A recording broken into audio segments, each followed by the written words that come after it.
Alrighty. Welcome back to Pathfinder Wrath of the Righteous. I've been itching to get back into the game.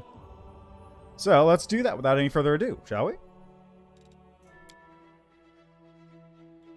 Oh yeah, let me just check something here. I want to see how this looks. So I've added a new thing onto the stream. If you're watching live, you can scroll down a little bit, and there's a thing here that says you can control my voice in real time. But I don't understand exactly how this works. So let's open up the program I'm using again. All right, so we do this, open it up, and go to the thingy here for this.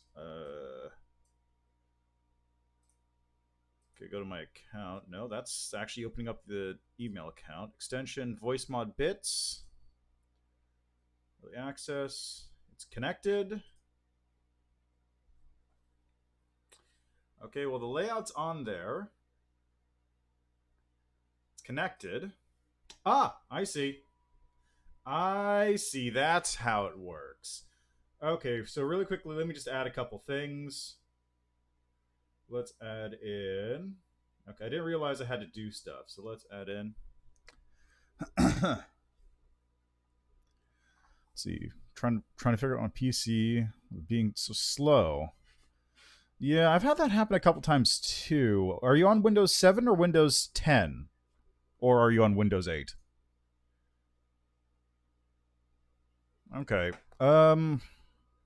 The only time I had that happen is one time when I was like setting up my computer the first time to go on Windows 10. It would like what's the best way to describe it? I had too many icons on the desktop, which caused it to like just completely break for a little bit. It was very bizarre. Okay, so let me just double check this. My stuff in Task Manager looks normal. Yeah, I don't know. Like sometimes the computer just wakes up and decides not to work. It's one of those things. Like the only thing I could think of is maybe some kind of wire got crossed in an update on a program, and it was just like loading up too much resources at the same time as something else that was loading up too many resources. So that's my only guess. Okay, so there we go. So now if I go to this and reload that maybe, or maybe if I reload,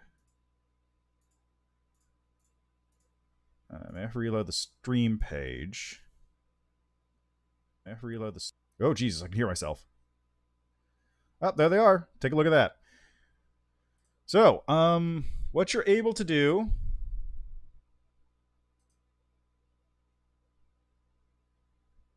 Ah, nice. Getting some pizza in with it too. Excellent. Anyway, we'll just try this out, see how it goes. I imagine it'll probably be absolutely awful for whatever reason, but we'll see how it goes. So I've added in 3 things. I don't know how long these things last for. Actually, I'll set another voice. I'll just set it to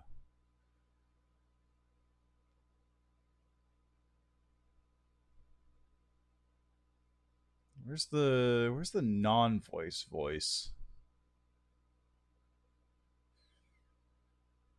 There's T-Pain. Throw that on there too.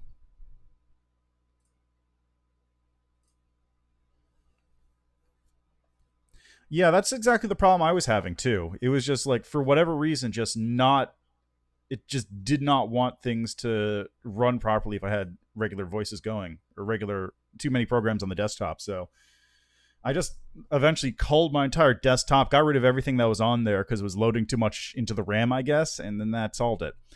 Part of it may have also been because I had like 100 icons on there, just hidden away in my what was it? It's called. What's the program I have called? It's called Fences. A very handy program, by the way. Okay. Where's the? Is there not a button to not turn off this thing?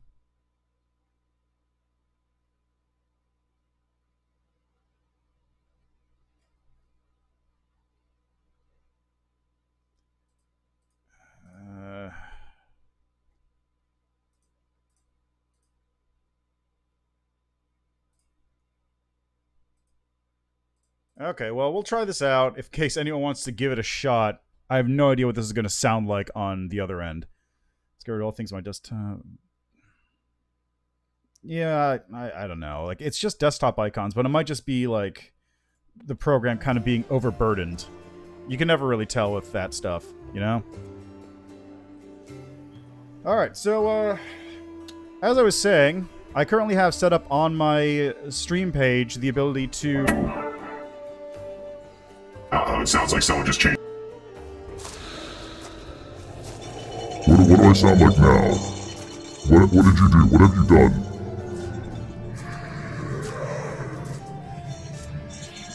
Okay, it looks like there's also other background noise going on when I speak. It's hard to tell, though.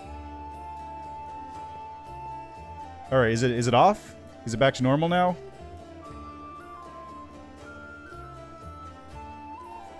I legitimately... I can't tell if my voice is... What was that just now? Okay, did something else just happen? Ah, I see. Well, enjoy the lyrical tones of T-Pain coming at you.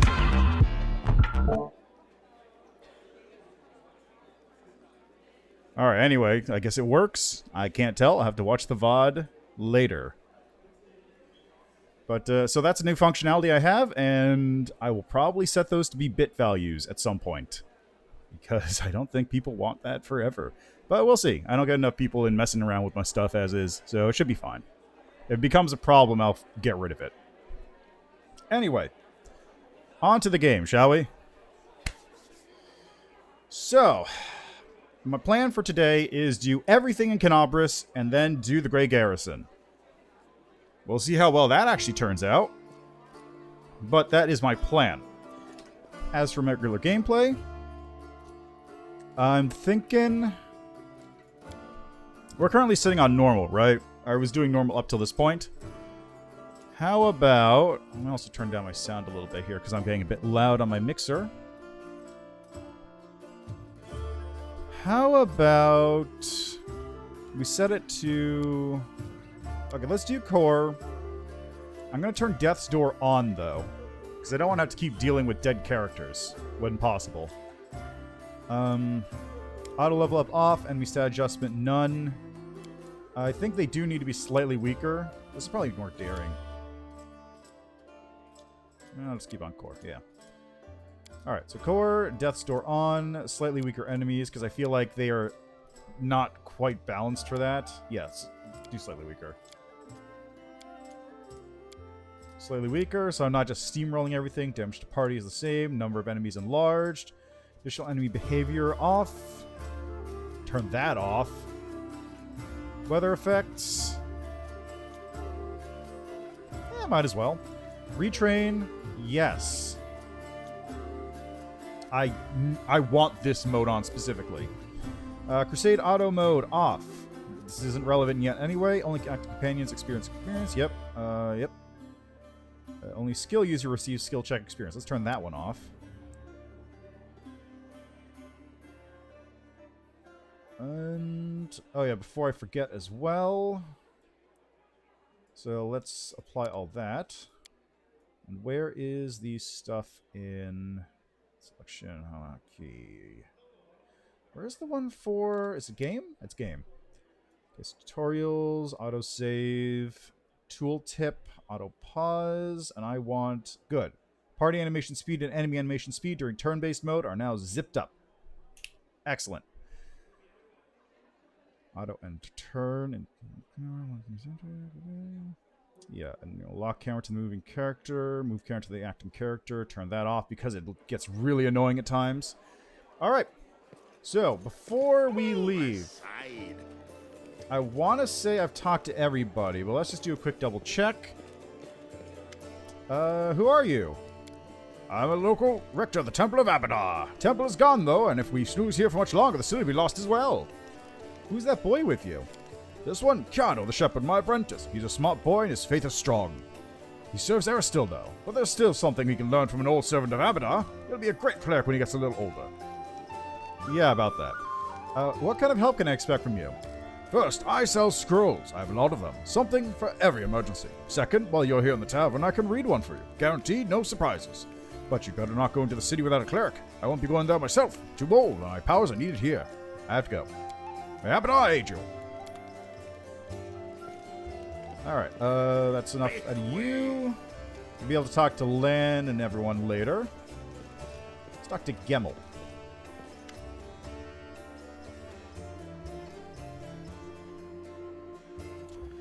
Huge albino's blood-filled eyes stare impassively at you from behind the bar. What'll it be? I already did buy the bag of holding, so let me just grab the ring.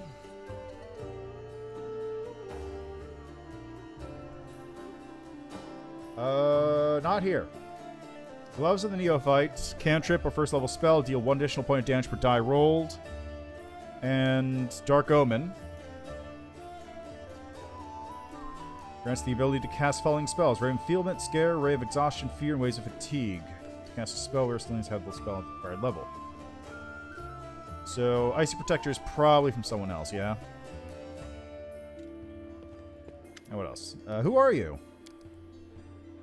The albino slowly takes your measure with his red eyes, and finally with a gentle sigh says, Gemmel Hawks, vampire. Vampire, is it? Then pour me a glass of whatever you serve our kind here. Gemmel coolly brings out something from under the counter, a flask of cloudy liquid. Here, fresh elf-maiden blood, only for our kind. That's cool. I didn't actually know he was a vampire. So the fact that you're I'm a Dhampir, which means that we're that's cool. How'd you end up in the Crusader City? How did anyone end up here? How did you, or them? With a huge hand, the tavern keeper gestures at the ragtag group assembled in the tavern. The world is big, but still there isn't a place for everyone. People no longer have a life anywhere else. They end up here. Potion of inflict serious wounds. That's such good detail. Any news in the city? The albino looks around. There are demons everywhere, and you showed up. Are there any places in the city worth visiting? If you mean places like normal people used to stay way away from, then there are plenty, like the Pataxian wine cellar. Gemmel pauses for effect, like the name of the place alone should make you quiver in fear. It once belonged to a Pataxian trading house. King Eurovidi came to power and Pataxian's property started changing hands. Soon after the cellar shop system was found in a ditch. Not all of them, mind, just its head. The Baron gangsters had taken possession of the place. They wanted to sell something stronger than wine on the street, and they ended up on the gallows. And King Eurovedi's number was up. So now the store stands empty and unclaimed. People say that a headless ghost wanders the place at night, moaning ghoulishly. Ooh. I've never gone here. I've never been here. After coming to the end of this story, unusually long by his standards, the tavern keeper takes a swig from his tankard. Just don't ask me how he makes any noise with no head. I wasn't there. I just told it like I heard it. I have to go. Alright, so anyone else I need to talk to? No, I think that's it. That's all the NPCs that are worth talking to around here. Woljif might have something I can buy. Oh, I don't want to know more about you. Oh, that's right, I'm not a friend. We're not pals yet. Right. Forgot that part.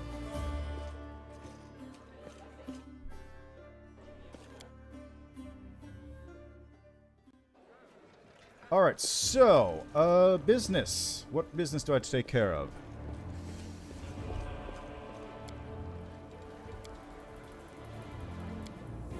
Let's see. First, oh, look at this. It's got a new model. There's the Blackwing Library. The Pataxian wine cellar's all the way over there. Oh, check it out. It actually has markings to tell you, like, you can't go here. Or, no, it just tells you that's, like, the distance. Okay.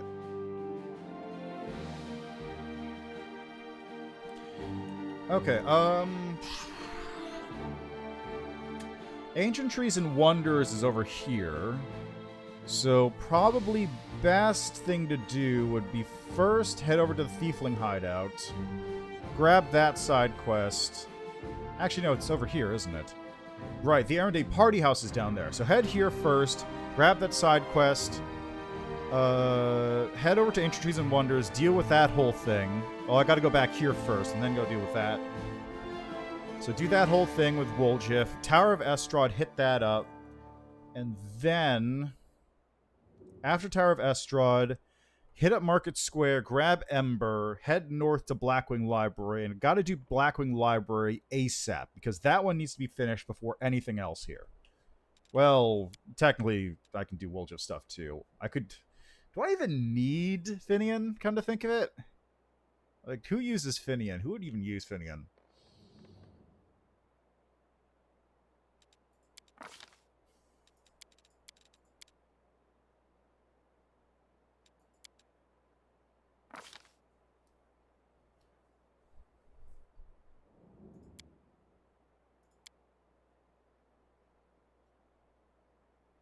Not Sela.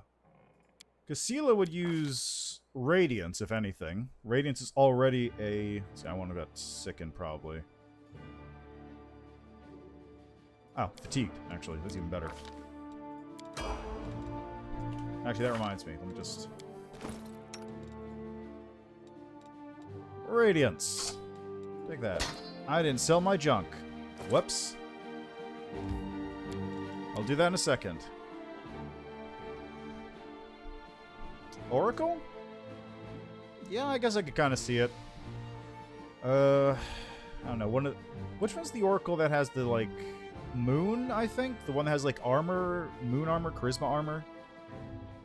The moon mystery? Something like that?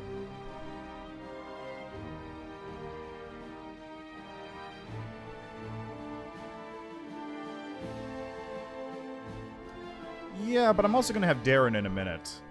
So I'll have healer covered for a bit. Shaman, Spirit Hunter.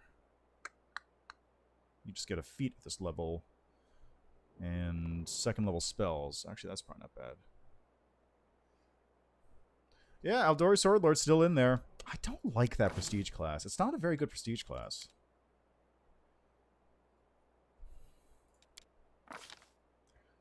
No. Weapon focus. Let's go with Rapier.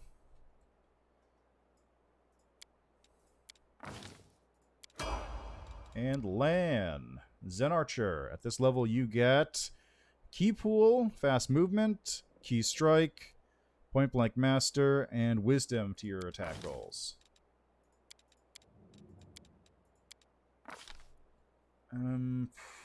Deadly Aim? You already have Weapon Focus. I should probably get Clustered Shots, though. Where's Clustered Shots? Do I already have Clustered Shots? No.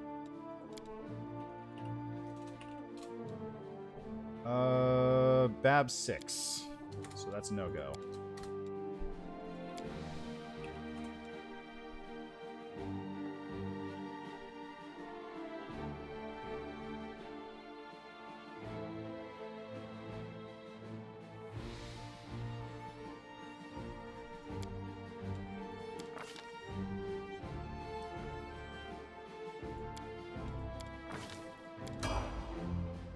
And Woljif's just hanging out.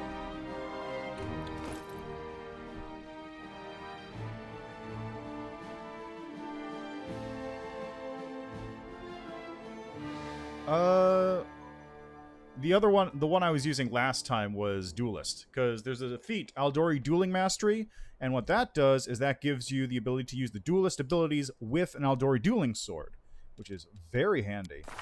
Oh, I don't have Finian yet. What am I thinking?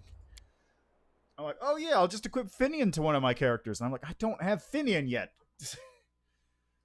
I'm all mixed up. I'm all mixed up. Anyway, let me go dump this junk off real quick, because I'm not going to need like 90% of this stuff. Well, I'm going Lawful Evil. I'm going Lawful Evil Lich. But I'm hoping that Sela doesn't leave my party before I get to do the face turn. Okay, do I need... The Claw of Jitska.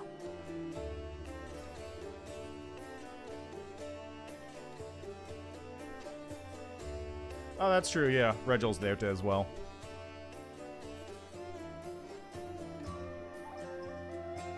Yeah, well... Duelist is just better than Aldori Swordlord in general, I think. Let's see, I'm gonna be picking up Ember and Darren. and Nenio. So I don't think I'm going to use any of these weapons. I think Ember, Darren, Nenio. Yeah, I'm not going to need any of this stuff. I could probably... What does Lan have right now? He's got a regular longbow.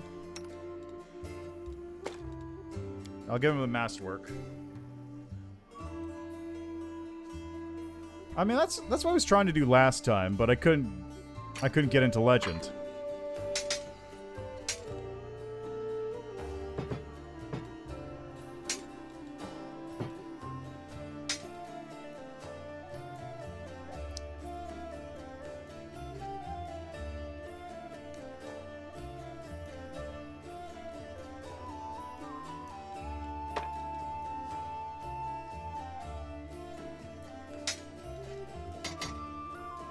What are you currently using over here, Wiljiff? You got Masterwork Dagger, Masterwork Dagger.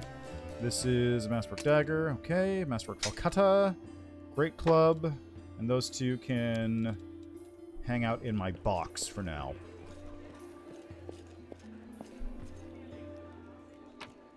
Yeah, like I said, though, Oh, I forgot about these things.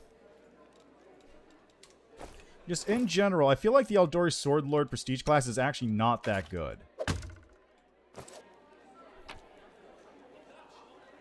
Because it's like, let me take a look at the Eldori Sword Lord real quick.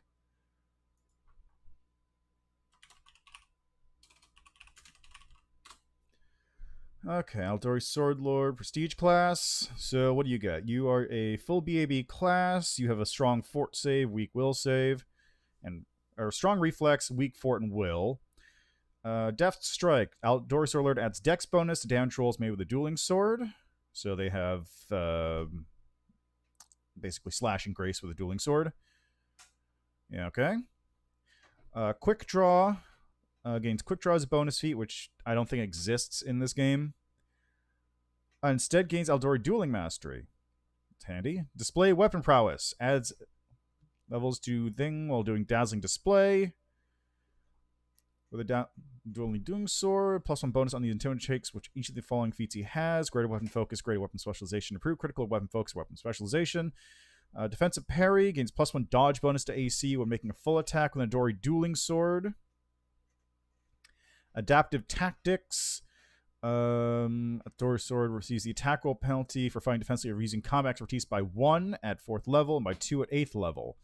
Shatter Confidence. At 5th level, Eldori Sword Lord can attempt to intimidate to demoralize a swift action after he confirms a crit or succeeds at a disarm, reposition, or sunder combat maneuver with an Eldori Dueling Sword. If the target is already shaken, the Sword Lord can attempt an intimidate check to demoralize the target as a swift action after any successful melee attack after combat maneuver. If he succeeds at this check, the morale bonus the target has are suppressed for a number of rounds equal to the Eldori Sword Lord's class level.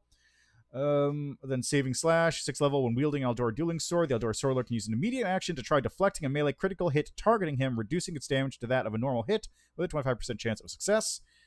Dexterous Duelist, at 7th level, Eldori Sword Lord with at least 1 free hand is not denied his dex bonus when attempting acrobatics or climb checks.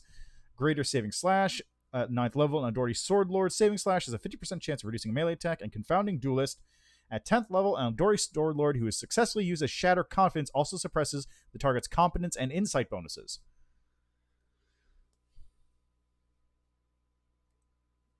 Yeah. So there is a couple things in there that are pretty decent. Specifically, the defensive parry is useful. It stacks with Eldori Duelist, or it stacks with the Eldori Defender's ability, so you get to scale that up all the way through. Having a bonus to Dazzling Display is kinda iffy. It's useful, but not that great, because you can just build up your Intimidate normally. Quick Draw is basically a nothing feat. Deft Strike, adding the Dex bonus to damage is handy. That's a single level of that. So actually, that would have been better than taking those levels of Rogue I took. Although I still needed those levels of Rogue for... I still need the levels of Rogue to get the Thug bonus on Intimidate. Oh, right, because the feats to get into this are also ridiculous. You need to have Dazzling Display, you need to have Exotic Weapon Proficiency, Dueling Swords, Weapon Finesse, Weapon Focus, Dueling Sword, acrobatics, intimidate 5 ranks, knowledge nobility 3 ranks, and sense motive 3 ranks. It's kind of like it's just messy to go into. I guess if I'd done that, though, I could have taken just 1 or 2 levels of Thief Rogue to just snap up the weapon finesse and the part where I actually get like. Let me take a look at Thug Rogue.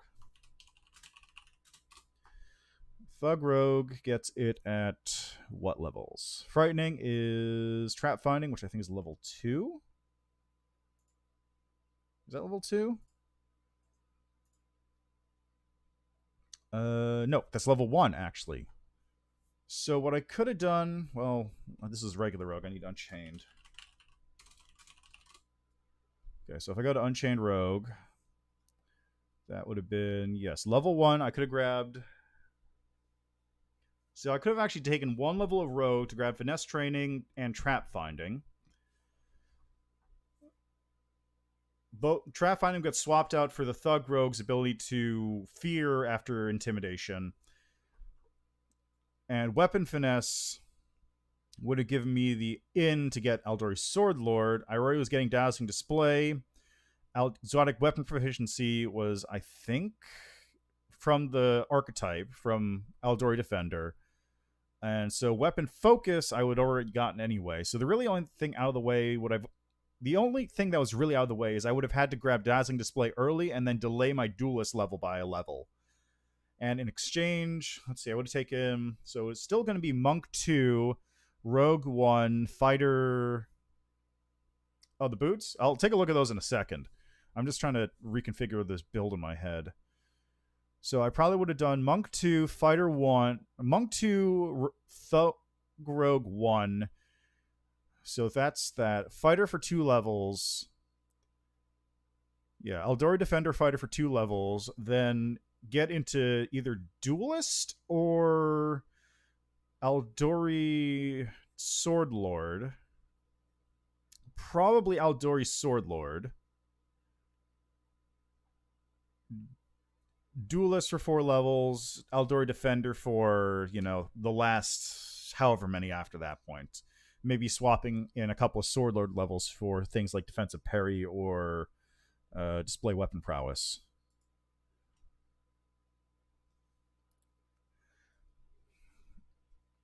Yeah, I think that could have worked. That probably would have worked better. I just have a bias against Aldori Sword Lord because I just don't like this prestige class a lot. I always felt like it was kind of...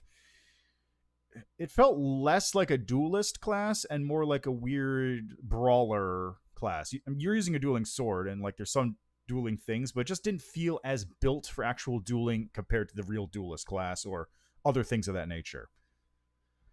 Also, I think when I made that character, this prestige class might not have been it. I don't remember. When did this come out? Adventurer's Guide. Yeah, I think this might not have been... No, it was out because Paths of Prestige had it too. Yeah, I don't remember. I probably just didn't want to make it Sword Lord, and that was their only reason. This triple meat pizza is godlike. Good to hear. What's it's what? Pepperoni, sausage, beef, or something? Anyway.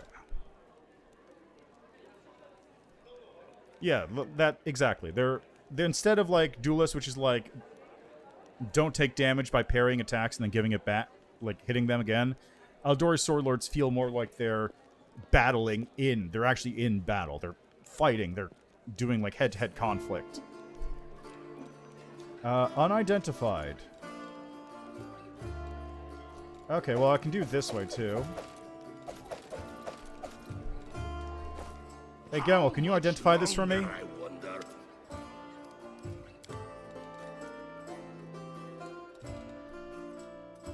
War Master? What's War Master?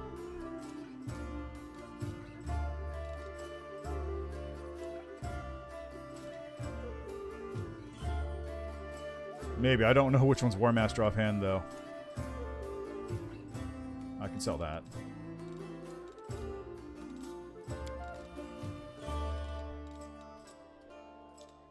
Okay, so we got... Here we go.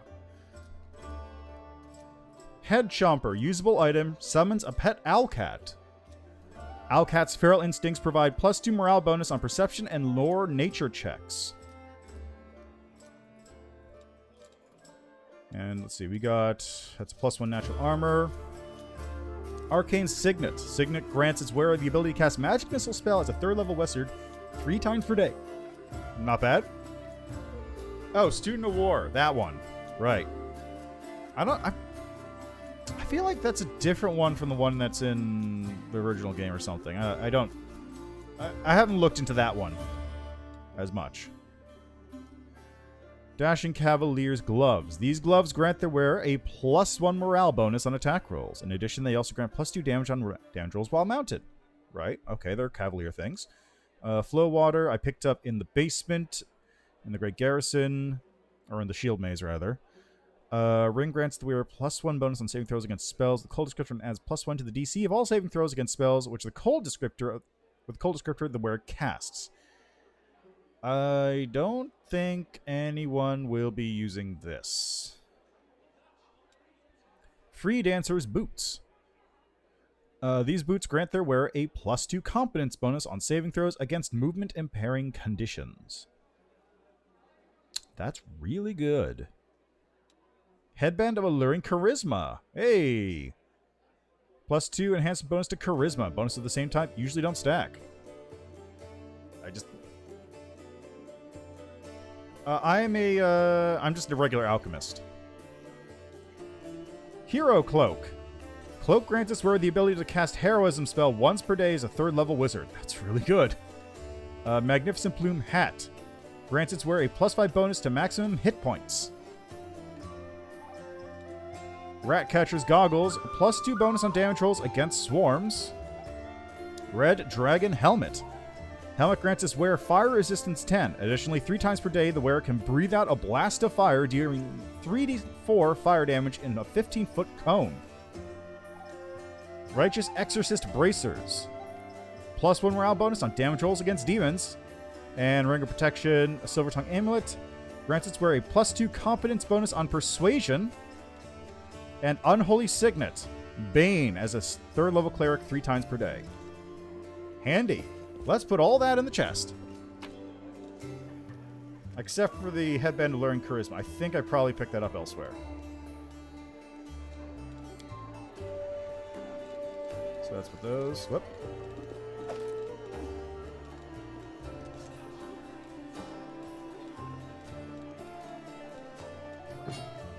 Oh yeah, and the Owlcat.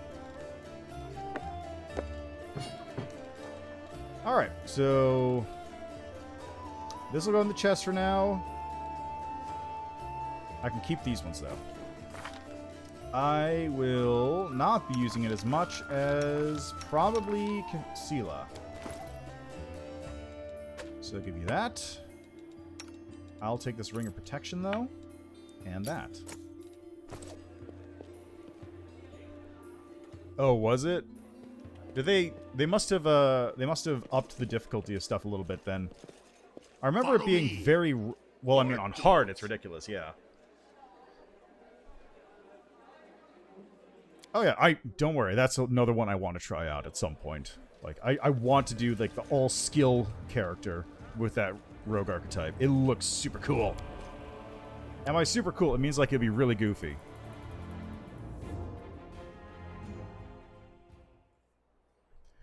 $12 to defend. Alright. So, first off, Thiefling. A fallen horse. Now I finally understand what the point of those things is.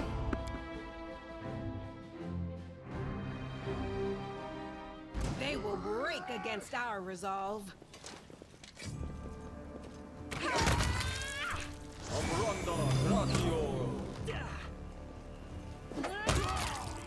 Nice. Move aside. Ooh, I need that.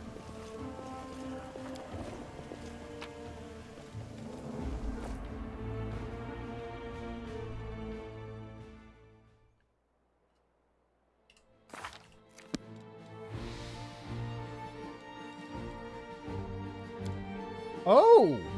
You can change who's in your party. Cool.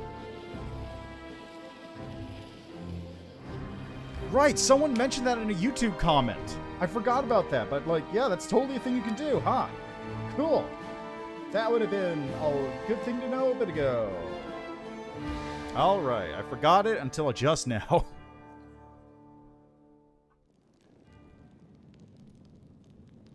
Oh, yeah, don't I did play a bit of Trickster that one time. I just wasn't able to complete my run with it is the only problem.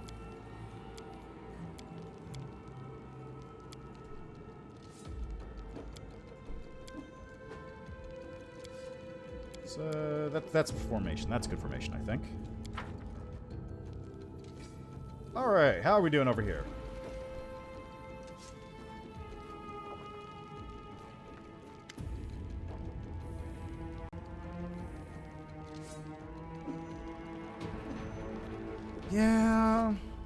Yeah, because they're ranged too.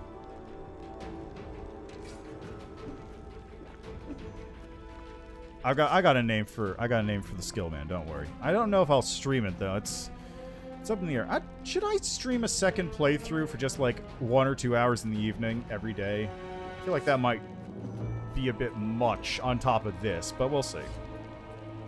Sister Charisme, the basement is dark and dank, and you're immediately struck by the hostility of the gathered tieflings. 5 of them are kneeling along the wall, separate from the rest. The tall woman, who had been cleaning her fingernails with the tip of her knife, greets you with narrowed eyes. Brother Woljif, you got my message then? I mean, that's what I've been doing. Just like, I'd be streaming... I do my like normal streams, and then like on days where I don't go for 7 or 8 hours, I would do another 2 in the evening of just a second playthrough of Skill Man. Instead of just specifically cap it at like 2 hours so I don't have multi-hour parts every day. But yeah, I would be uploading on my YouTube.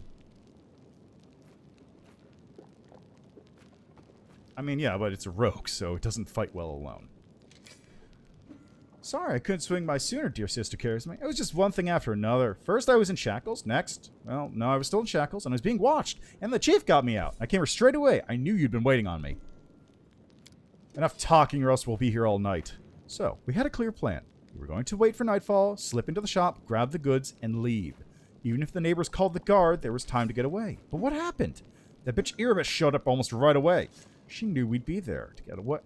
Somebody betrayed us, and I have a good idea who it was. What do you have to say to it? That. Make it quick. Do you think Woljif knows the name of the traitor? Charisme turns to you. He speaks. I thought Woljif only brought you so we'd have someone to hide behind if things went south. Yes, he knows the name of the traitor. Every gang that Brother Woljif has been a part of has very quickly come to an end. Their hideout location was past the guards, or the competitors found out where they could ambush them. Woljif is the only one who always comes out smelling of roses. If you think about it, you'll come to the same conclusion as us. I'd said that meant that Woljif was cursed with finding friends among losers and screw-ups, but now that he's with us, that must mean the curse has been broken. That depends. He was indeed most fortunate to find himself in a party with me. On the other hand, he also ended up in a party with you. The burden of proof lies with the accuser. Woljif doesn't have to prove anything. In a single fluid motion, Charisme adjusts her grip on her knife so that she's now holding it by the blade, as if preparing to throw it. Burden of proof? Are you a city guard or something? I don't know how it is with your lot, but in the family, the highest rank is always right. And here, that's me. Canobris is burning. Why are you squabbling here instead of fleeing the city? Charisme purses her lips. I'd be glad to leave, like the rest of my brothers and sisters. But in the family, there's nothing worse than betrayal, and it's something we do not forgive. We don't forgive anyone who lets traitors off the hook either. If I don't find the rat, my superiors... Let's just say I'll wish I was burning in Canobris. I want to keep living, so I'm going to take a chance. Until I find out who is the traitor here, no one is leaving.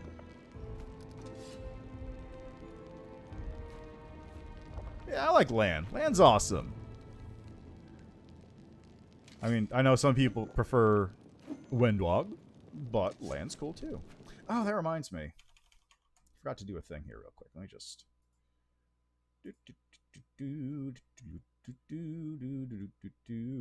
Right there.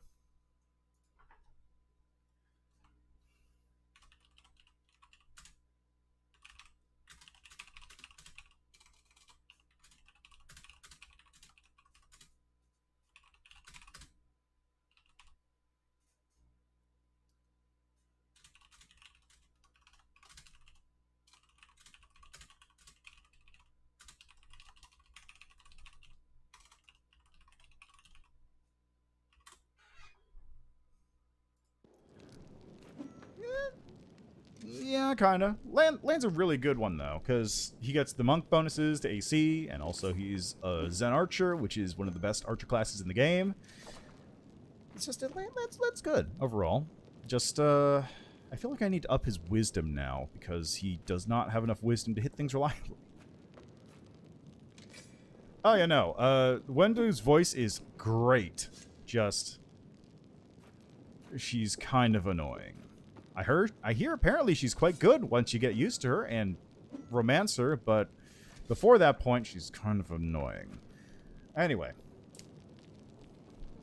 Well, just tell us your side of the story. What happened?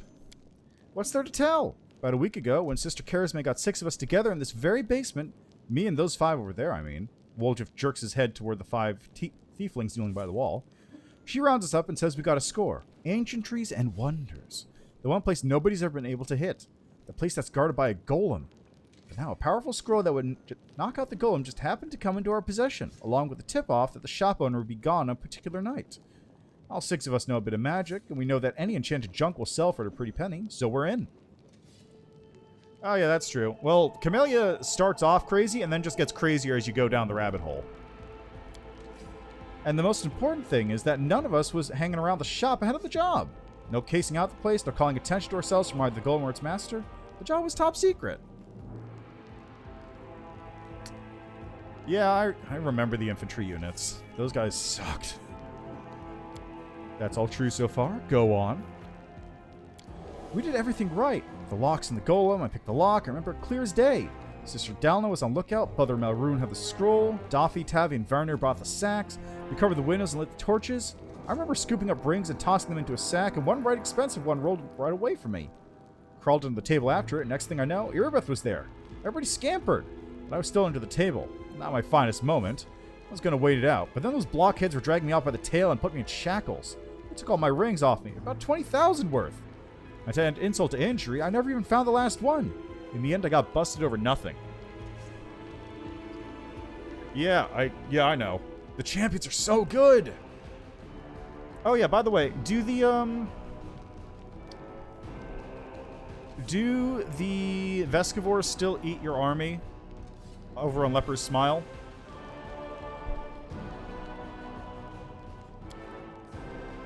Excellent! So they caught you, poor thing, stripped you of your loot, and you didn't even manage to stash anything. Charisma's pointedly polishing her knife. Where's the Moon of the Abyss, Brother Woljif? What's the Moon of the Abyss? It was an amulet. It used to sit on a little cushion in the window of Ancestries and Wonders. Sterling silver, sparkled like a star, fine piece of work. On one side there was a half moon, you know, a crescent, a waning moon. In the middle there was a dark crystal, like it was eclipsing the moon. Old man Philman was so proud of that amulet, he used to say, I'll never sell it, it's the jewel of my collection. Woljif sighs unhappily. I used to go there to see what kinds of treasures there were in the world. There's nothing else to look at in Canabras. People used to claim it was a powerful thing, but who's to say? If you stole a thing like that, you'd have the guards on you the second you tried to fence it.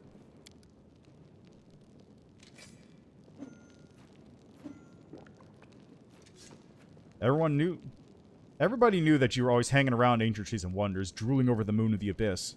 Did you think you could swipe it in all the commotion and keep it for yourself? Did you hope that we'd be all be locked off and you get off scot-free and with a fancy trinket to boot? Don't take me for a mug, Woljif. I see right through you. Why would Irabeth arrest her own informant? Took the words right out of my mouth.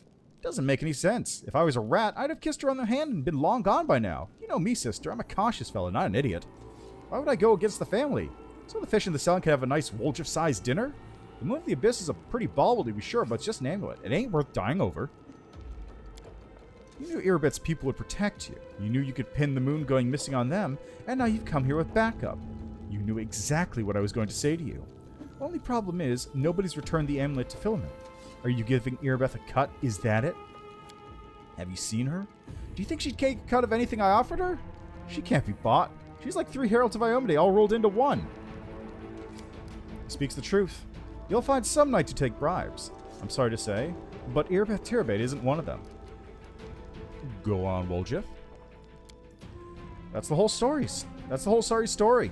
Woljif crosses his arms, looking affronted. Some family this turned out to be. It's just a name at the end. In a real family, people take each other at their word. That's not true. They don't throw around accusations. I didn't take the Moon of the Abyss. What am I going to do with it? Can't sell it to Neo Crusaders. It's a special item. You can't wear it. It'll get nicked. It's pretty to look at, sure, but it ain't that pretty. If it's important to you, Sister Charisma, I'll find it. I'll drag the trader here by his horns, just so as you don't end up bound to selling. But you know what you're going to owe me for that? An apology. Right here in front of everyone. You're going to apologize loud and clear so everybody hears it. You'll say, sorry, Woljif, you're a good guy and I was wrong about you. Fine. You're one of my people, which is why I'm going to give you some time. But if you run, Brother Woljif, the family will get you wherever you go. You'll spend the rest of your life looking over your shoulder, tossing and turning at night, fearing poison in every cup and every meal. You'll look into the eyes of every tiefling you meet, wondering if the family's come for you. You'll have no peace, but one day you'll be tired of running. You'll stop to catch your breath, and that's when we'll get you. Got that? You've way with words, Sister Charisma. A way that made me almost wet myself, but a way nonetheless. Let's go, Chief. We'll go chat with that scary gal Erebeth. She knows you a little. You can ask her who ratted us out. I'll let you do the talking. We'll find the real traitor. And I'll get my apology. Onwards to Erebeth, Chief. Let's go clear my good name. Root out the traitor, but be quick about it. Time's running out. I don't want to get chewed up by demons.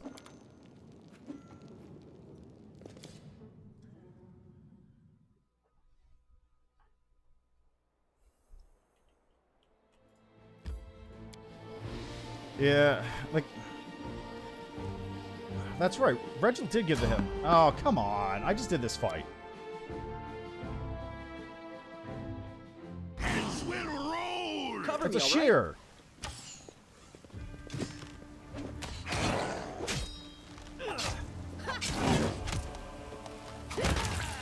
Yeah.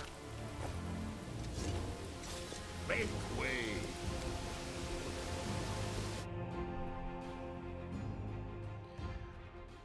Yeah, I don't... The paladins in the army kind of... Is it the paladins or the clerics? One of those two kind of sucks.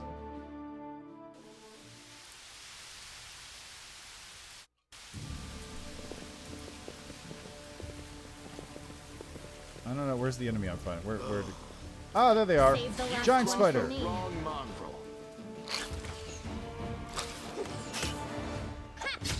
Stab you or zap you? Why not both? Wow. Die already. Thank you. Jeez. Oh, hold on, Lan. What's your stats? Okay, your dex and whiz are about the same.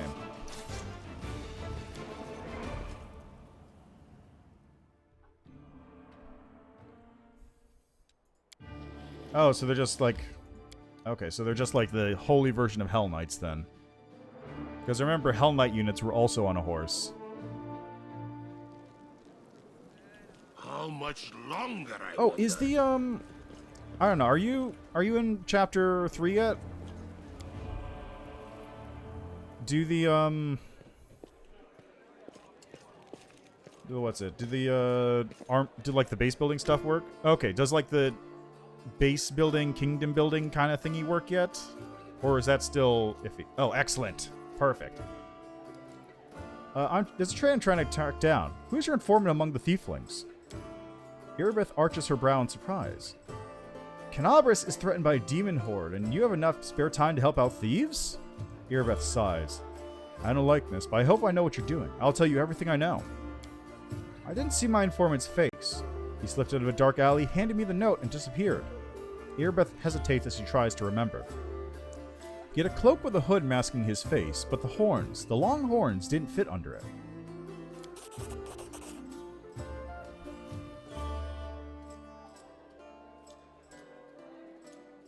You can place buildings wherever there is there's no need to place it next to that to get a bonus. Okay, that's so you can just build things whatever you want. Got it. That's good. See, there should be a guardian golem in Ancient Cheese and Wonders, the shop they tried to rob. The owner gave us the construct's code just in case. The golem itself was destroyed, but the head seems to be intact, so you can interrogate the thing and find out what you know. The code word is Hand of Aurori. The shop's owner must have escaped, so there's a chance you'll get lucky with the golem.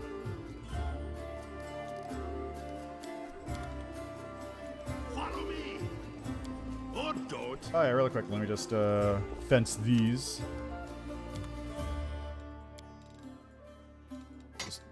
There you go, take that.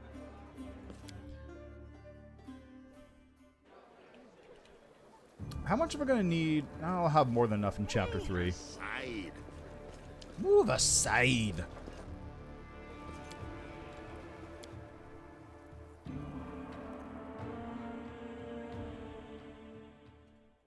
Alright, there's Blackwing, there's Ancient Trees and Wonders.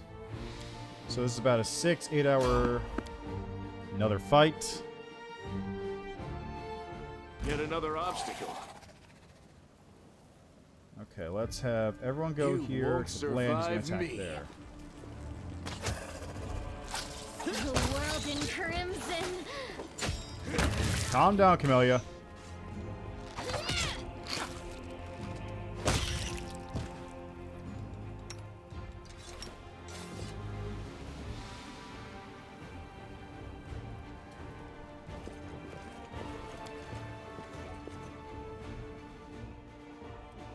Boom.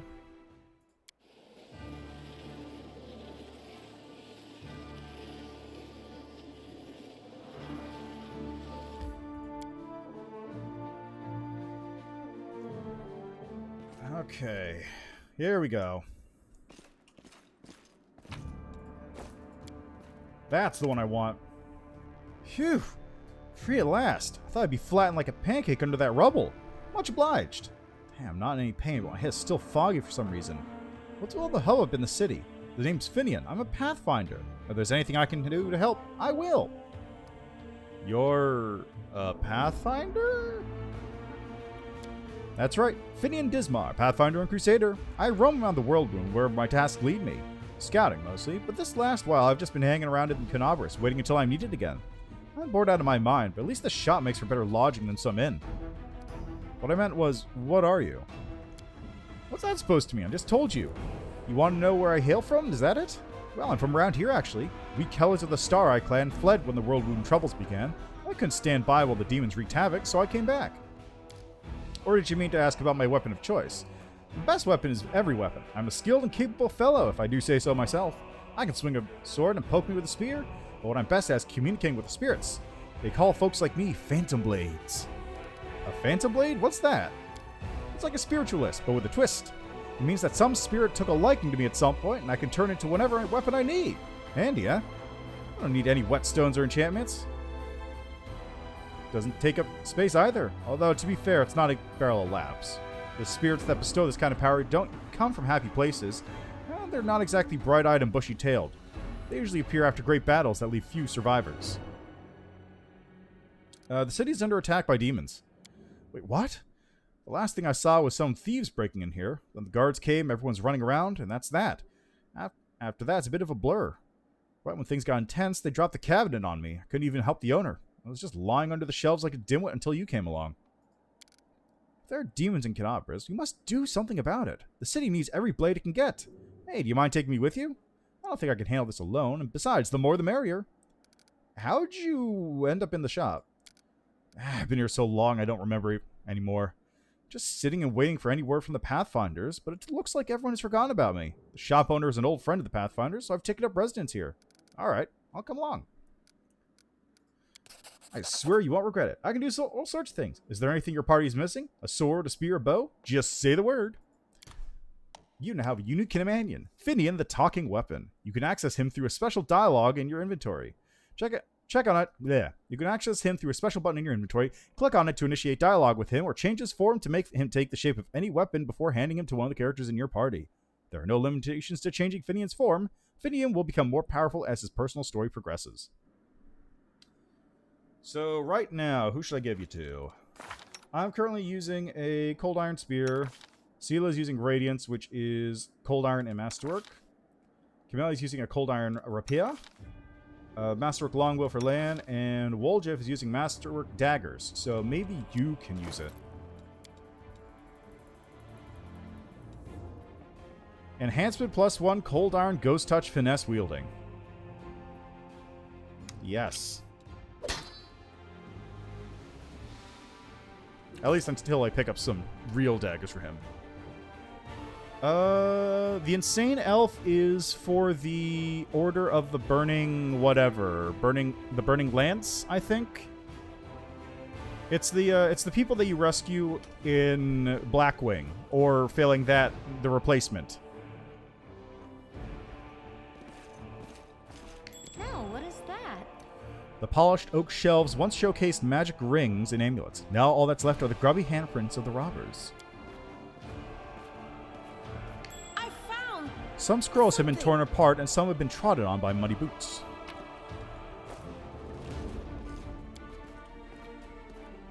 The polished oak shelves. Yep. Okay. Same thing as before. Got a gold ring.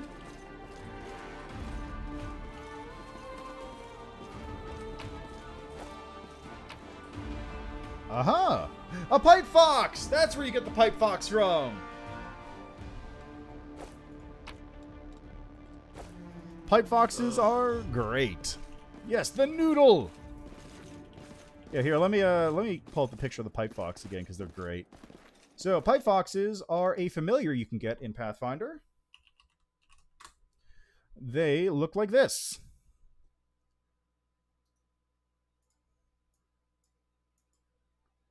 Take a look at this guy. Look at him. Look at that guy. Look at him. He's your friendly little pal. Look at that guy. Yeah. Anyway, they're all big on like sharing knowledge and stuff. They love learning stuff. So they're intelligent familiars. And you can get one, and you have them available in this game as well. Love those little guys. All right, anything else around here? How much longer, I wonder? Unique weapons and armor, antique armor, were previously displayed on these stands. It's unlikely their new owners even know their true value. The formerly well-appointed shop now looks a sorry state. It has been completely ransacked. Lying in the corner next to a scorched wall are the soot-covered shards of a clay golem's head. The golem's eyes glow in the gloom. Master, code word. Hand of Aurori. Code word correct. The golem's eyes glow brighter. Awaiting orders. Where did you come from? Who created you? This golem was created by Gaffrin and Son. Address, 3rd building on the right, Jeweler's Alley, Narosian, Mendev. Model G504ENE, which stands for Experimental and Enhanced. For all inquiries, contact Mr. Gaffrin. Tell me about any suspicious people who came to the shop in the last week. The golem is silent for a moment. 56 individuals entered the shop. Human female, old. Gnome, male, old. Human female. We'll be reeling off customers till nightfall. We need to ask it in a different way. Were any of the suspicious people tieflings? The golem is silent for a while. Tieflings, 3. Tiefling male, middle-aged. Tiefling male, young. Tiefling female, young. Describe the young male tiefling. Tiefling male, medium height, short horns curling backward, medium length tail, eye color yellow, hair color black, special observations, annoyed master. Horns, hair, tail. That sounds like me. That's not possible. I know that the security's like here. I didn't come near the place. I give my word, Chief. No special observations. Subject was unremarkable. There. That can't have been me. How about the middle-aged tiefling?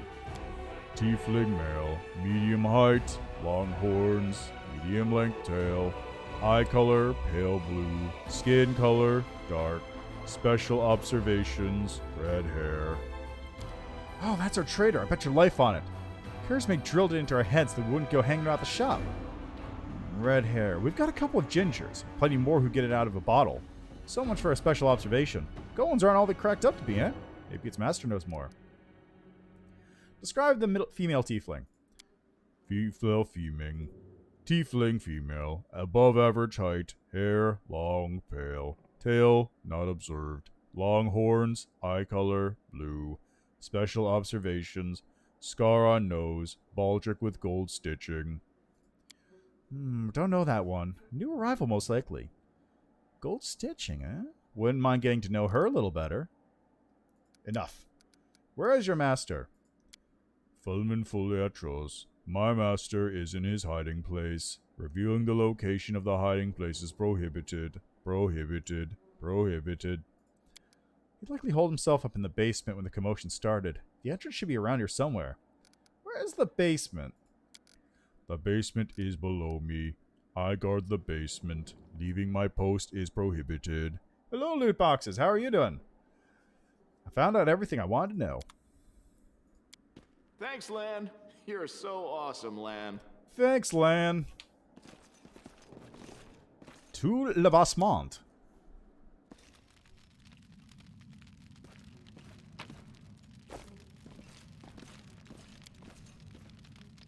I am helpful. Am I not? Follow me. Follow me. Don't. Or don't.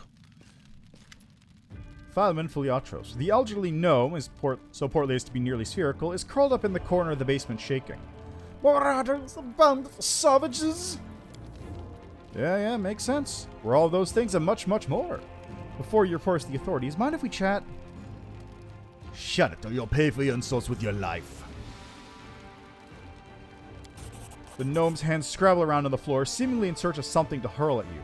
The Eagle Watch is probably caught up with the bandits by now, and you won't get off lightly either, you can be sure of that. The gnome notices Woljif, and his rounded face turns scarlet. You! Woljif, the dirty little sneak thief! You've been sniffing around my shop for years! Finally worked up the courage to rob me, did you? Get out of here! Your pals have taken everything already, I'm sure! The gnome seems to settle slightly. My name's Filmin Fruliatros.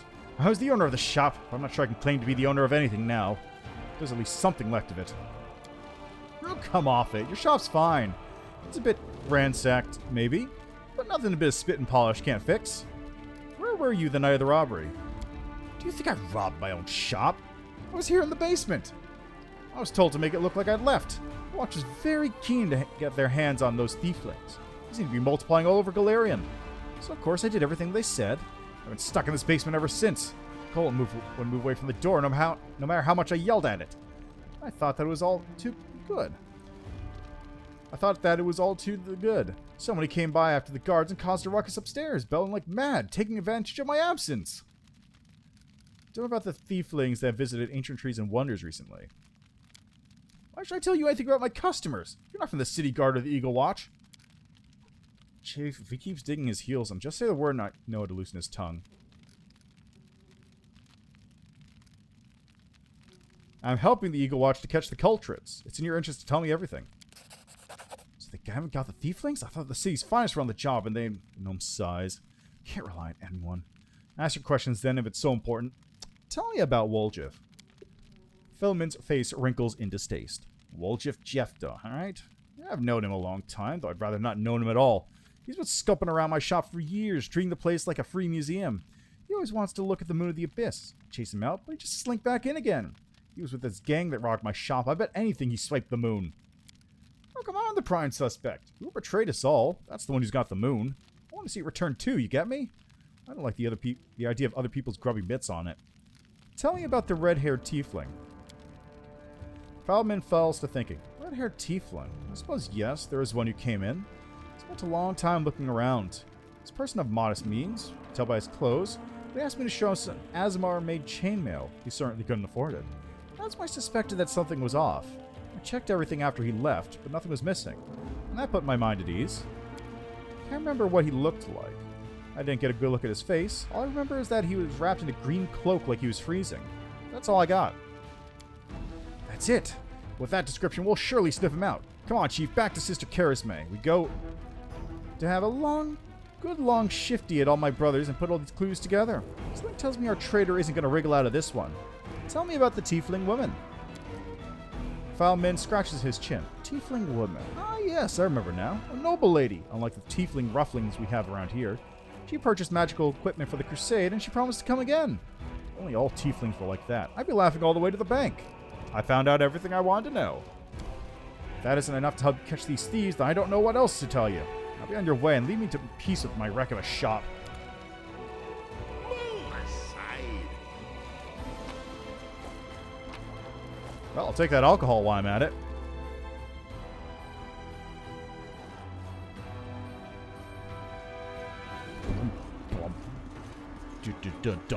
Done.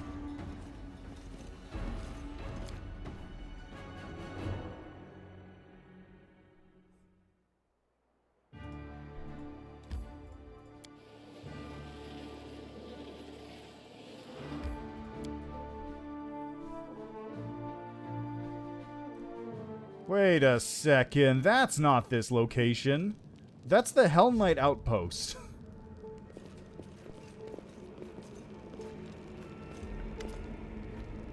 Kara's mate drums her fingers nervously on the handle of her blade. Well, are you going to tell me who the traitor is? The name of the moon of the abyss the name and the moon of the abyss that they stole. I don't need anything else.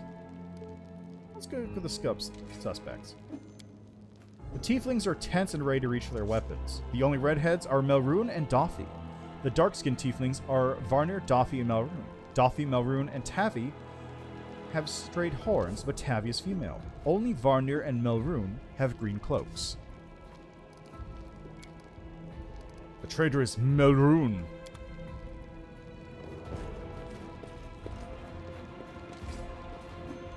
You'll pay for this. Vulture and Hemp Zambra will catch you in the end.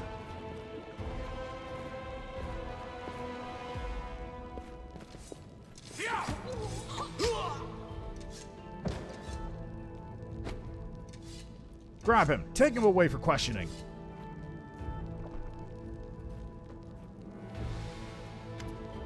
Sister Charisme. Charisme looks wary, but her earlier tension has clearly lifted. He confessed. Someone connected to the cult of Baphomet ordered him to steal the moon of the abyss, and the best idea he could come up with was to drag us into it. Got the scroll to take out the golem. He betrayed us to Erebeth so that he could swipe the amulet in the chaos. He thought we'd get nicked and he'd slink off to meet up with his customer. You've got the moon of the abyss? Let me look at it one more time. My whole life I've dreamt of holding it in my hands, if only for a second. He said when he got to the window display, the moon was gone. He's lying, of course. He had time to hand off the moon to the person who ordered it. Like cultists. I don't really give a toss. I'm just glad we got to the bottom of this. So let's take a look. One tower shield, not the other.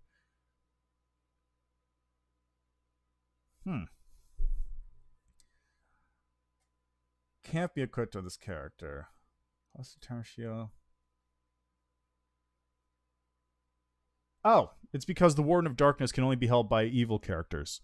That thing sucks, by the way. I don't understand what the point of that shield is.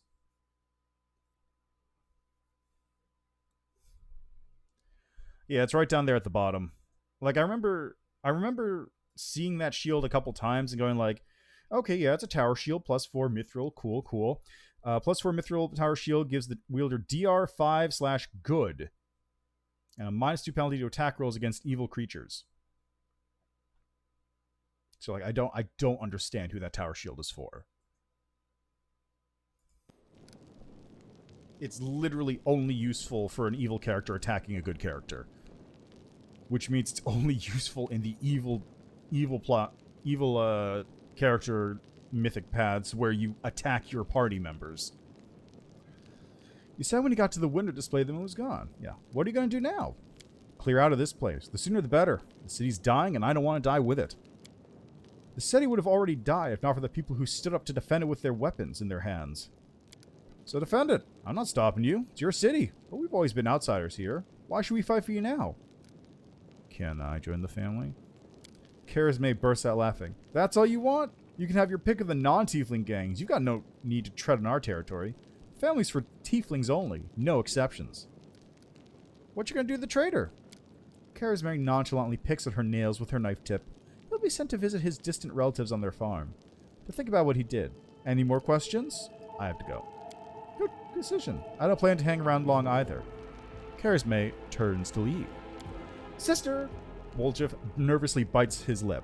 His cheeks are flushed and his tail is swishing through the air. You forgot something. What now? You should be happy to be alive.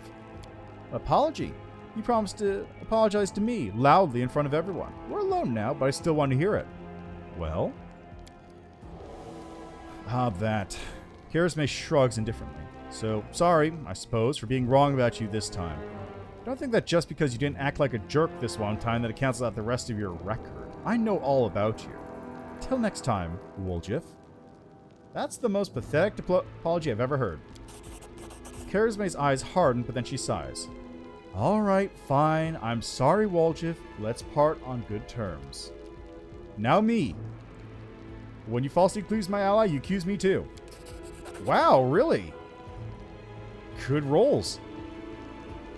A flurry of emotions pass across Charisme's face. When she finally opens her mouth, her words trickle out slowly like each one is a struggle. And I'm sorry to you 2. And to make it up for you, here. She pulls a key from her pocket and tosses it to you. And now I'm leaving.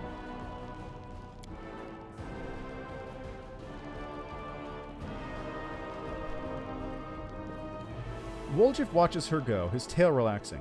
You made some impression on her. I've never seen Sister Karisme back down before. Listen, Chief, when you got a spare minute, come see me. There's something I want to discuss with you. But for now, let's get out of here. I don't like sitting below ground when the building above is ready to crash on our heads. Not just yet, Woljif. We've got loot. Got loot here. Got some bottles of alcohol right here. Along with lockpicker's kit. Hey. Handy. Make way. And this door is now open. What do we have here? Might be trap, might be treasure. Okay, how do I disable this? First, let's get any... Oh, it's right there. Okay. Let's clear this out real quick. Hey, 1,500 gold coins and Thieflings account books. Balance, 2,500 gold. Doffy, alchemical tools and reagents, 185 gold. Dalna, file in, antique, needs appraisal, 10 gold taken out. Woljif, magic scrolls, 420 gold. Nice. Tavi, working the square, 15 gold. No, I bet the swindler got 5 times the amount and pocketed the difference. I need to give that rogue a good scare next time. Karisme, 80 gold taken out, informers, contacts, other expenses. Doffy, working the market, 25 gold. Melrune, 70 gold taken out for tool replacement. Tavi, spices, 370 gold. Krima, magic rings, 250 gold. Gort, hardbound books, 180 gold. Appraiser, the violin is worth 5 gold. Note, do not send Dalna on a job by herself. Karisme, 400 gold taken out. Informs, contacts, other expenses. Karisme, 1,000 gold taken out. Balance to 2390 gold. Here, the handwriting changes drastically. The letters are now small, scrawly, and hectic. Balance 290 gold, but there's only 1,500 in the chest. Some shithead got their hands on my treasury. I bet my horns it's Woljif, that rotten mug. Next time I see that bloody swine, he's going to the farm.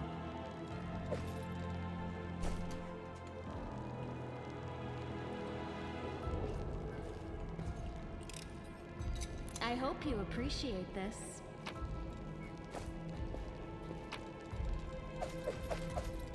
Ring of Sharp Strike.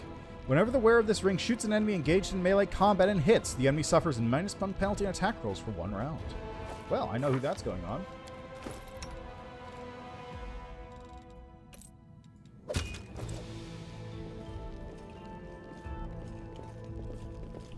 Alright, and away we go.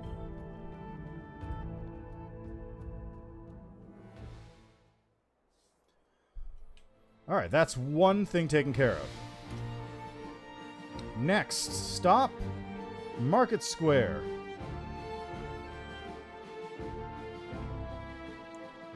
Or, how long is it to get to... Let's hit Tower of Estrod, because that's going to be a quick trip.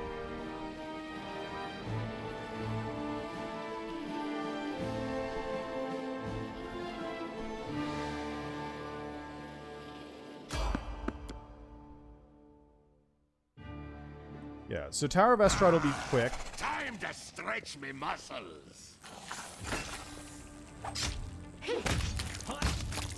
Nice.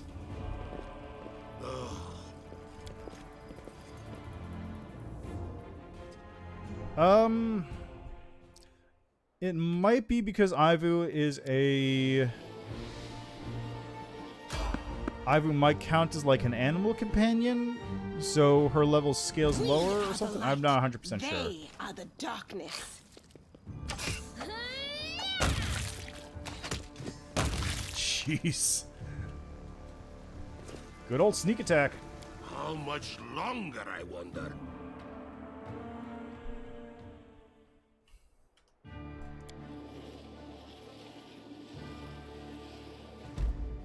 Dead duelists.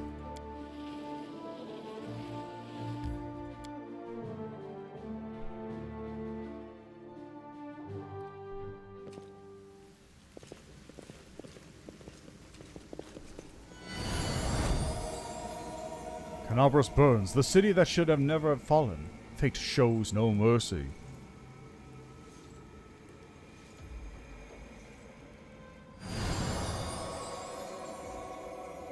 Clouds may hide the may veil the stars, but nothing can hide the light in someone's soul, and I see this light in you!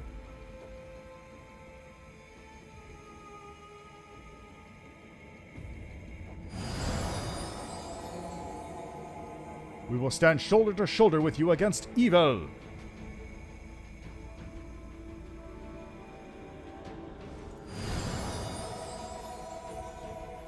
I hear the echo of a familiar voice. I feel the warmth of my kindred flame. My brother, we will help you!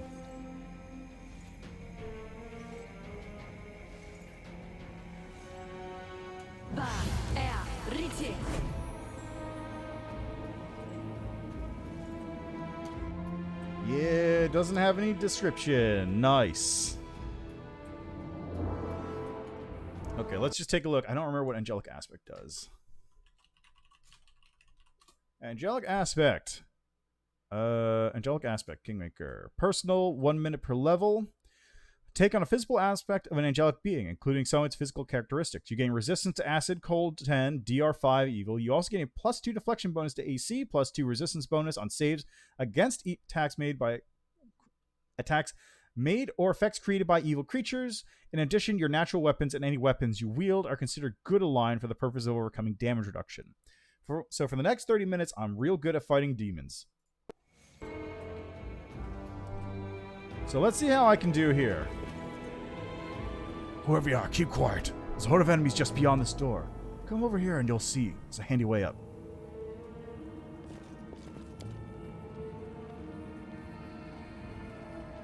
Really quickly, do I don't have invisibility yet, right? Woljif probably doesn't, no.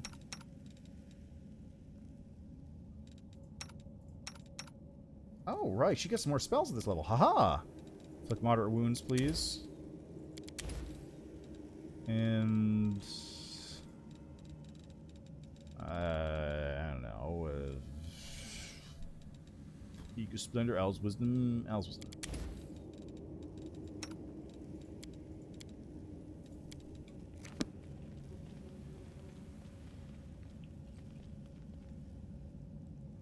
Be quiet and watch. This is the best part.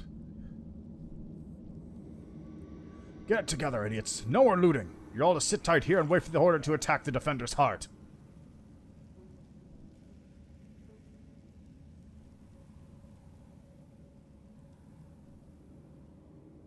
It's the last bastion of the Crusader resistance. We'll flatten them and claim our victory.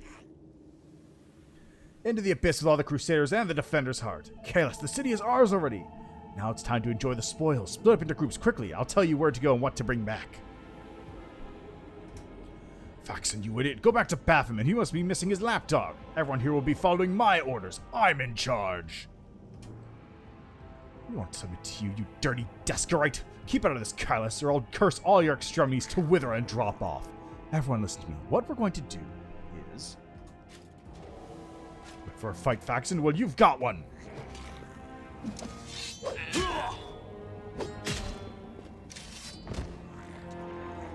Had enough, worm? I'm in charge here. Kalis is the strongest. No looting, only slaughter. We're going to sit here and wait for the command to attack. The Defender's Heart will fall. I like how that one guy just catches up at the very end.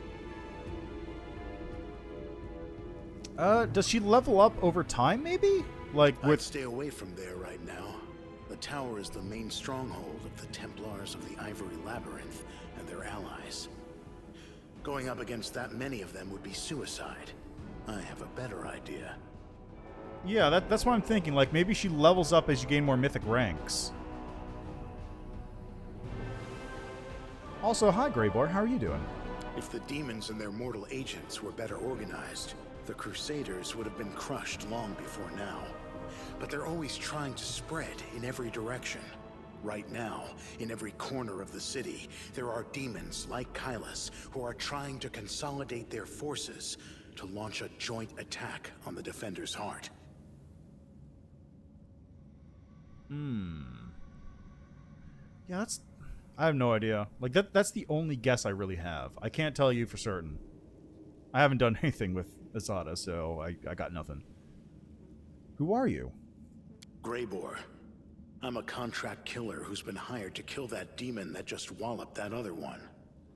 I've tracked him all the way here, and was planning to kill him when that crowd showed up, so I had to pull back. What do you suggest? Don't even think about trying to take them all on single-handed.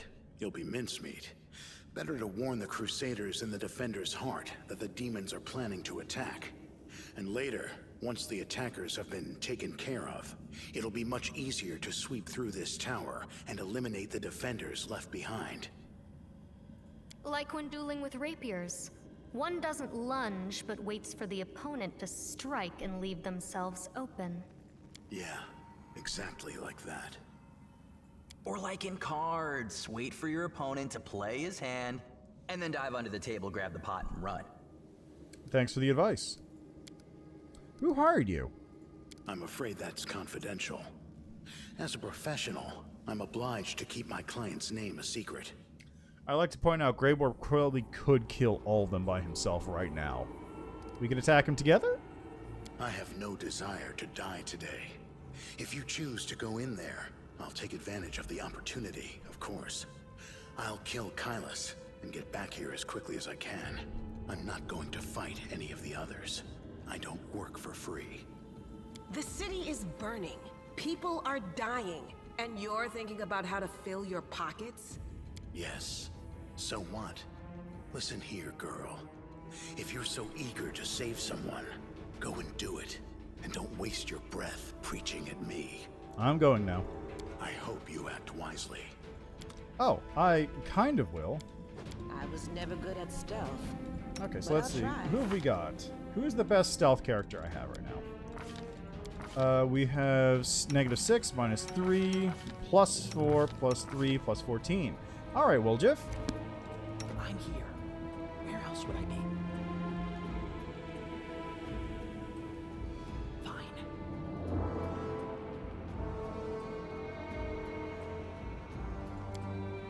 You asked me. Oh, we're all here now, okay. Me? It's not quite what I was expecting.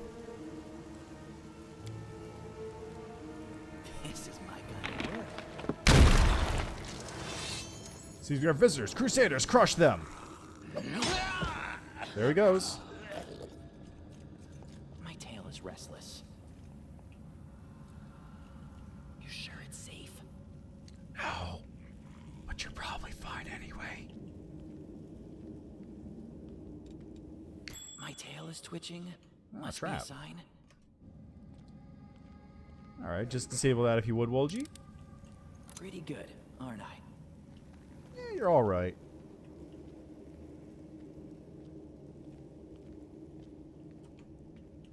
All right, and then the other one's over here, right? Yeah. I can do this. Maybe. Okay, I guess you're gonna have to come back around this way. I'm all ears.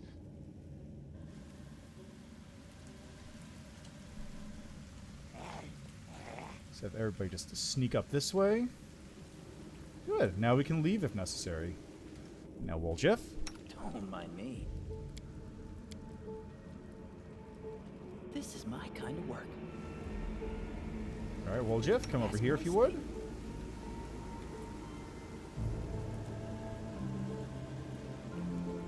Let's just clear out a couple more of the demons. Might be treasure. Ooh, what's this? A magic buckler. Just don't blame me. Oh, I heard there was actually an achievement for this, so let me try this real quick. Wait. Okay, so I'll put Camellia over here then.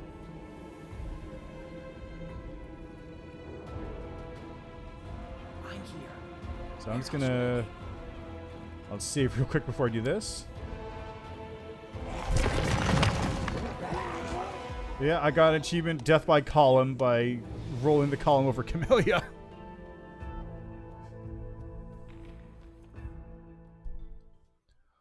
That works. So Camellia, come back over here if you would. Who, me?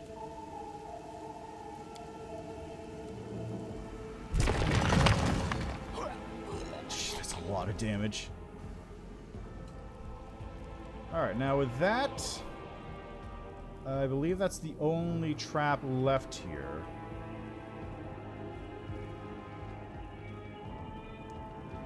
So, let's try and kill some demons, shall we? Into the fray! Yet another obstacle. The light! Whoa, fireball, okay.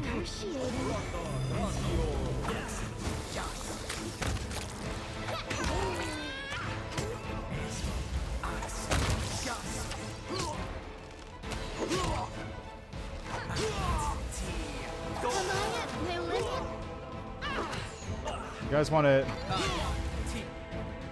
Okay, Zila, really quickly just smite there if you would. Okay, that's fine too. This pain is excruciating.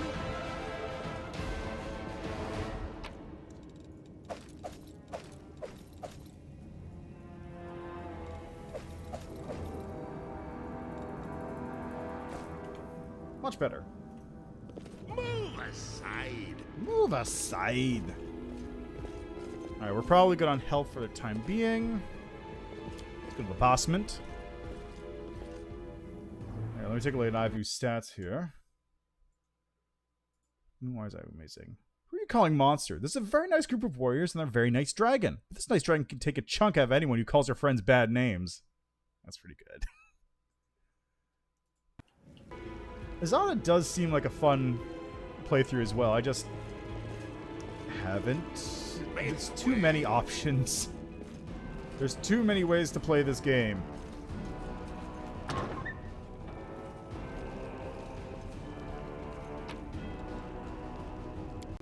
Angels.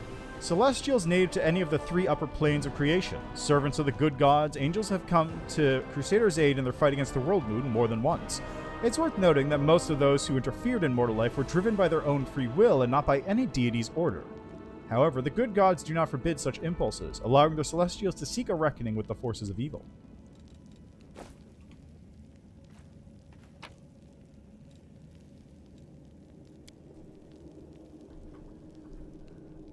Almanac of the Tower of Estrod Museum. Gallery exhibits. Among the cloudy colossi.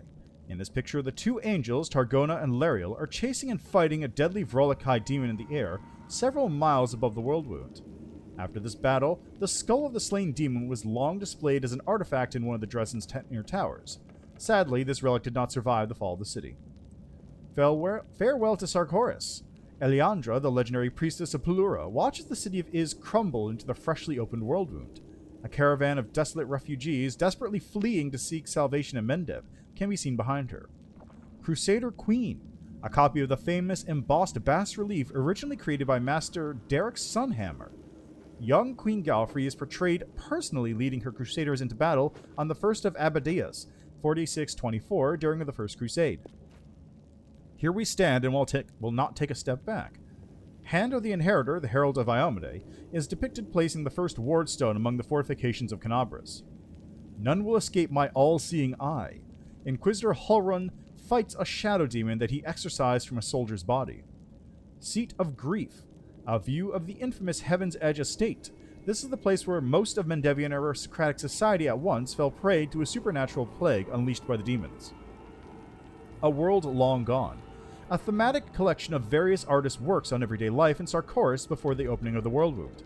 The first triptych is dedicated to the funeral rituals held at Pelura's Fall temple for the deceased chieftains. The next cyclist of miniatures depicts various scenes from a woodworker's workshop.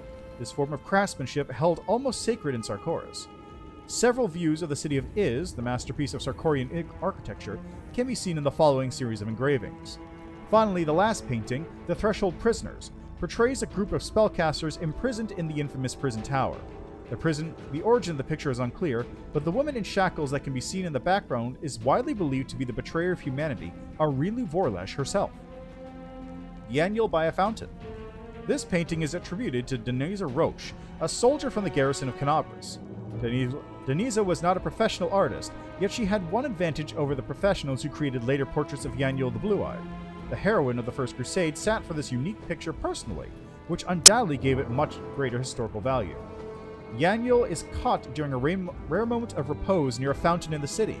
The portrait was presumably painted from life over the summer of 4637, 1 year before Yaniel's heroic death during the Battle for Dresden. Reliquary exhibits. The Wand of Zacharias. The wand of the famous mage Zacharias, who made his name during the heroic and tragic siege of the Lost Chapel. As the fortress warden, he sent his apprentices to break the siege in order to save the priests who served the chapel's many gods. Zacharias himself refused to leave the fortress, however, and is believed to have perished in the final onslaught. A popular legend says that the spirit of this brave hero still haunts the ruins of the Lost Chapel, waiting for a worthy crusader to bring back his wand and plead for aid in the darkest of times. This item was donated to the museum by Zacharias' apprentice, Mage Teldon. The Vessel of Raylis. This copper vessel and the oil inside it were sanctified by Raylis, priest of Iomade and faithful crusader. A batch of lamp oil has been brought to the crusaders' camp, and Raylis took the vessel to move it to the storehouse. Raylis' faith was so deep that it made the oil shine all by itself, and the vessel became covered with engravings praising the goddess. This item was donated to the museum by Raylis' fellows in arms. The Helmet of Scrotia. This helmet belonged to Bathistus Scrotia, paralictor of the Order of the Gate and one of the first Hell Knights to serve his duty as crusader. During the most unstable and dangerous first weeks of the war, Scrotia saved the crusade from infighting between the worshippers of different gods. When a Hell Knight killed a paladin of Iomade in a personal duel, Scrotia stopped the imminent bloodshed by stepping up for his soldier and taking the blame for the deed. This was far beyond his duty, but Scrotia defended the honor of his order by proposing to wash out the insult with his own blood. Scrotia agreed to be beheaded in exchange for a peace treaty between the two orders. His death put an end to the rivalry in the Crusader ranks once and for all, and his sacrifice will be remembered by all Crusaders forevermore. This item was donated to the museum by Queen Galfrey, Sword of Iomade. Terendilev's Claw. This is a claw taken from the Silver Dragon and protector of Canabris. It was cut off by demons when Terendilev heroically saved a group of ambushed crusaders from certain death. This item was donated to the museum by the Town Hall of Canabris. We regret to inform you that the bulk of the Third Crusade exhibits is currently not available for viewing. It has been moved to the museum storerooms for restoration and cleaning. Please accept our sincere apologies. And let's take a look at Ivu's stats now, since I have a minute. Those are pretty decent stats. Strength 21, Dex 16, Con 17, Int 16, Wiz 15, and Charisma 20. Level 10 Havoc Dragon. That's actually pretty beefy. Especially considering that she's just going to get bigger and stronger.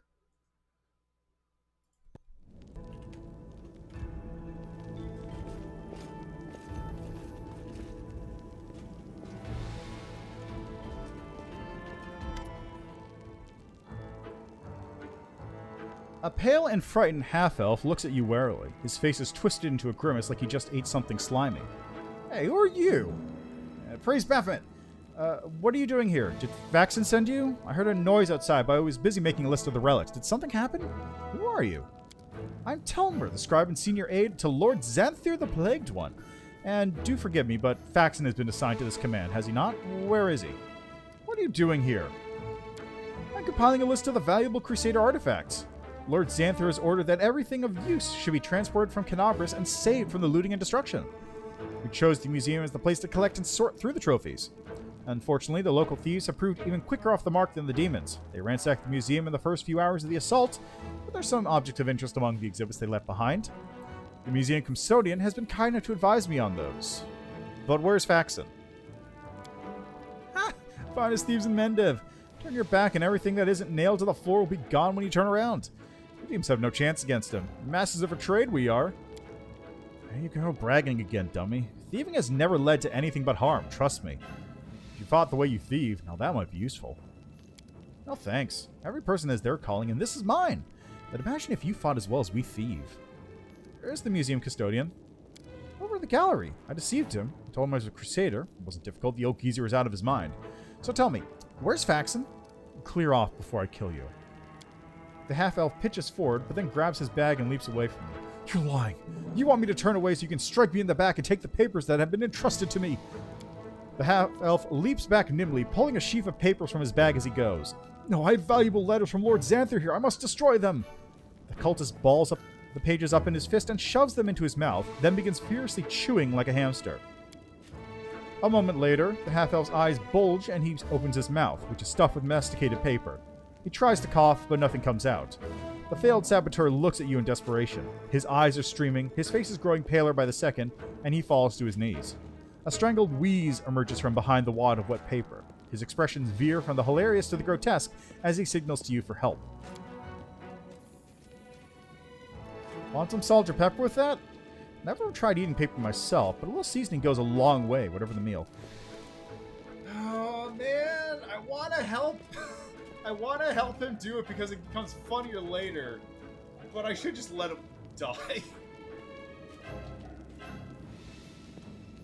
Yeah, let's kill him. Let's just kill him. Whatever. The half-elf falls into convulsions, scrabbling at his throat. For all that time, he looks at you in terror, the bystander to his horrific demise. What an idiot. Goddish punished them all. At least we can see the kind of mind that swears allegiance to a demon lord. I wish all cultists were as dumb as this one. It all ends quickly. The half-elf's lifeless eyes stare up you in silent rebuke.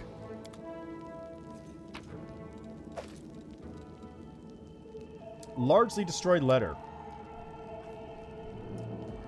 A wad of crumpled pieces of paper with visible bite marks and traces of saliva. The writing is blurred and indistinct. Most of the words are completely illegible, but some fragments are still intact.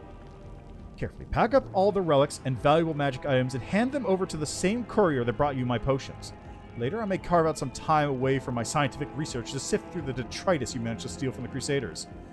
I might as well not bother, since your finds will almost certainly be of no use to me, once I find myself in dire need of a paperweight. Still, this mission keeps you occupied and gives me an invaluable opportunity to work without you sticking your nose into my experiments. I once again remind you that the rest of the text is illegible. Only a few more sentences can be read toward the end. The punishment will be painful, brutal, and utterly inhumane. Remember this. Good luck with conquering whatever you're conquering out there. Xanther Vang.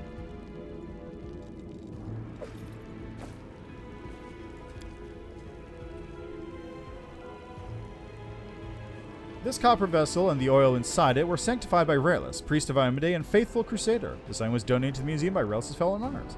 More details in the museum almanac. This claw was taken from Terendelev. Okay, so it's just the same thing as before.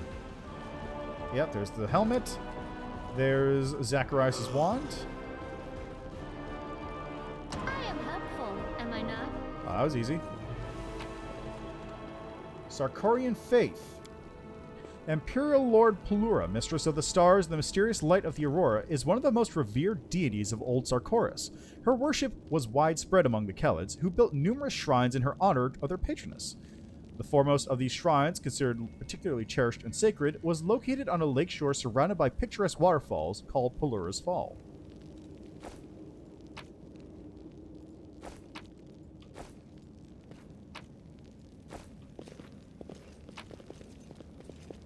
Oh, the chain shirt.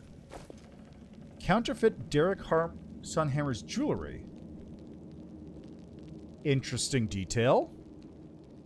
And there's Lady Kalandra's chain shirt. A +2 mithril chain shirt. How much longer, I wonder? I hope you appreciate this. Might be trap, might be treasure. I found. Now what is something. that? I am helpful, am I not? I am helpful, am I not? Yeah, you keep saying that, but... I hope you appreciate this. Okay, another copy of the almanac. Or don't.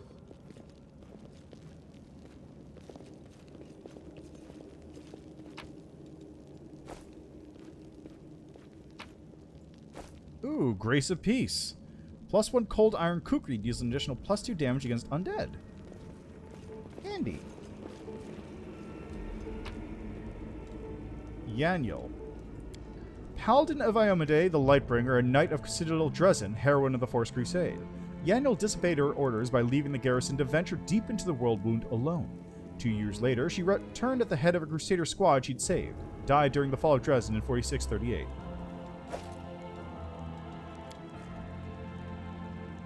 I am helpful, am I not? Composite longbow. Ooh.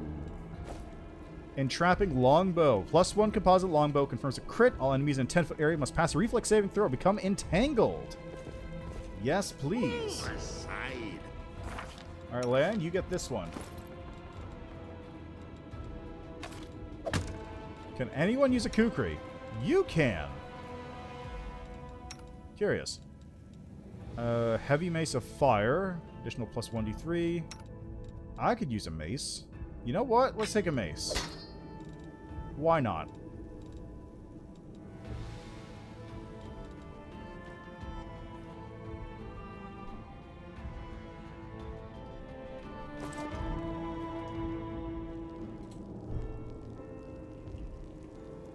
Wait, who's Gemersha?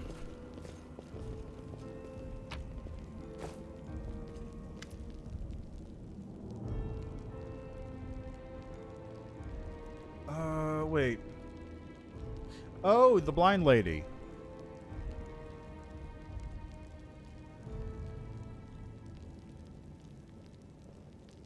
Maybe it changed depending on your path. I don't know offhand.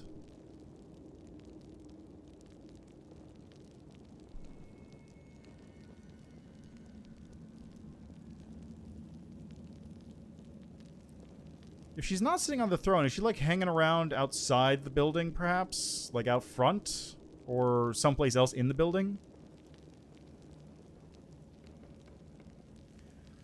The old man looking around absentmindedly shrinks away from you as you get closer. His head seems to shake uncontrollably, but his hands are surprisingly deft and assured as they level a magic wand at you. Stay back! Which are you, robber or demon? Weird. Hey, take it easy, Gramps. So that's the way it is, eh? You see horns and you think thief or demon? Quit scaring the old man, dummy. Have you seen your horns? How should I put this? Don't exactly inspire trust in a city that's currently overrun with demons.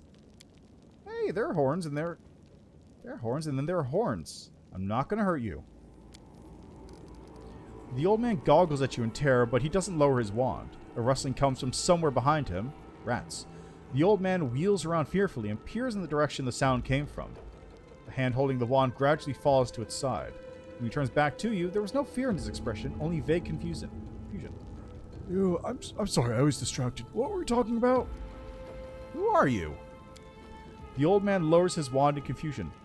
I think... His expression grows distraught and mournful as though he's on the verge of crying. I forget. His gaze falls on a piece of cloth carefully stitched to his cloak, which reads, Teldon, Tower of Estrod Museum Custodian. Ah! I'm Teldon, the custodian here. My memory isn't what it once was. My faculties are failing me. But at one time, my mind could cut like a diamond. I was a battle mage, one of the few who survived the Battle of the Lost Chapel. I'm an old man now. Sometimes I sit down my keys one moment and the next I can't remember where I put them. Don't worry, bro. That happens to me too. With a pleased smile, the old man puts a hefty set of keys from his pocket and proudly shows them to you. Here they are, my keys, my little lovelies. I will never give you away to anyone. Remembering himself, the old man hastily stows the keys back in his pocket. What are the keys for? Oh, these are keys for everything. I can open every door in the Tower of Estrod with these. The museum custodian on duty must carry these keys at all times and never be parted from them, not even for a second. And why is that?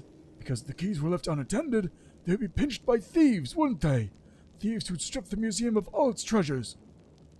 What are you looking at me for? Woljif exclaims indignantly, even though no one is looking for him. Give me the keys. Out of the question.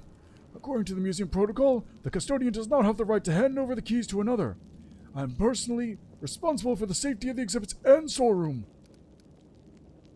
Don't you understand? This museum holds things that can help the fight against the demons. Custodian shakes his head firmly and snaps out. Exhibits are not to be handled without the permission of the museum management, and they're certainly not to be taken outside the museum itself. Hand over the keys or you'll regret it. The old man pales and his jaw begins to tremble. Don't you dare! Don't even think about it! I see. The old man affectionately pats the pocket containing the bunch of keys. Why did the demons spare you? The museum custodian looks at you in stark surprise. Demons? There have been no demons in this museum. I heard them breaking into the tower, but then everything went quiet. Then a very polite young fellow came along, a half-elf. He said Canabras was under attack, but that the Crusaders had already recaptured the tower. He said he'd been sent to oversee the evacuation of the museum. He was very pleased to find me here. I proved a very useful resource. I showed him all the most valuable relics, explained what they were, and he wrapped them up, labeled them, and carried them off somewhere. I've been here all this time. The old man gives us the keys a satisfied shake. I've locked the doors and stood guard to make sure no demon got in. I've not seen a one of them. I haven't heard any other. I've grown hard of hearing over the year. That half-elf was a demon worshipper. The old man frowns in confusion. What do you mean, demon worshipper?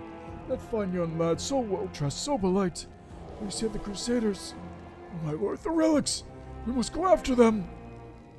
The old man works himself into a state, bitterly lamenting as he roots through his many pockets, but the outburst doesn't last long.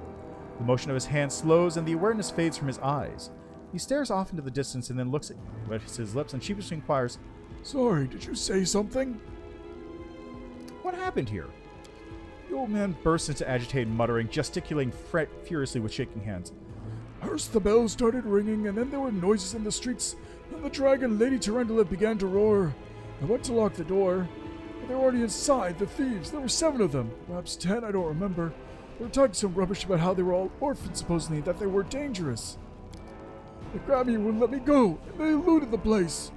Took everything with even a lick of gold on it. Relics, too. The museum boasts a very extensive collection.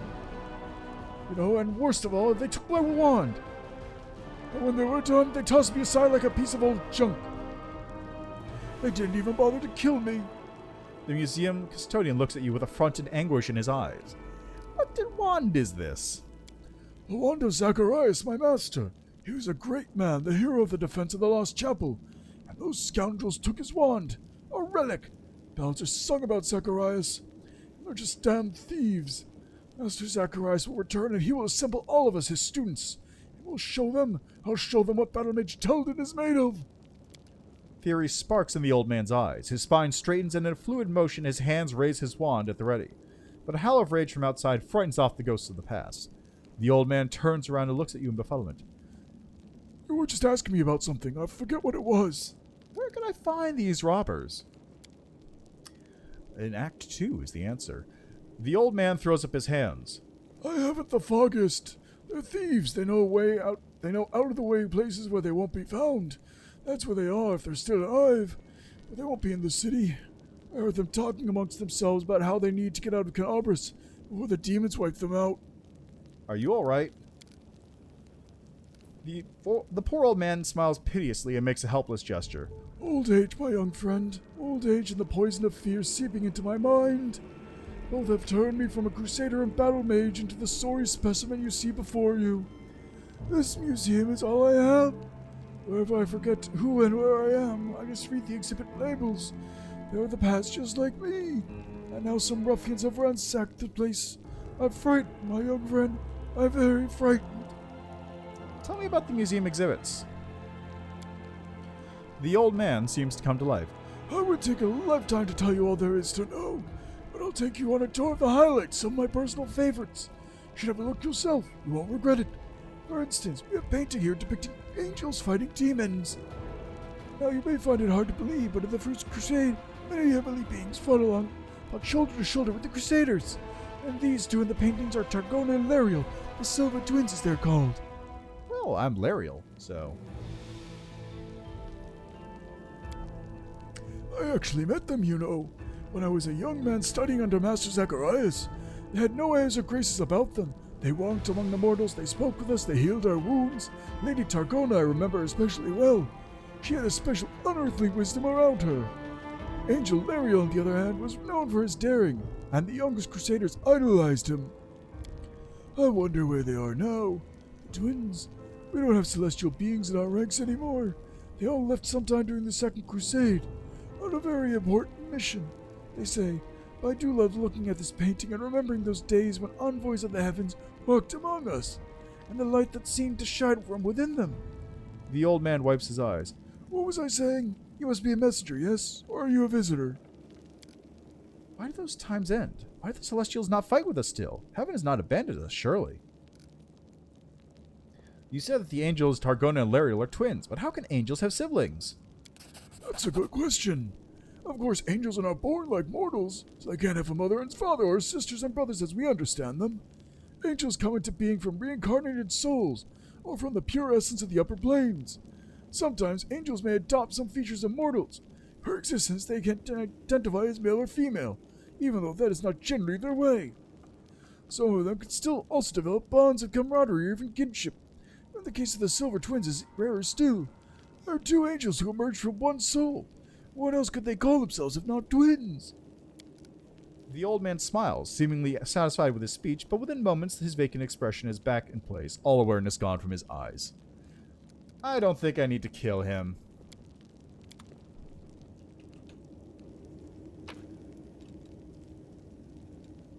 I don't think I need to kill him, but I don't need to attack, but I don't need to, like, tell him where to go either. I'll keep my evil points. Make way.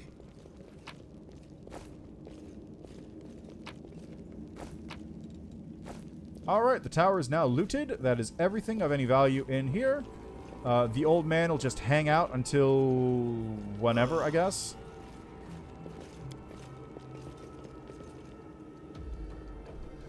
Okay, now... Oh god, I gotta take care of Ramium, that's right. There's the exit. Nope, that's not the exit. The exit's over here. How much longer, I There wonder? it is.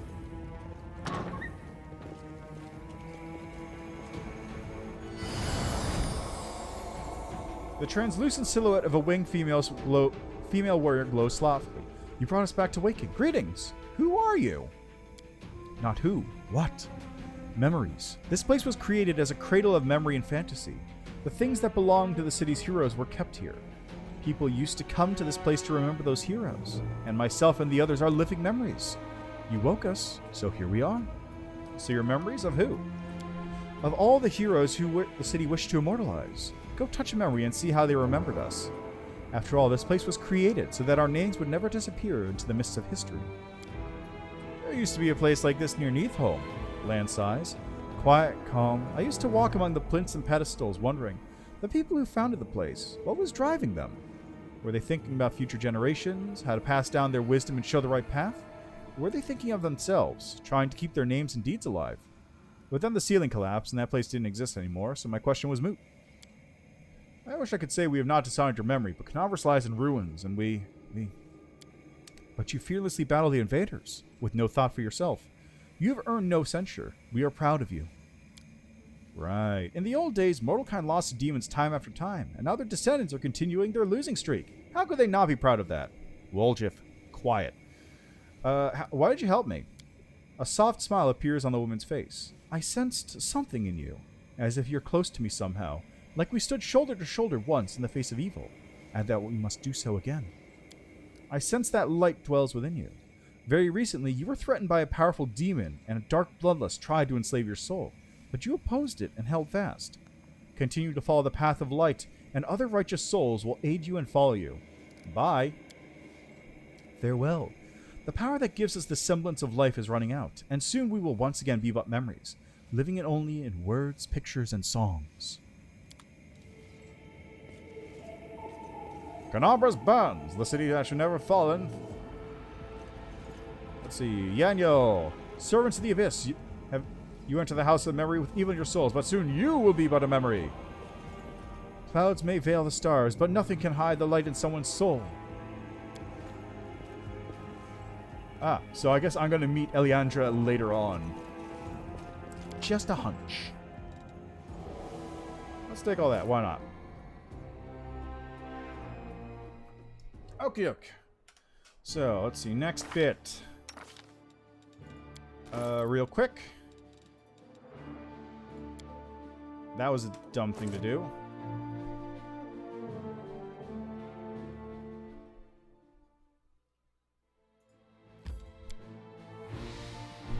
Right, because you're... Oh.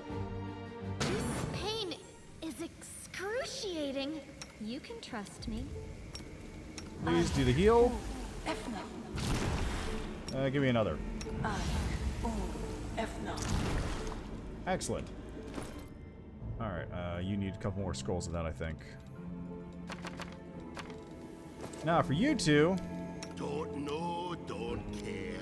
I don't have any cure spells prepared, but you can drink some potions.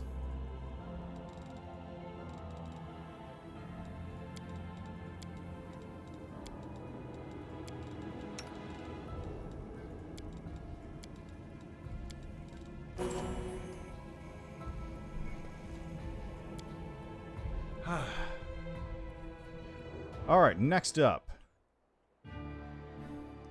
Yeah, next up is Market Square. Again with this encounter.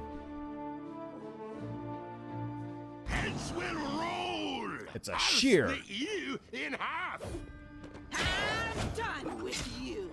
Oh, come on, really? How much did the thing do to me?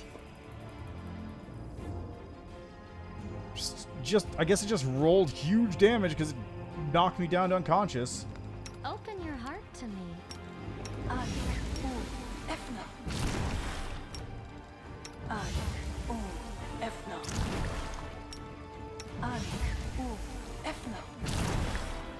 There we go. Move aside.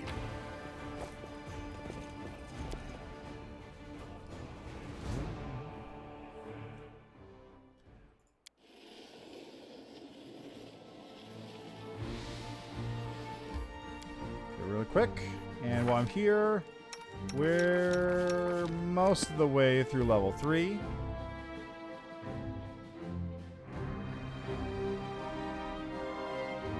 Bum, bum, bum, bum, bum, bum.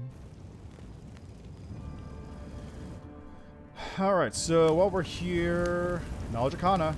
Well, it's done now.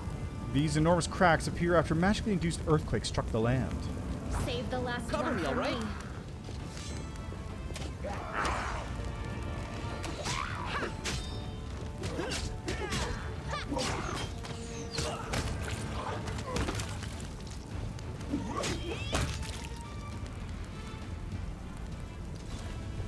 You guys are welcome.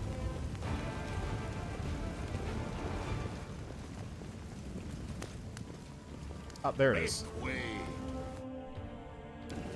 The mongrel did it. There we go. A totally safe bridge. Alright, now while we're here... Yet another obstacle.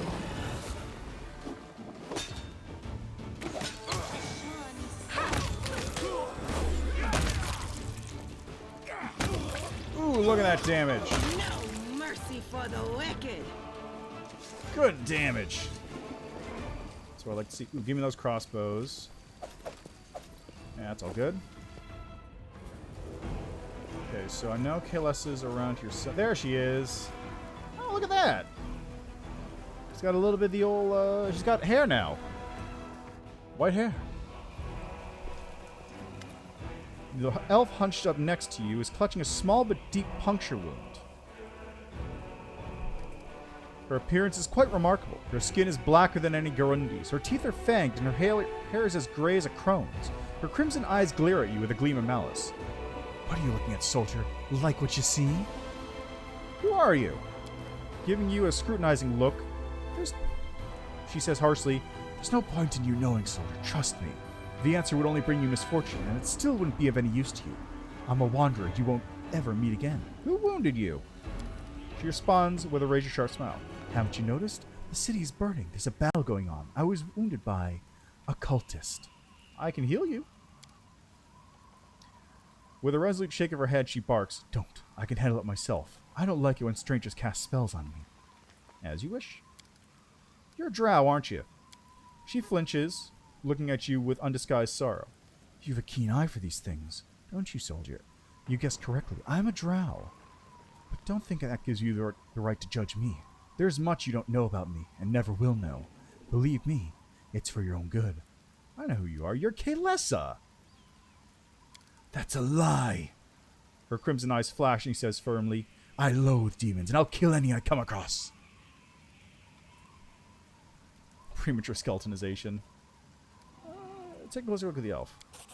She's clearly holding something back, but she doesn't appear to be lying either. Whatever it is she's hiding, her claim that she hates demons sounds quite convincing. You're not lying, but you're not telling me the whole truth.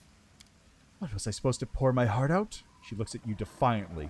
If you have your war, soldier, I have mine. You're fighting chaos and madness, and I'm fighting lies and hypocrisy. But we're both willing to die for our cause, aren't we? Why would Foreign slander you? Kayla's grim expression hardens further, as bleak and unflinching as the words on a tombstone. You're asking questions that are dangerous in and of themselves. I urge you to stop. The more you know about me, the higher the chance that traitor's dagger will find its way into your back. By the way, Foreign's at the Defender's Heart. You should clear that place. It was never my intention to set foot in there. Farewell, soldier, and thank you for believing me. Alright, what's this image? Back rank assistance. If the wearer of this amulet is wielding a ranged weapon, whenever an ally in a 30-foot radius lands an attack of opportunity, the wearer makes a free ranged attack. That's really strong. Wow.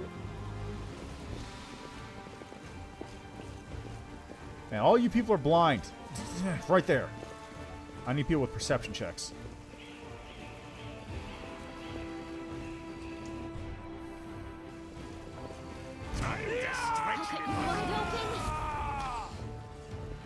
The spirits demand your blood! So this is how it feels? Okay, Camelia's down. There we go, that's one. That's another. That's another. Did you see that? Good. And good. Nice and easy. Really quickly, you're going to drink a couple potions. Say don't forget.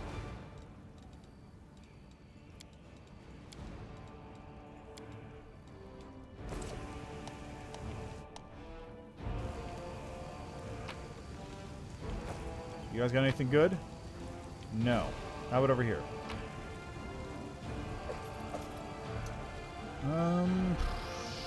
Got what? Short sword, great sword.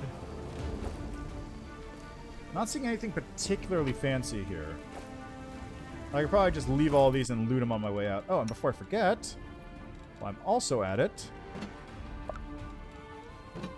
there you go. Buckler +1.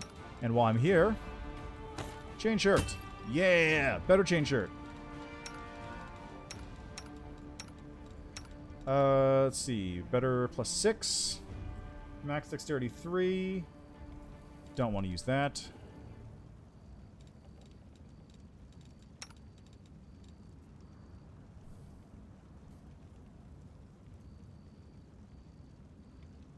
I should probably give this to Camellia. You, I guess, would just get a regular chain shirt. Yeah. You got other stuff to buff your armor.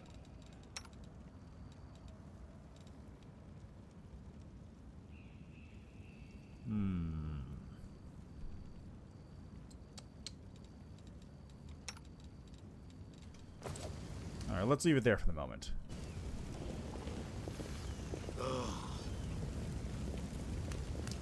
That ring, though, that looks really good if you were to combine it with Snapshot. So you get to threaten a zone as well, on top of being able to get a free attack if someone else gets AOs.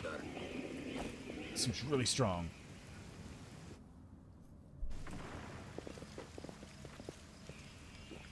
Stab you or zap you?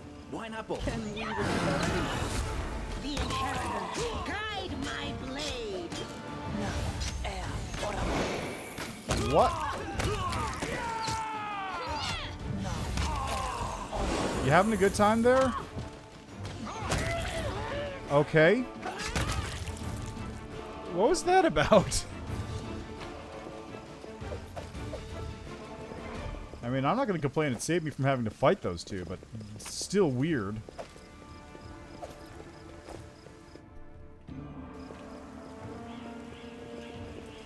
What was that about? Out on a ruined land. Yeah, definitely. Actually, yeah, Arushale probably is a better pick because Lan is going to be focused more on dexterity for, well, wisdom for attacking, I should say. I hope you appreciate So dex is this. going to be secondary for him after, you know, I manage to start leveling up that dex. Or start leveling up his whiz. Which will be Follow me. not too long from now. Okay, I believe Ember's right here, isn't she? No. What? Oh, this is Dretch. Ah, 2 Dretches. Ah, I love watching the enemies explode like that. It's just so cathartic.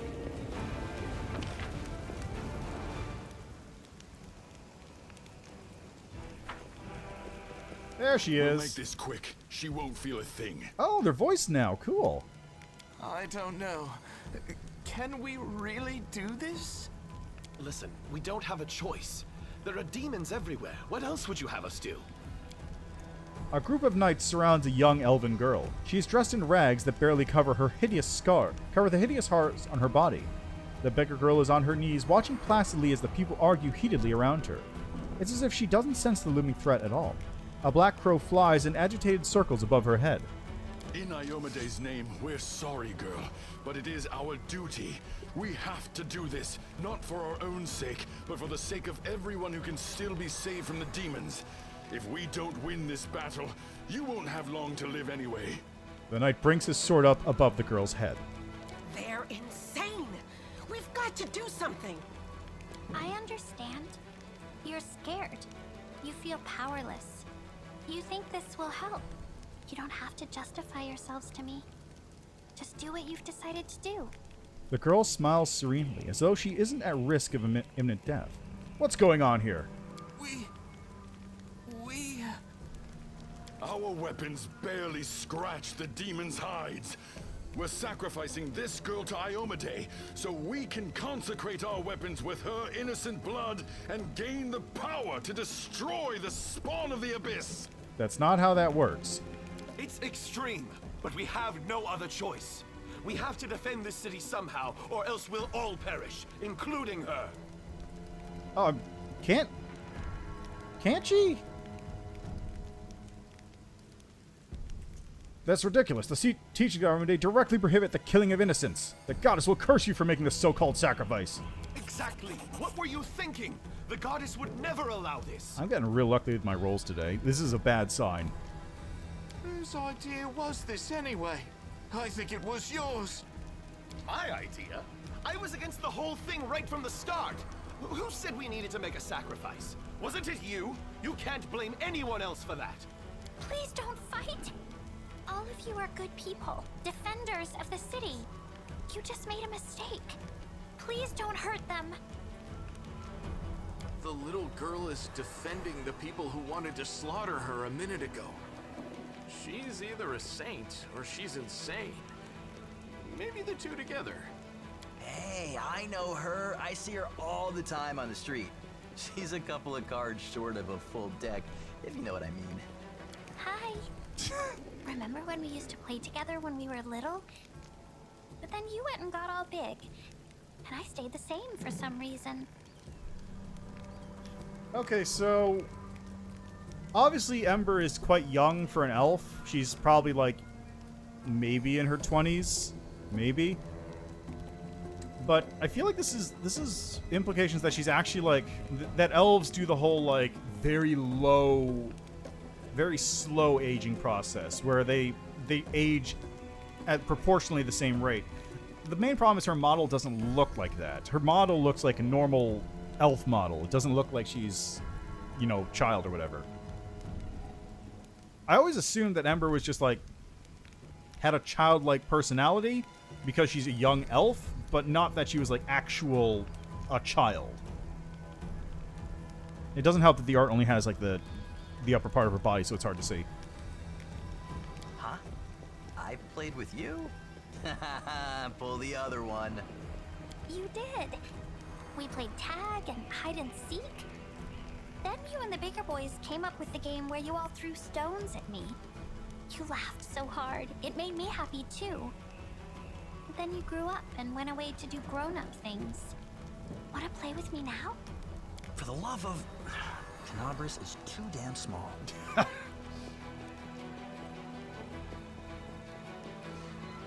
I like how that's, I like how he actually does know who she's talking about. The instigator must be punished. The rest of you go to Defender's Heart Tavern. That's where the survivors are gathering. Whose idea was it? Not mine, that's for sure. Well, it wasn't mine. That means... The two knights narrow their eyes at the third. Wait, it's not...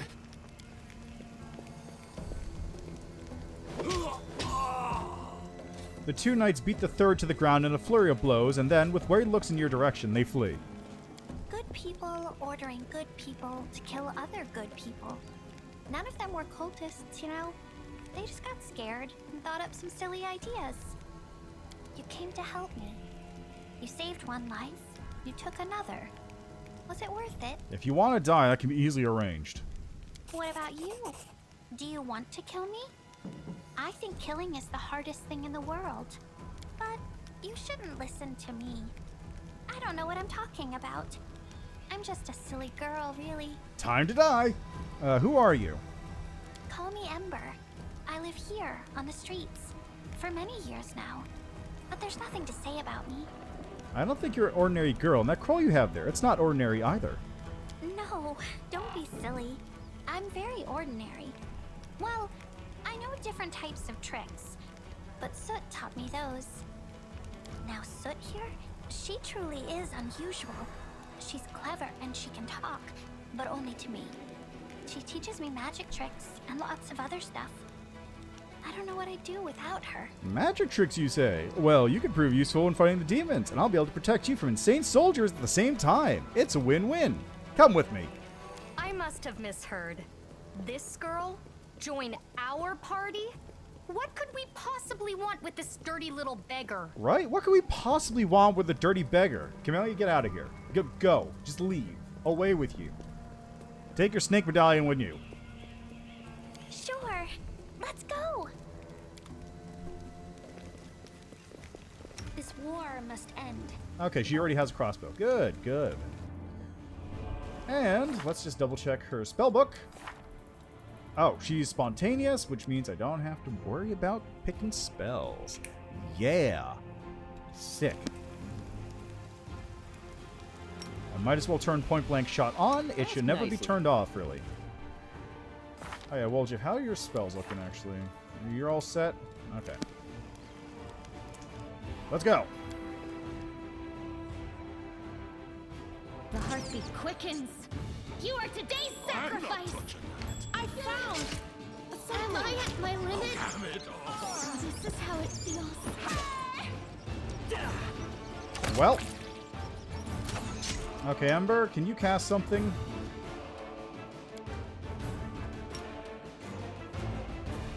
How about this? So this is how it feels. This is how it feels. And perfect. And Camelia's not dead, so it's a win-win. She just has filth fever. I appreciate privacy.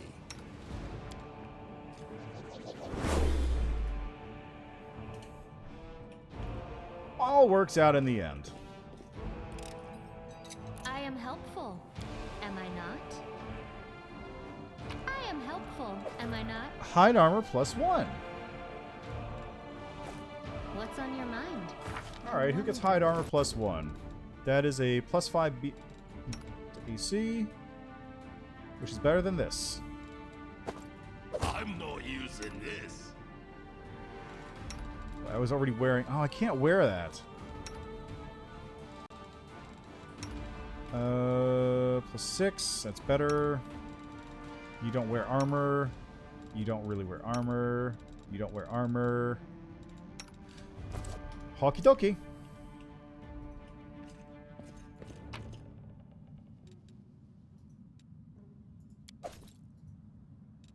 Comprehensive guide to cooking a tasty dish. You've marched me to the bones today.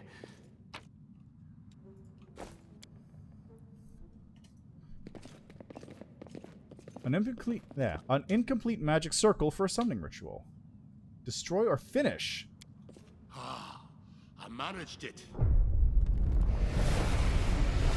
Clever mortals. I can't reach you from inside this thing. Oh, but you forgot something. There's nothing keeping me in here. Nothing at all. Why did I do that? For what purpose? Why would you do that? I don't... Why would you summon a rock? They're already a pain to deal with as is. I feel like that's just going to cause issues later.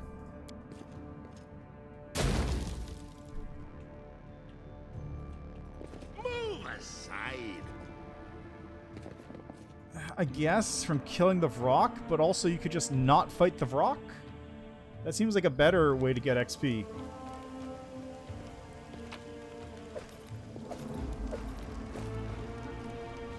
Alright, we've grabbed Ember, which means it's time to go deal with Hullrun.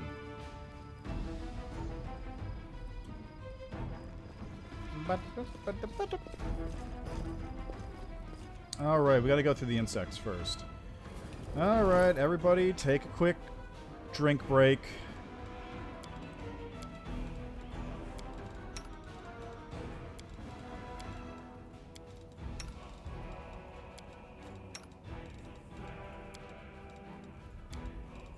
You can get another one of those.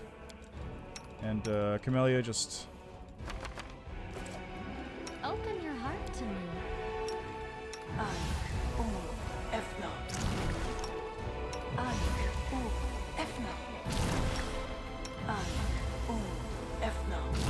Wow, really rolling like, really rolling well on those afflict wounds, huh? Alright, just really quickly again.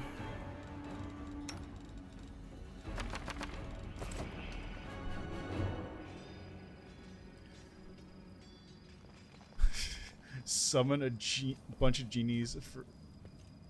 Ask a genie for levels and he summons a group of elder vampires. You know what? That's fair. You should probably expect something like that in that case. Also, hello, Nightbringer. How are you doing? Yet another obstacle. Where did they... I'll split you in half.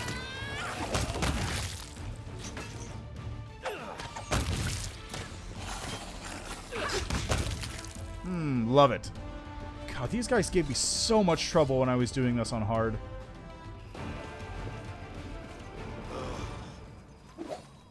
How you guys doing? Can we retreat already?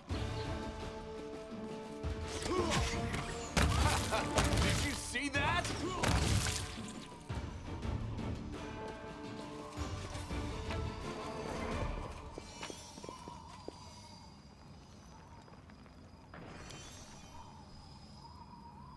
Stories told us by spirits. The Knight with Harrowed Hands. Canabra's Medium Alliance Publishing. The demon puts 2 plates on the table in front of me, on each a bleeding human heart. Look, he says. The right one belongs to a noble and righteous man, a loyal servant of Ionide. The left one is the heart of a murderer and a scoundrel. But something tells me they taste exactly the same. I remain silent and don't move. I couldn't if I tried. One of my hands is pinned to the wide armrest with a knife thrust to the hilt, the other similarly pinned helpless on the table. The demon circles and carefully brushes away a strand of hair that stuck to my forehead. Your silence saddens me. Don't waste your time on this performance, monster, I say, though I scarcely get the energy to breathe. If you wish to torture me, go ahead. If you want to kill me, then kill me. My life is in your hands, but my soul is not, and never will be. The hearts on the plates in front of me continue oozing blood. They've only just been ripped from their owners' bodies. The right one apparently belonged to my partner, the left to the criminal we were escorting. But the demon who'd set his lair in the old mill killed without discrimination. He walks around the armchair and stops behind my back, placing a clawed hand on my shoulder. This is not a performance at all. It's a feast, and I will be sated. No, not with this. You can see my eyes still on the hearts. With you. It's your heart that's in front of me right now, so helpless. The claws on my shoulder tighten a bit. Goddess, help me endure. After a moment, the demon continues. You know what we don't understand, you zealous servants of law and good? He seems to like the sound of his own voice. It was you who brought us to your land. The more of you who gather here at the edge of the world wound, so brave, burning with righteous wrath, the more like me will come from the abyss. It's not because we want to win a war and conquer your world. Perhaps our lords want this, but trust me, they are as far removed from their subjects as your lords and kings are from you. No, we come for those like you, for the persistent and the proud, who won't break until the end, for those whose suffering is sweet and lasts, for the sweets. He appears in front of me again, licking his lips. I know that he'll never grant me a quick death.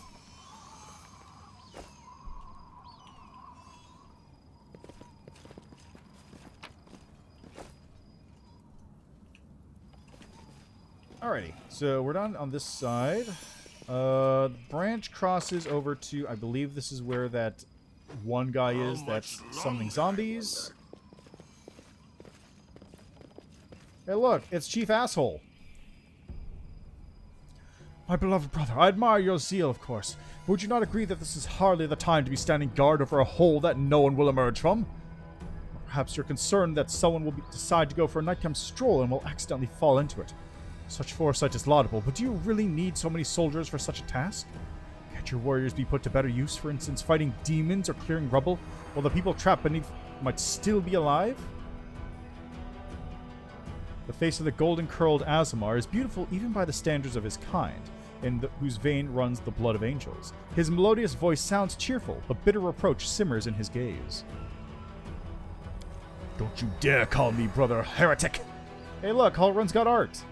He looks like an asshole. The signs of recent hard fighting are obvious on this stern old man. His armor is dented and covered in blood, and his unnatural pallor suggests something more dangerous than wounds inflicted by claws and fangs. Nevertheless, his gaze is stony and his voice, accustomed to barking orders, is harsh and clipped. How dare you accuse me of doing nothing to protect this city? Especially now when followers of your temple were caught committing treason. To my mind, you are no different than the demon worshippers. Those miscreants, those beasts that are digging under the city walls. Everyone knows, my dearest prelate, that in your zealous pursuit of order in the city, you have long since forgotten how to tell friend from foe and good from evil. That's what happened with my adepts, whose act of treason was a genuine attempt to save the city. And yet again, I'm forced to repeat myself. While we're wasting time on pointless quarrels, that people are dying under the rubble in our city. People whom could have saved you had you only set your soldiers to the task and not kept them here, surrounding a useless and utterly harmless hole in the ground. Harmless? Well, if it's on your say-so, then that must mean there's something down there. Your associates, no doubt. They're just waiting for us to abandon our post before they slink out and try again to... The old man notices your approach. And you, I remember you. You appeared in my city the day the demons attacked and Tyrandalev died. What are you doing here? Answer me at once, or I'll have you strung up by your ankles before you know it. I think the demons have wounded me. I still have enough strength to take on 100 of your sort. What is this hideous creature? Halrun peers at Lan with suspicion. Lan, at your service. The Mongol ducks his head in a bow. My forebears fought in the First Crusade. I lived in Canavers my whole life. You haven't seen me before? Oh, it's because you don't ever venture into our underground district. We've been meaning to complain about the city authorities that our paving stones have been in need of repair for a long time. First Crusade. So you're a Mongol. Obviously no human speech. Surprisingly well, in fact. Well, let's be off with you. The prelate looks at you. If he causes any trouble, I shall hold you responsible. Come to think of it, you still haven't told me who you are. Who are you? I'm a crusader. I'm fighting to liberate Canavers from the demons. A crusader, you say? I'll be looking into that. You obviously don't know to whom you're speaking. I'm the one who decides who's a crusader and who's a traitor in this city. Halrun Shap, prelate of Canavers, by the grace of Her Majesty Queen Galfrey, and the city's defender against threats from within and without. Is Velociraptor not that good? Or is it the half-orc part?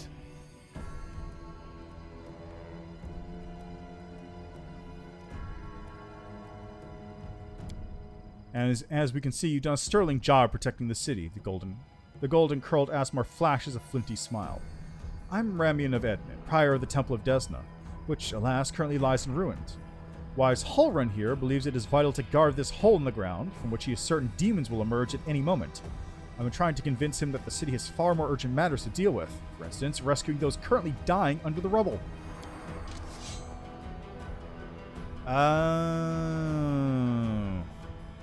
So you have to either wait for it to turn into a large creature or not ride it ever. I feel like shouldn't classes that are about riding limit your mount to being something your size that you can actually ride? I feel like that is something they should probably do, right? You know what? There may be, in fact, one more matter that's more important than guarding this hole. I put it off, and look where it's led us. I should have had you hung from the gates back when you dared to defend your gang of delinquent demon collaborators. If the Sokorians had hanged Arilu Vorlish when they had the chance, there never would have been a war. I won't repeat their mistake. I won't hesitate any longer. Soldiers, seize this scum! Now let's see reason. These are frightening times, but threatening to hang someone without trial, that's unworthy of a certain of Iomade. The old man fixes his eyes on Sela. Lest you forget, girl, we may serve the same goddess, but you're not an Inquisitor. Don't question the way I choose to serve Iomade, and I won't question yours. What precisely are you accusing Ramion of, Inquisitor? Treason. Not long before the city was attacked, several followers from his temple tried to secretly access the Wardstone and perform an unknown ritual over it. Hulrun is trembling with fury. The Wardstone of Canabras, the gift from Iomade, the bringer of light, wrought by the hands of her herald, the first in the chain, and followers that crazy runt of a goddess tried to meddle with it while using their magic after hearing a voice from their dreams. Our soldiers almost had them caught when Ramion got in the way, allowing the traitors to go on to ground. I made a mistake. I didn't have him locked in a cell to interrogate to within an inch of his life. And now the city lies in ruins. It's time to rectify that mistake. I've told you before, I'll tell you again. My people foresaw the attack on the city. They knew the Wardstone already carried the seed of corruption within itself, and they were simply trying to heal it. I've heard similar claims before. Now, where was it? Ah, yes, from Staunton Vane, the traitor who brought down Dresden. The lessons of the past have taught us a great deal. And why is it? That is why I never believed you or your mom's lies, even for a second. And I was right. I still have Angel. Reveal the light of heaven. Behold, Inquisitor, I bear the gift of an angel who died in the caves below Canabras. I am no enemy of yours.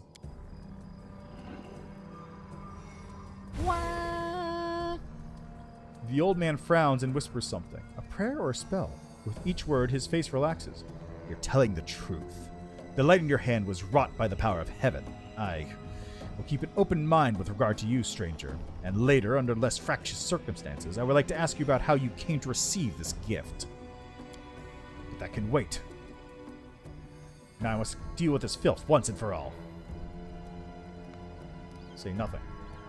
Remian looks at the prelate. You're a fool, Hulrun. You're a zealot and a murderer, but you're a zealot and a murderer, but you're a fool first and foremost. I told you that the Wardstone was weakened. You wouldn't listen. I warned you that the city was going to be attacked. You shooed me away. The truth is that my young adepts were trying to save the Wardstone, and you stopped them. The truth is that of course, those truly responsible for this tragedy are the demons, but you've done nothing to prevent it, and now you would still rather kill an innocent person and perish yourself than admit that you were wrong. As always. With a wave of his wand, the Asmar vanishes. Just runs away. Damn you! He fled, the heretic. He's no doubt expecting me to rush off in pursuit, but that won't work on me. Hulrun turns his attention to you. What about you? If you truly have been marked out for a gift from heaven, this is your chance to save the city. Go and bring back that filthy traitor. I'm certain that he and his cronies were helping the demons, either knowingly or unknowingly. Their attempt to bewitch the Wardstone is clear proof. Ramion must be captured. I see you suffered greatly in battle. Nonsense. I had to deal with a brood of Nabasus. It was nothing. I've taken on worse enemies with the goddess's help. Nabasus, also known as death demons, have the ability to drain their victim's life force. Judging by Hulrun's power, he has lost a significant amount of his energy. The Inquisitor can bluster as much as he wants, but right now he's far from the peak of his abilities. Why are you so obsessed with finding enemies everywhere you look, Bob? Why? You must not be from these parts, or you wouldn't have asked such a question. I look for enemies everywhere because our enemies are everywhere. Who are we at war with? Demons. Demons and cultists. They are masters of deception. They worm their way into your favor and masquerade in all manner of false guises. Do you think Dresden was taken out by force? No, by trickery. Were it not for me, Canabras would have gone the same way long ago, captured out from under our noses. Now listen to what I'm about to tell you. This was a long time ago. I was very young then, and I had just joined the Crusade. Back then, Canabras didn't have a garrison so much as a public thoroughfare. Anyone who wanted could just stroll into the city. One day at dawn, a group of refugees came up to the city gates, bold as brass. The guards let them in. And why not? For no one was ever turned away. 'Twas no matter. Everyone was welcome in our city. If you came from Mendiv, or if you'd hauled yourself here from across the seas, the Crusade accepted all and sundry. But on this occasion, we paid dearly for our laxity. Just as soon as those innocent lambs entered the city, they transformed into demons and rushed toward the Wardstone, slaughtering everyone who tried to stop them. 62 people died in less than a minute. The demons used their mutilated corpses to desecrate the obelisk. None of them dared to go near it. The light of the goddess burned them all, so they threw the blood from afar, spattering the Wardstone from every direction. And the lead demon, an eyeless beast, Monago is her name, jeered and gloated, saying we mortals had been sitting ducks, and the creature was right too. We let our guard down, and we got what we deserved. The bloodbath came to be known as the Red Morning Massacre, and it was burned into the townsfolk's memories. Since then, Canabras has adopted different practices. Heretics, cultists, spies, all the rabble who coveted Arilu's glory, we drove them all out of the city. We haven't had any trouble here since. Many have come here, even the Baron Balor Koramazda, and they have all been sent straight back to where they came from, or else they were killed for their trouble. You see, Discari himself had to crawl the abyss and come here, the goddess curse him, in order to break through our defenses. And what did he do? He left again, and we're still fighting. Now this is what vigilance and discipline can do. Ramian really warned you about the attack? Those crazed Desdens were always bursting into my study with their incoherent prophecies that came to them in their dreams. I won't lie, sometimes what they said did come to pass. But can we really rely on these woolly dreams of heretics over the cold, hard facts of intelligence reports? Plenty of demons could have easily fooled them and whispered a treasonous plan in their dreams, and those lunatics would have been only too happy to listen. This time, Mr. Curlserbrains came to me and declared that demons were about to attack the city and that the Wardstorm's power was diminished by some kind of contamination or taint. Oh, may forgive me for even repeating the words. After uttering such blasphemy, he should have been locked up along with his followers and interrogated. Instead, I simply increased the surveillance on them. And what next? My people caught them red-handed, trying to attack the Wardstone with unknown magic.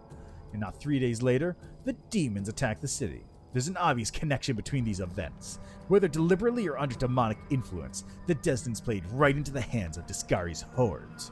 And they almost left the city completely defenseless. Raymond covered for his people the whole time and helped them escape my guards. After that, what else can he be but a traitor and a heretic? You're a fucking idiot, dude. There's nothing dangerous in the hole, by the way. You got no reason to be here. You told me yourself that you received a light-bringing gift from an angel who perished in the caves below our feet. It's no secret that those passages are teeming with dangerous creatures that can kill anyone, even a warrior of heaven. Yeah, like other people.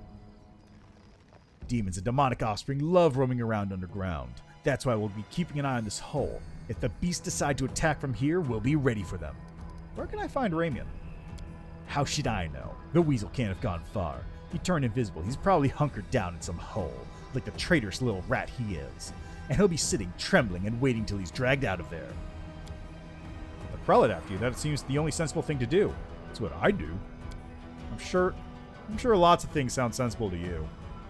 And it works too. As you can see, I'm still alive. I have to go. Go on then, if you have to. It'd be good if you could return with the head of that scum. Ember peers intently at Hulrun. I remember you. When my father arrived in the city, you met us. What is this gibberish? As if I have nothing better to do than arrange meetings with vagrants. But it's true. You and the other knights tied us to stakes and started lighting the bonfire. Father died, and then one of your knights changed his mind and pulled me from the flames. But then he died too. Don't you remember? If you were burned, then it was with good reason. You say some traitor helped you escape from the fire? That's a crime in itself, which means that you've been evading justice all these years. If it weren't for the invasion, I would review your case and see that your sentence was finally fulfilled. You're lucky that we have more important matters to deal with right now. He didn't look the way he does now, all wrinkled and gray. He was young with a big mustache. Amber smiles broadly. Draws a large bushy mustache in here with her fingers. He probably forgot all about me. It was a really long time ago. But I do want to say one thing. I'm not cross with him. This knight's a true hero. He just really, really wanted to protect the city, Only he got all mixed up about who was good and who was evil. I like how it's, I'll kill you for this, you swine. Now it's lawful to do. Before it was chaotic. Holrun, you sent an innocent child to be burned at the stake. Don't you want to ask for forgiveness? Hardly. Anyone can look innocent. How this girl managed to survive the fire? And what about that crow that's always flying around her? I advise you take a closer look at this innocent little lamb of yours. And if you ask me, she looks highly suspicious indeed. You forgive him after what he did to you?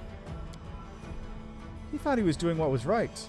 How do you know? Maybe you've done something, thinking it was a good thing, but you were really doing a bad thing that hurt someone. But what if I've done the same thing? You can't get angry at people for making mistakes when you might be no better than them. Let's go. Let's go. Bye-bye, kind knight. The girl waves to Holrun with a carefree smile. Holrun grimaces and turns away. Hero of the Crusades, Holrun. Follow me. Or don't. There it is.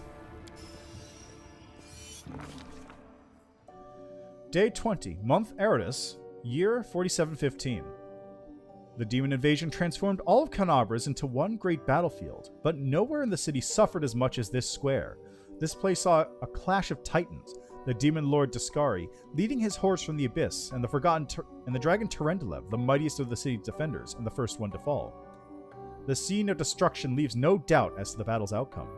A skilled scout could recreate the course of the battle moment by moment simply by looking at the ruins, from the chimneys torn down by powerful wings in a sharp dive, to the bloody tracks left behind when the demon dragged away the noble reptile's broken body. But it is no hypothetical scout gazing upon the ruins. It is Alexander Lichtman, and he is not alone. The shadow of a strange, barely perceptible presence lingers over this place, like a gaze untethered from any observer. This mysterious force unknown to mortal kind silently assesses, judges, and seeks a better way. In an instant, Alexander Lichtman is vested with this power and looks at the world with its eyes. The past, present, and future stand before him as a unified whole, an unmoving, multifaceted crystal that would be beautiful were it not for the fractures, blemishes, and flecks marring its splendor. What past does he see? In the past exists the one who wielded this gaze in life, although the one and life are in opposite terms for aeons, the supernatural embodiments of cosmic balance. Rather than who or what, a better word for these entities is how. The Aeon appeared from outside this world, from the great beyond, to put an end to the intermingling of the planes and destroy the world wound. The chasm disrupting the order of the multiverse. Alas, the visitor from beyond proved too weak for the battle they came to fight. They even failed to finish casting the spell that would have sent Daskari back to the abyss. With one swing of his scythe, the demon lord cut the Aeon down. What present does he see? Ruins, blood, corpses. None of this perturbs the Aeon's dispassionate gaze. The living are alive, the dead will be judged by Pharasma. All is as it should be. But the demons circling in the sky or prowling through the streets create a jarring juxtaposition, like splashes of blood-red ink on a restrained pencil sketch. They should not be here. The world of mortals is for mortals. The demon's place is in the demon world. How sublime the world would be if everything in it knew its place. But even the demons aren't as abhorrent as the sharp-edged, unassuming crystal languishing in the dirt among the bricks and smashed cobblestones. No mortal would notice it, but to the Aeon's eyes, its mere existence is an outrage against universal laws. If the Aeon still existed, they would not stop until the crystal was unmade. But the Aeon is gone, and only their gaze remains. Alexander Lichtman picks the crystal up out of the dirt and stows it in his pocket. He is mortal, which means he has the power to decide what to do with it. What future does he see? Good, evil, chaos, and order, everything in its lawful place in the multiverse, and is no longer trespassing where it does not belong. Nothing is disrupting the smooth and steady current of the river of souls from life into death and back to life again. The reality, rid of its flaws, is now perfect, and the Aeons withdraw to eternally admire its beauty, which will never be threatened again.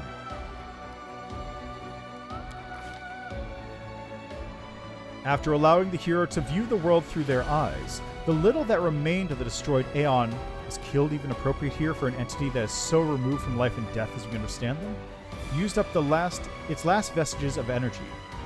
Now they are ready to disperse into nothingness, unless someone decides to preserve the Aeon within themselves. Will the hero take on this power so that he may again look at the world through another's eyes?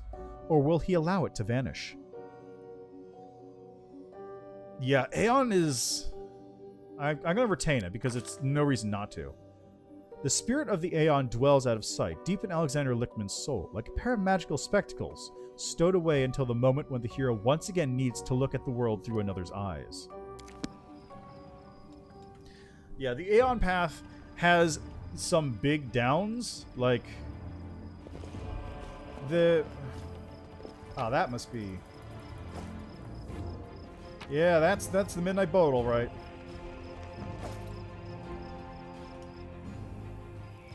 So let's just take a look at this one again. A bolt made from an unknown material dark as night. It absorbs light like a black velvet, and seems less like an object than a hole in reality itself.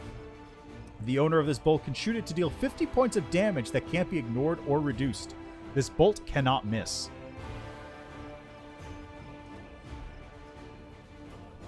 But yeah, the Aeon Mythic Path is one of the coolest paths. Like, it is incredible.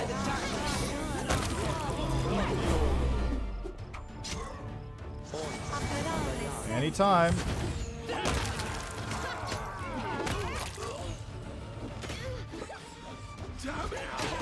Okay, I'm down. Excruciating.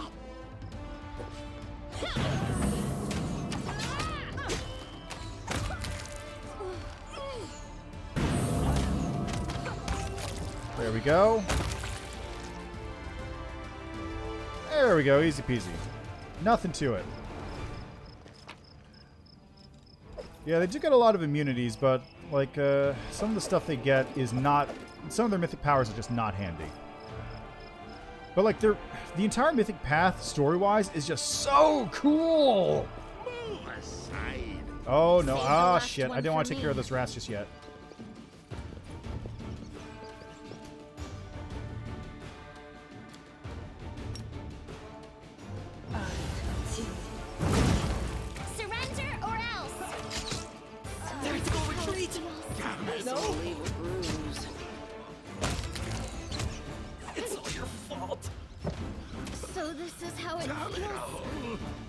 Okay, let's try that again.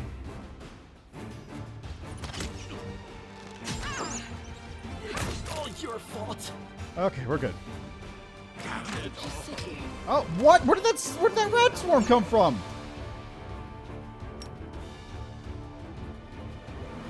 Where did that come from? This was... Oh, that's unfortunate. Yeah, that's why I'm taking Lich this time through. Ugh. Only problem is I can't get Lich until much later.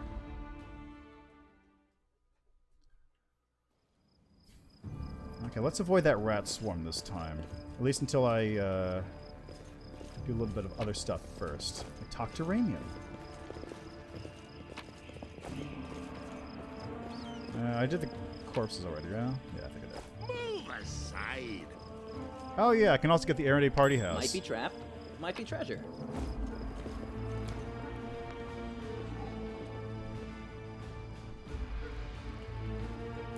Judging by the size of the blood stain, the body of something truly enormous was dragged over these stones. Terendelev, most likely.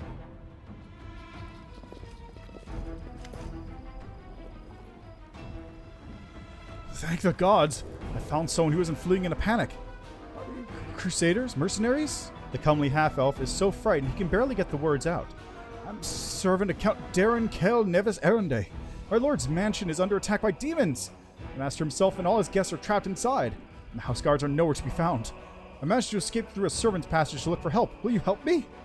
The mansion is only a stone's throw away, on the next street over. You meet your gaze with pleading eyes. That's, as soon as I deal with him. Count Erende. I've seen him a few times, from afar. He looks highly audacious. I confess that he did capture my attention, but that's neither here nor there. We should help him. The gratitude of a rich and influential man can only benefit us. You have heard about the Erende family before. This wealthy and noble Mendevian dynasty was almost wiped out by demons more than 10 years ago.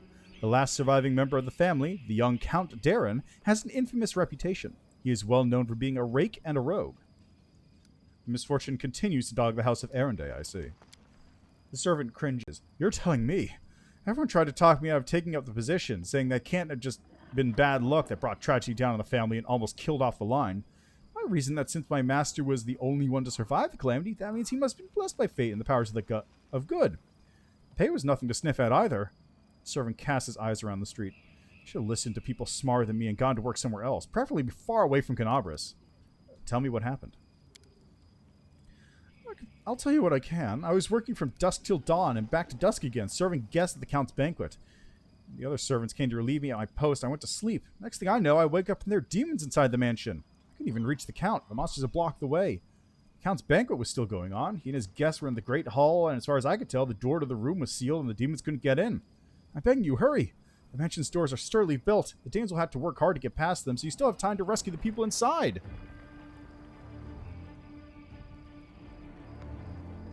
Oh, interesting. What will I get if I help this count of yours? Demanding a reward for fighting demons? That's dishonorable and foolish, too. Since demons are the enemy of each and every one of us. Today we selflessly help someone to thrash the demons, and tomorrow someone else will help us. If we were talking about a humble working man or a soldier, I'd be the first to say we ought to help, because it's the right thing to do. But some filthy rich aristocrat with a mansion? If he wants our service, he can pay for them. I'm trying to imagine how the cave tribes would have survived if we'd had a small group of freeloaders sitting pretty on their inherited wealth, doing nothing while the rest of us starved. I'm sure the Count will reward you handsomely for any rescue. Alright, where's your master's house? It's not far at all. You'd be better off entering from the next street over, though. The passage I used to get out. Help, I'm begging you. I hate to think what the Count will do to me if I don't bring back help.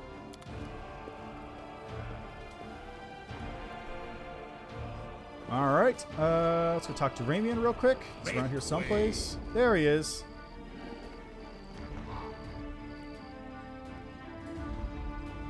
Hear me, take heed. The horse of the abyss. The worst one is the target. They must be allowed to capture it. The consequence will be disastrous. Why did I just see that? Why did I see that? I will help where I can. Rely on me. The golden-curled Asmar greets you with a graceful bow. So you found me. I have nowhere else to run. I'm at your mercy. Kill me if you wish. But I ask you, hear me out first. Did you really know about the demon attack before it happened? I did. We have a secret ally in the demon's ranks. No one knows who this brave soul is, but she has been feeding us information about the demon's plans.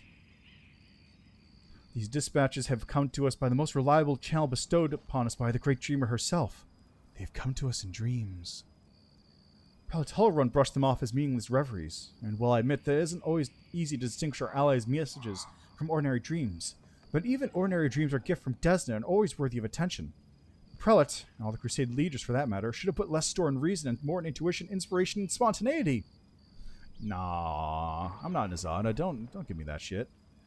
What's more, not long before the attack of the city, a blind elf who calls himself the Storyteller arrived in Canabras. This wanderer wasn't merely a collector of legends, but a scholar of the unknown. According to him, the wardstone in our city, the first and most important in the chain of wardstones, weakened since long ago, was teetering on the brink of corruption. It seems that the Red Morning Massacre and other demon attacks, even the ones we fended off, did not leave us unscathed. Unfortunately, the prelate did not wish to listen to the storyteller either. We're lucky he wasn't burnt at the stake as a heretic. We had such vital information on our hands, information that could have saved the city, but no one cared to listen all the way to the catastrophic end. Not all dreams have benign origins. What if those dreams were sent by demons? In a different time and place, someone perhaps could have become the victim of false dreams sent by monsters. But here, in the war with the Abyss, the goddess is keeping a close eye on her most faithful followers. I have no doubt that if a demon tried to intrude upon the demons of any one of us, Desna's punishment would have been swift. Wow, already? Damn. You are just booking it. How's Ivu liking that gold dragon?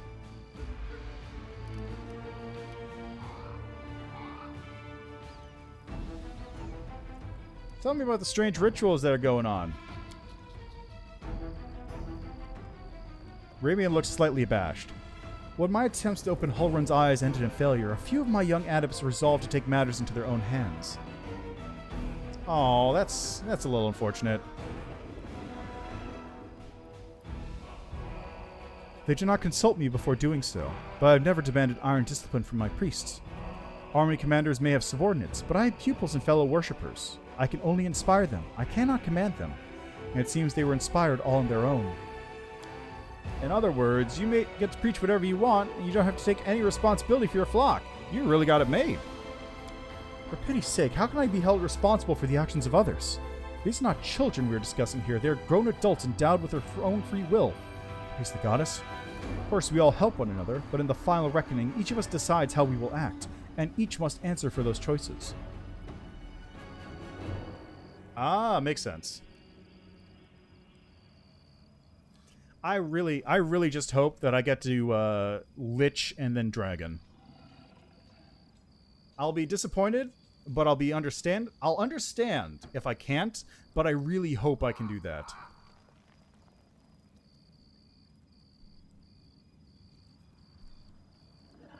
I can? Yes! Excellent. Well, I guess this playthrough is going to be golden. Also, give me a moment. I'm going to turn on my fan. It's getting warm in here.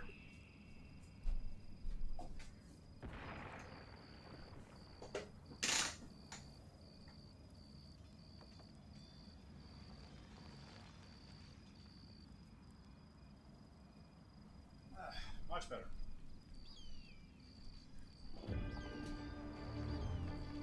Right, but I mean, can I do Golden Dragon after I Lichify?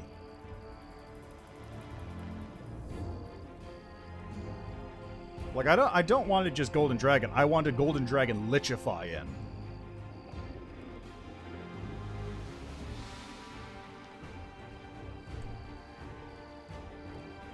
Anyway, answer for those choices. Damn it. Oh, shit. Alright, straight Lich it is then. They had no ill intent. They only wished to access the Wardstone in secret and try to cleanse it.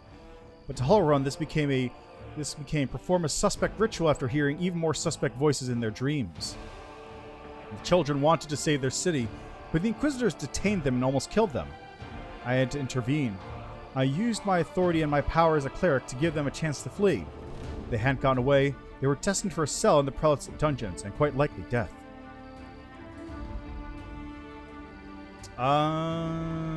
Okay, so you either choose to go into Gold Dragon or whatever.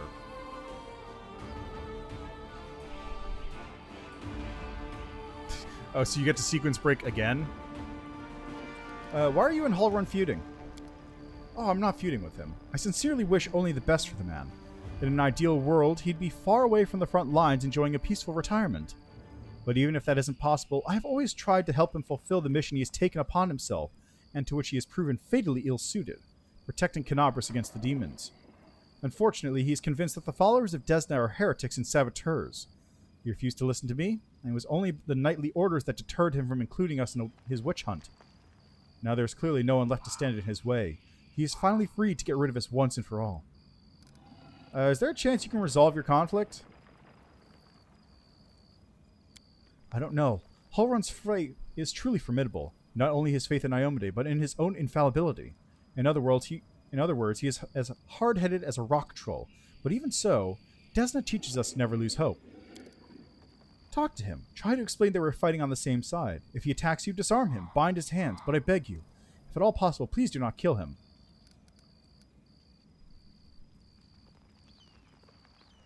Well, that's a little awkward.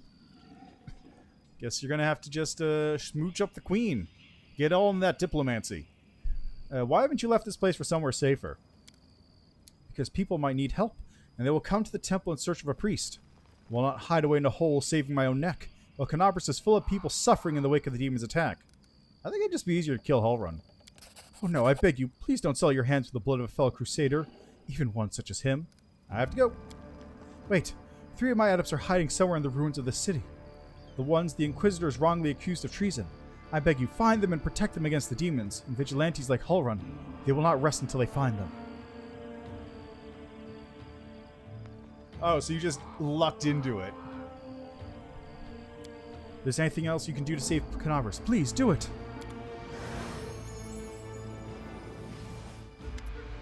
Wait, stranger, wait! You spared Raimi despite what that mad Inquisitor told you! The young voice comes from nowhere. Oh, hang on, I forgot to remove the spell. I hope Hullrun's dogs aren't looking nearby. A pale youth materializes before you. His face looks haggard from lack of sleep, but he's clearly pleased to be speaking to someone. So you're one of the dozens that tried to break into the Wardstone. Yes, I'm Ilks, cleric of Desna, and one of the people who answered the call of the voice in dreams. Some unknown person made contact with us through our dreams, telling us about the demons' plans. We learned that the demons were planning to attack Canabras and do something terrible to our Wardstone, which already carries the taint of corruption. Prelate Hullrun refused to heed our warnings. He had to make a choice. We had to make a choice. We could either throw up our hands and pull back or take action, even though it could cost us our lives. But what heartless person could stand by in the face of such a deadly threat? What were you planning to do with the Wardstone? The young man hesitates. Our plan was to get to it and then follow our instincts. There were 3 of us, a cleric, a mage, and a bard. Between us, we know a lot. We're capable of a great deal. If we'd had enough time, I'm sure we could have figured out what's wrong with the Wardstone and how to heal it. But they didn't give us time. Yes, the local commanders got roped into dealing with this. Some idiot kids trying to break into the Wardstone, apparently some of ours. Who even knows these days? Sela sighs. I know there's no evil in you. I can sense things like that. What you did was so stupid and impulsive. Someone could have got hurt. I know from experience. So you lot decided that you need to do something right away. So you did something right away. Great work. Lan gives a sarcastic round of applause. Like the city authorities would have done a better job. They were going to do a thing, even though it sounds like they knew about the danger. All they knew is that some crazies had some weird dreams. But anyway, it's a little late to be trying to pin blame on people. How did you even come up with that plan? How could we not come up with that plan? You sense the young man's temper rising. Listen, Desna is the goddess of luck. But luck, as many lay people would understand, and luck as we, the followers of the music of the spheres, see it, are far from the same thing. Other people believe that luck is something good that falls into your lap just because, like a generous but unearned reward. We see luck as a fundamental law of creation, according to which even the darkest hour of the most hopeless situation, a chance of rescue and change for the better can arise. But you've got to seize this chance when it presents itself, or better yet, create your own. Followers of Desna are not people who like idleness and inaction. That's why when Canabras was in trouble, we did as our goddess had taught us. We took the matter into our own hands and tried in a moment of desperation to pluck our chance from the hands of fate itself. You were trying to help. Can they punish you if they were trying to help? Is that allowed? Sometimes it's even necessary. So what? You went up against Hullrun, but he's the official governor of the city. What of it? Says the cleric with remarkable complacency. Submitting to unworthy leaders is one of the great ills of our civilization. We'll never defeat demons if we keep listening to people like Hullrun. Look, I understand, but also you literally broke laws to get there, and that's probably why they're trying to hunt you down. Is there anything... Hold on. Let me take a look at this real quick. Let's go over to my favorite measuring stick. Lucifer, Prince of Darkness. Lucifer, Prince of Darkness, is a CR 39 creature. He has spell resistance 50. So I think you're set.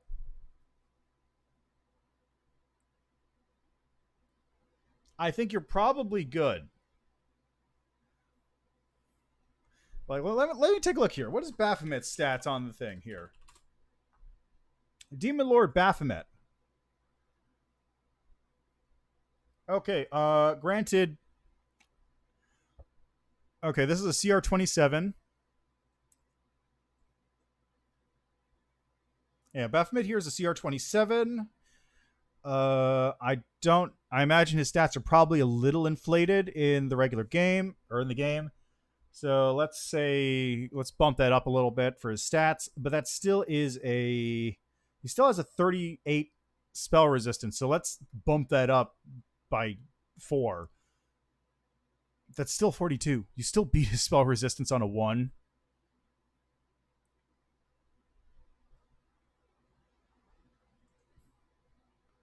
I think you're probably good. You can never have enough spell resistance, of course. Spell resistance is piercing, because you never know, but even so, I think you're probably good.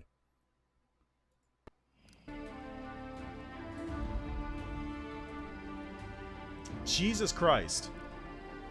Is that to a single target or multiple?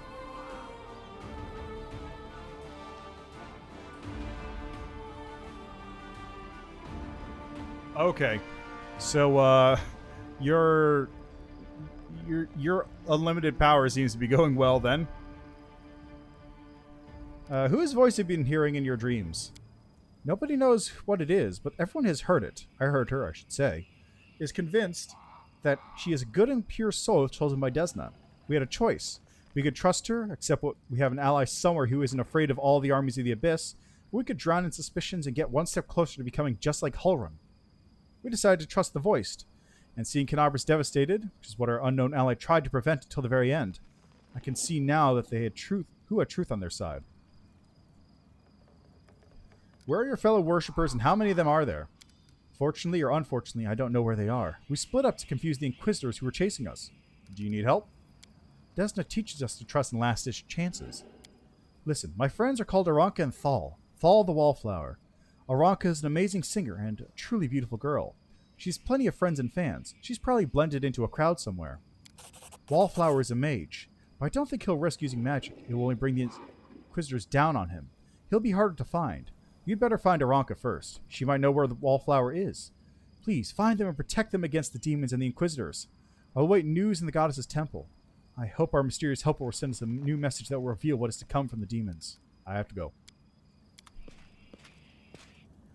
Alright, that takes care of that nonsense. I gotta go talk to Hulrun now, right.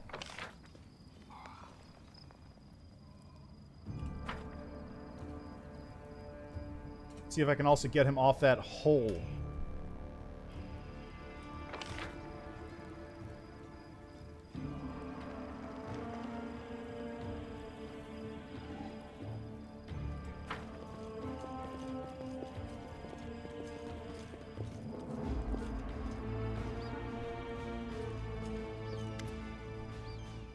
I talked to Ramian.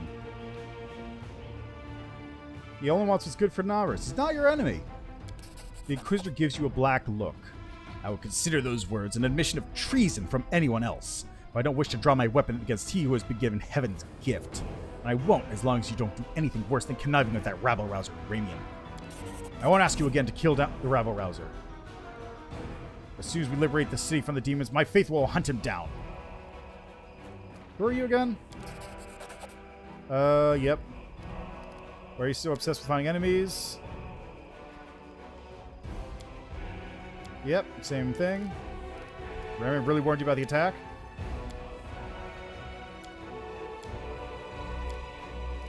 There's nothing dangerous in the hole.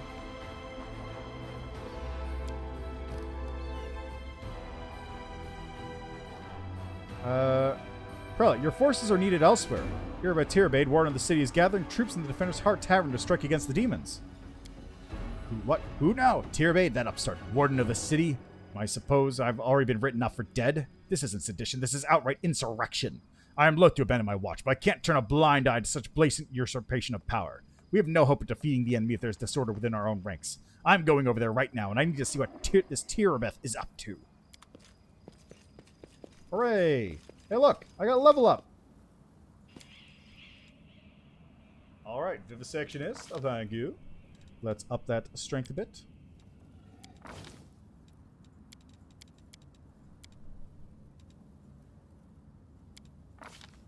Alright, and what should I pick up?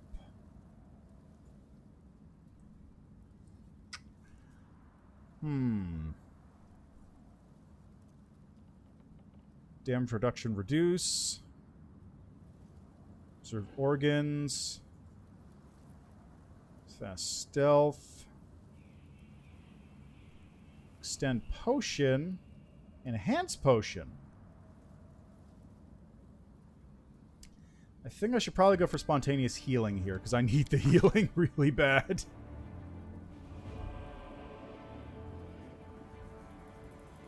Yeah, alright. Level 2 spells. Yeah, let's get invisibility real quick. That's a very useful spell. Well, Jeff. Keep up in that dex.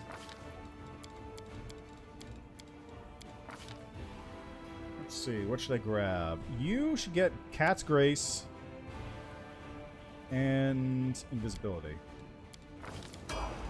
And Ember. Ember, Ember, Ember. You, I'm going to up your Charisma.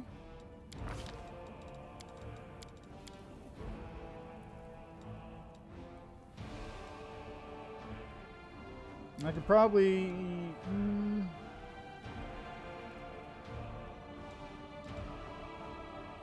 let's keep UMD. Yeah, I need Persuasion. I need UMD. And this is fine. Lore Religion I can skimp out a little bit on.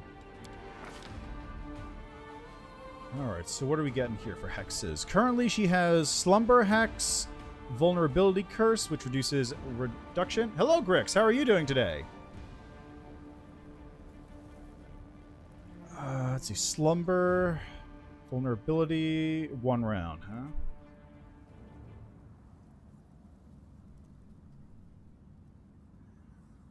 I think they just upgraded swarms a bit, because the swarms are also chewing through my health as well.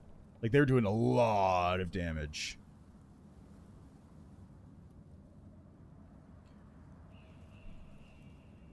I think I'm pretty sure, isn't it, what is, yeah, Evil Eye's good, but also Cackle.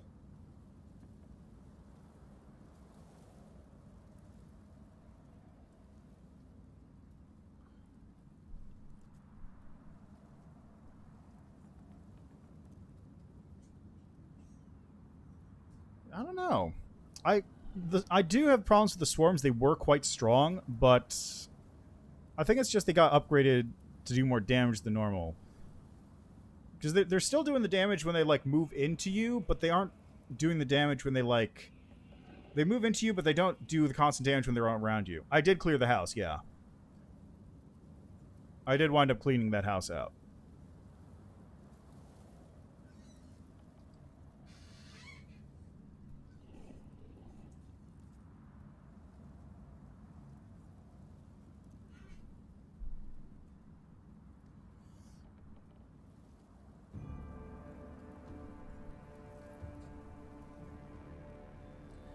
You know what? I'll get Evil Eye first.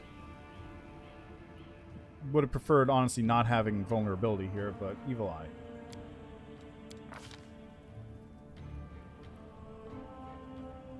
Eye. Yeah, because the other one is, I have...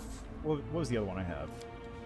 I have this, Vulnerability, so I can drop energy resistances, but I don't really have energy damage going out at the moment, so it's kind of a wasted slot anyway.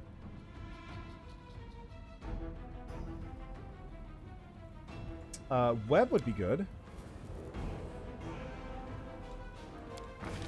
That means these ones are probably about to ding as well. Oh yeah, Lance about to ding. Let's go back and talk to Ramian again.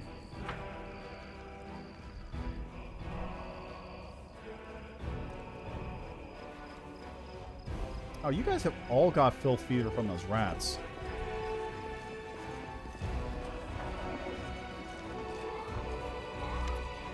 I managed to calm the hull run down a little, but he's still going to drive you out of the city. I suppose I should be pleased, but the ADC, the injustice of it all, makes my blood boil. I'll leave Canabras, but not before we fight off the demons, no matter what happens. Thank you. Erebra Tearblade is getting survives as Defender's heart. Commander Tearblade. I do not know her personally, but her wife, Anevi, is a regular worshipper at our temple. I'll be glad to aid them in this fight. Bye. Yay, land leveled. Whiz.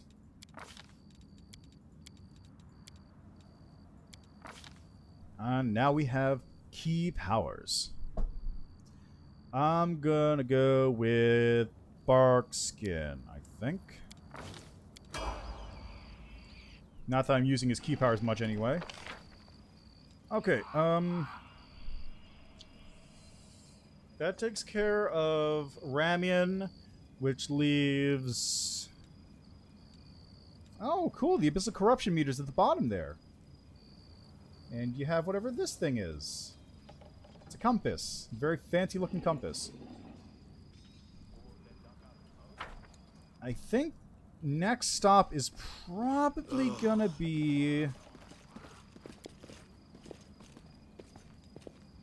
Bewildering... Oh, right, he picked up Bewildering Injury.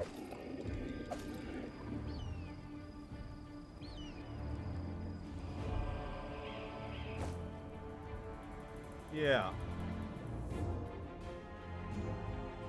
Oh, did you actually have that much of a problem fighting Monago?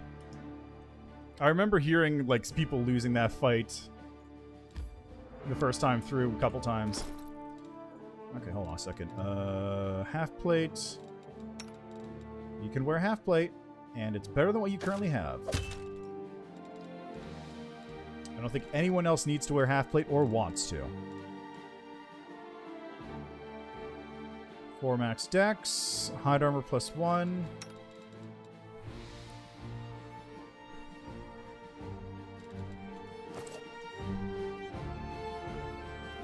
Alright, let's go.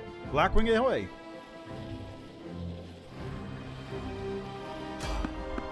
And you know who it is. It's everyone's favorite crazed wizard. As soon as I take a couple potions, because there's going to be a fight.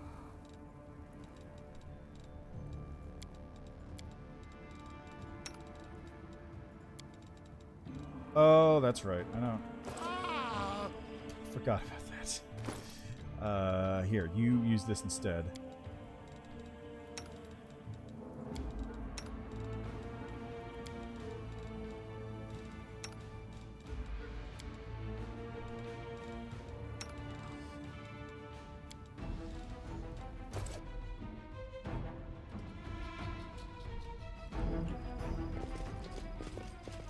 It's Nenio!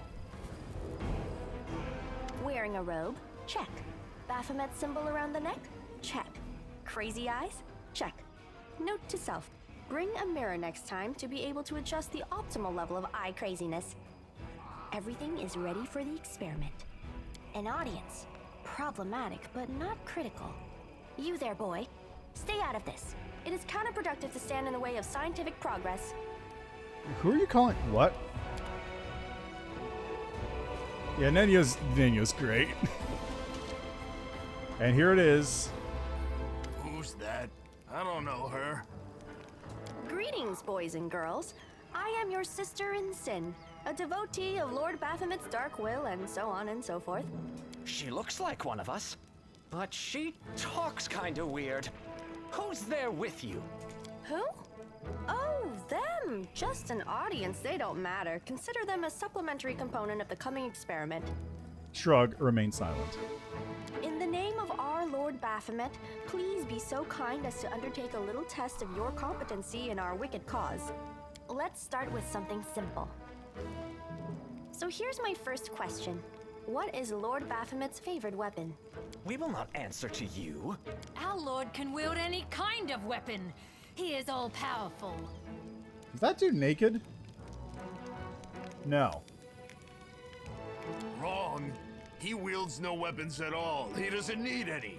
He just gores his enemies with his horns. Do I not have ranks in knowledge religion for this purpose? I don't know for sure, but I like the answer about the horns. These answers are wrong. The correct answer is Isergal, a glaive made of red adamantine. This experiment has taken quite a surprising turn. I would never have expected the followers of the great Baphomet to be baffled by such a simple question. Bafflement, you may say? Fine. Let's recalibrate the difficulty and proceed with the next question. Please name Lord Baphomet's sacred animal. A bull! Of course, everybody knows that. Yep, and a cow. It's an aurochs, actually. I'd like to ask you to stop prompting them, but it seems they could do with a prompt or two. It appears the experiment has yielded results which are as unexpected as they are incredible. Baphomet's cultists have not the slightest idea about who Baphomet really is, let alone any in-depth knowledge of his ideology or philosophy. I'm positive that this news will cause a sensation in widest scientific circles. Damn it, she's right. I'm a shitty excuse for a cultist. And my mother used to tell me to become a plowman. I feel like Nenio would fit in really well on the Trickster mythic path, honestly. Just, hey, you want to see what happens if we, like, throw 10 horses at a demon? Fuck, I'm in. Just go nuts, break whatever. Hey, take it easy. We've only had 2 questions. You there, come on, ask another one. We'll get the next one. Come on, do it. They might answer. Is there any sense in continuing? You cannot answer the simplest of questions. I am ashamed of all of you, as cultists and as individuals. Please, ask again. I can answer. I'm sure I can. How do you spell Baphomet's name? Baphomet, demon lord of beasts, labyrinths, and minotaurs. Baphomet was the first and greatest minotaur, a beast created by Lamashtu to serve as a leader for her latest creations. Seeking even greater favor from the mother of monsters, Baphomet sought to raid Hell to steal Asmodeus' ruby rod. Unfortunately for him, he was caught. As punishment, the Prince of Darkness inscribed his own symbol on the Minotaur's lord's brow with the nail of his index finger and imprisoned him in a maze so cunningly crafted that Asmodeus declared it unsolvable. In this act, the Lord of Hell overstepped. The cunning Baphomet not only solved the maze after only a decade, he stole the labyrinth itself from Hell, taking it with him when he returned to the Abyss. Baphomet claimed this new realm for himself. He plots and schemes from his redoubt to return to Hell, this time not to steal from Asmodeus, but to slay him. Yeah, it's true. Asmodeus is one of the people who, sealed away Rovagug. He's a big badass, all things considered. B-A-F-A... Oh, screw it. To hell with Baphomet.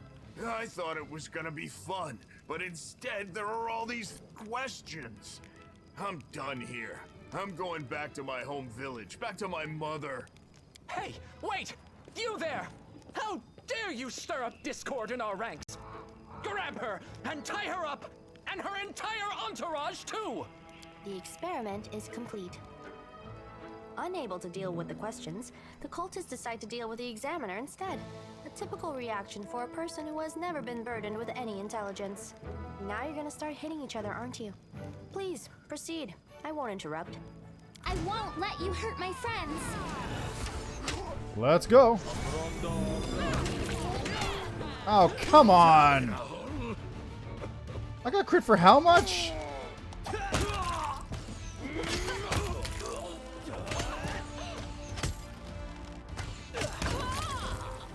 Well, I'm not dead, so that's good.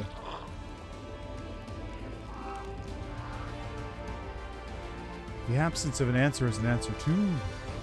Ooh. There goes.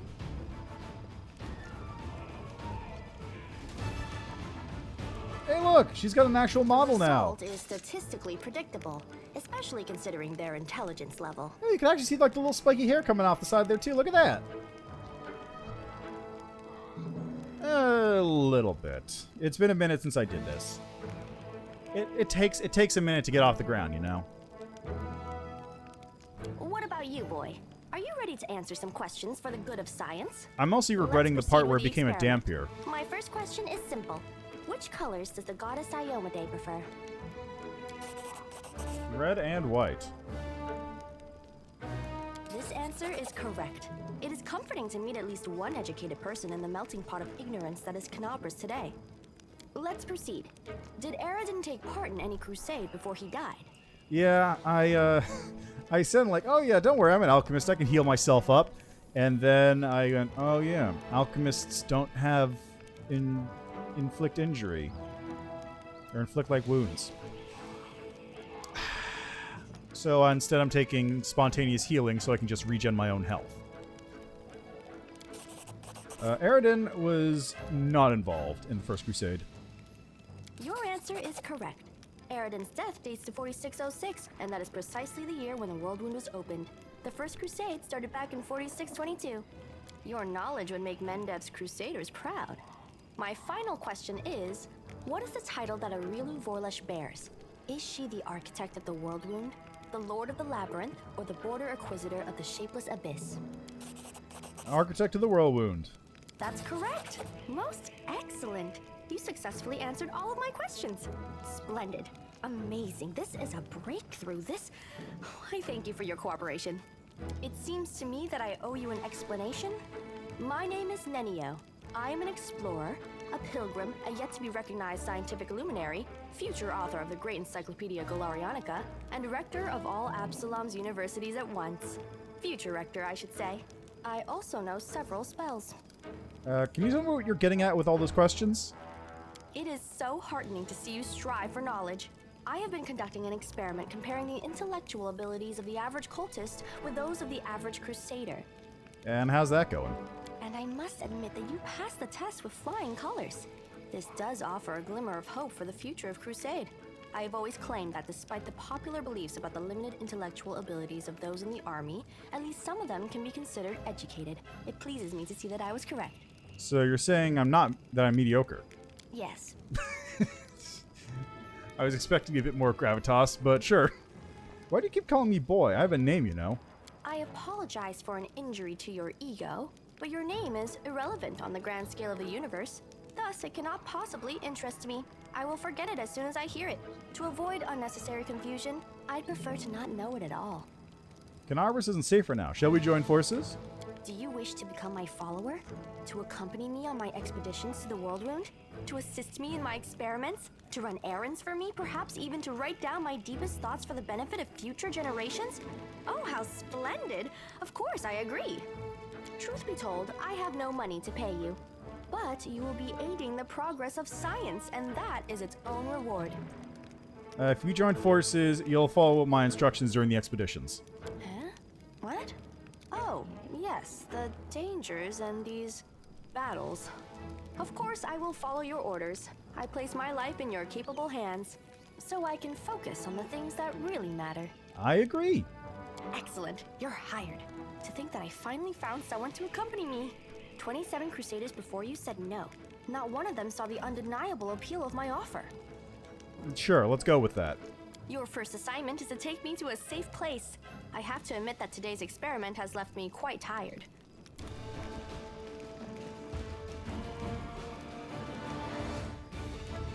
I think you can go by yourself, honestly. Alright, first off, anything good here? Not really.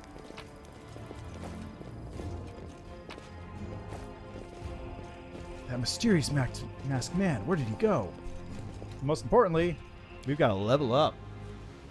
Sela, Paladin 4, going in upper charisma. Alrighty, get this, get this, get this. So this level she gets Channel Energy to heal living and harm undead. Yeah. And Camellia, Spirit Hunter. Give you more dex. You're almost there anyway. What's your casting? It must be Wiz. Hex. You currently have Ice Plant. What else would be good for melee?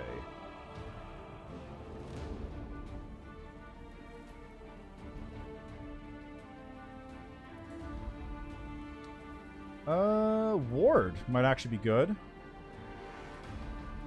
Fury. Target receives attack rolls. Draconic Resilience. Immune to sleep. Battle Ward. Ward activates, grants +3 deflection bonus. And reduces. Battle Master. Extra attack of opportunity each round. Stacks with combat reflexes. 16th level Shaman gains the greater weapon focus feat.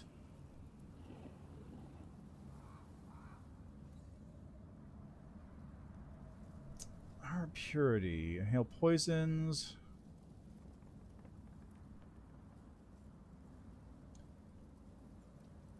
I don't even have combat reflexes yet, do I? I'm thinking probably Protective Luck. Wait, no, not Protective Luck. Where is it? Which one was it? Was it... Wait. Ward.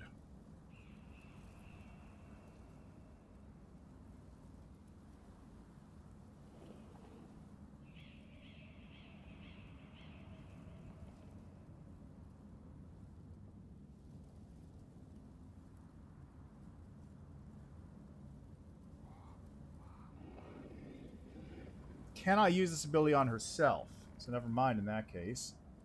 Battlemaster it is.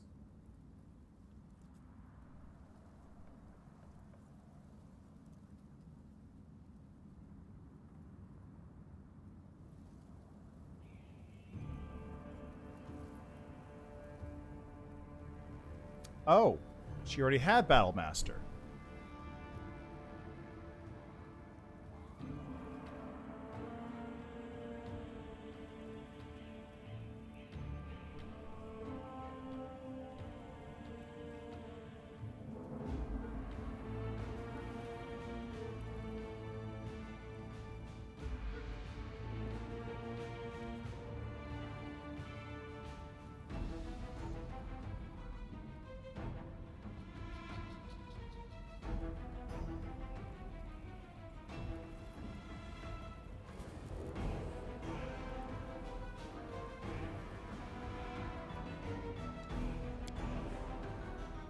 Okay.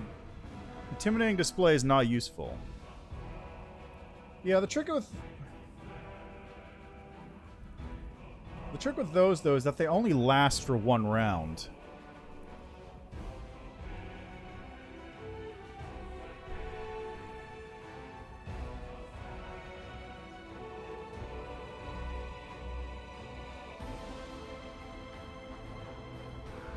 Actually, you know what? Protective Luck does increase, and I can grab Chant.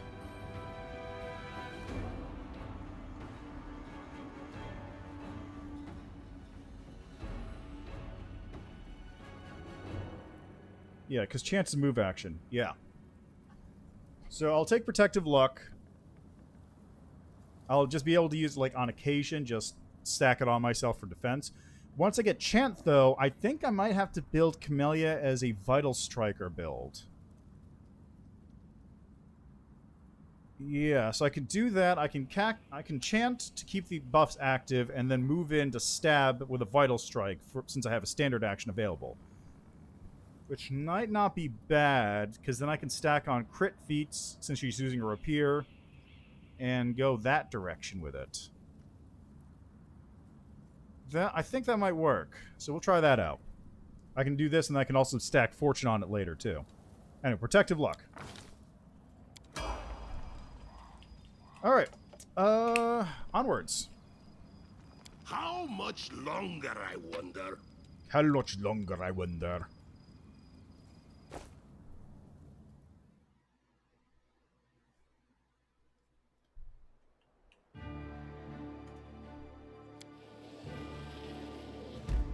Hanged Cultist. I can get some reagents from the dead body. A lost bag. I can check someone's perks.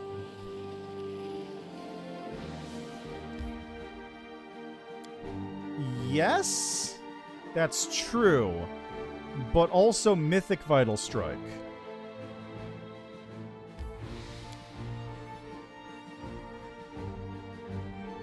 You can't. Rapiers are light, I want to say. Let me actually check. Let's see, Rapier is one-handed, so you could actually dual wield a Rapier. She just doesn't have much of a strength bonus to begin with. Can't hide from me. A stocky knight with a head of messy black hair stands before you. His armor is spattered with blood. He greets you with a deep, booming voice. Haha, Crusader! Excellent! I am Captain Caleb Sazumal, and these are my men. I'm out to burn these vile backstabbers and heretics here, these pathetic imitators of the traitor Aurilu who tricked their way into the ranks of the Crusaders. The knight nods at a heap of severely beaten people and a strange elf whose appearance seems jarring for some unknown reason.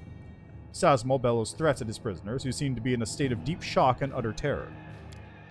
A strange feeling rises up within you. It's pure instinct. You don't know what you're about to do, but you're certain that it's right. What happened to the library? Demons showed up and carried everything off. I wasn't here to see it myself. I was fighting in the square. But these filthy traitors told me everything. My fist made them quite chatty. So what, you tortured them? Do you think those methods are worthy of a crusader? Under ordinary circumstances, no. But look around. The city is burning. Now is not the time for squeamishness. Why do you want to burn them? The warrior howls like a wild animal. Look around you. The city is in burning ruins. So many innocent lives lost, and all because of abominations like these. Cultists, heretics, and spies slipping into our ranks, carrying out the orders of their brutal masters, and preparing a heinous death for us all. They want to give us over to the demons just like Aurelu did with Sarkoris. They deserve to feel the flames licking at their legs. You come up with nasty words to use against people. You call them heretics, cultists, spies. You don't have to call them people. Good people just like you. You'd feel bad for doing this to people, but not to heretics. Without those words, you wouldn't be able to burn them. Take a closer look at this guy. Caleb is talking too loudly, all while casting sidelong looks at you. You've seen similar behavioral quirks before. In liars. Examine the Crusaders' armor and symbols on them. You'll notice that the emblems of the armor of the two Silent Crusaders belong to the Order of the Flaming Lance, but Caleb's armor bears the sigil of the Order of the Sunrise Sword. Strange, then, that he introduced himself as their captain. Something's not right here.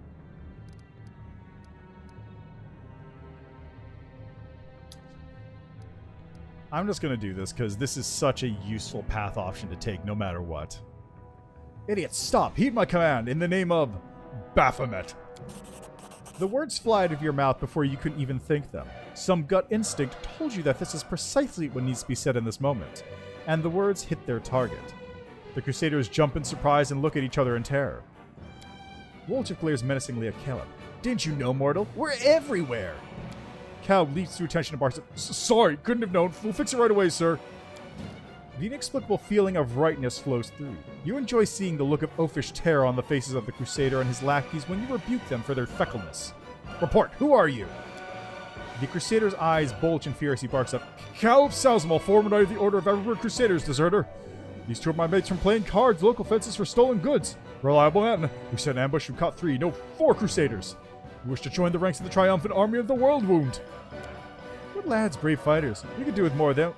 More like you in the cultist ranks. Then our victory would be assured. Thank you, I do my best. Caleb watches Lan with rapt attention, his eyes lingering on Lan's horn. Caleb is a Crusader name. Are you a Crusader? I hereby give you a name worthy of a demon. Foul Snout. Biting his lip, the bold cultist proudly thrusts out his chest. Thank you, sir. Foul Snout furrows his brow in a display of menace, trying to show his brutal determination to take on all the Crusader forces put together. We don't just accept anyone into Baphomet's army. There's only one spot, and there's 3 of you. Get to it.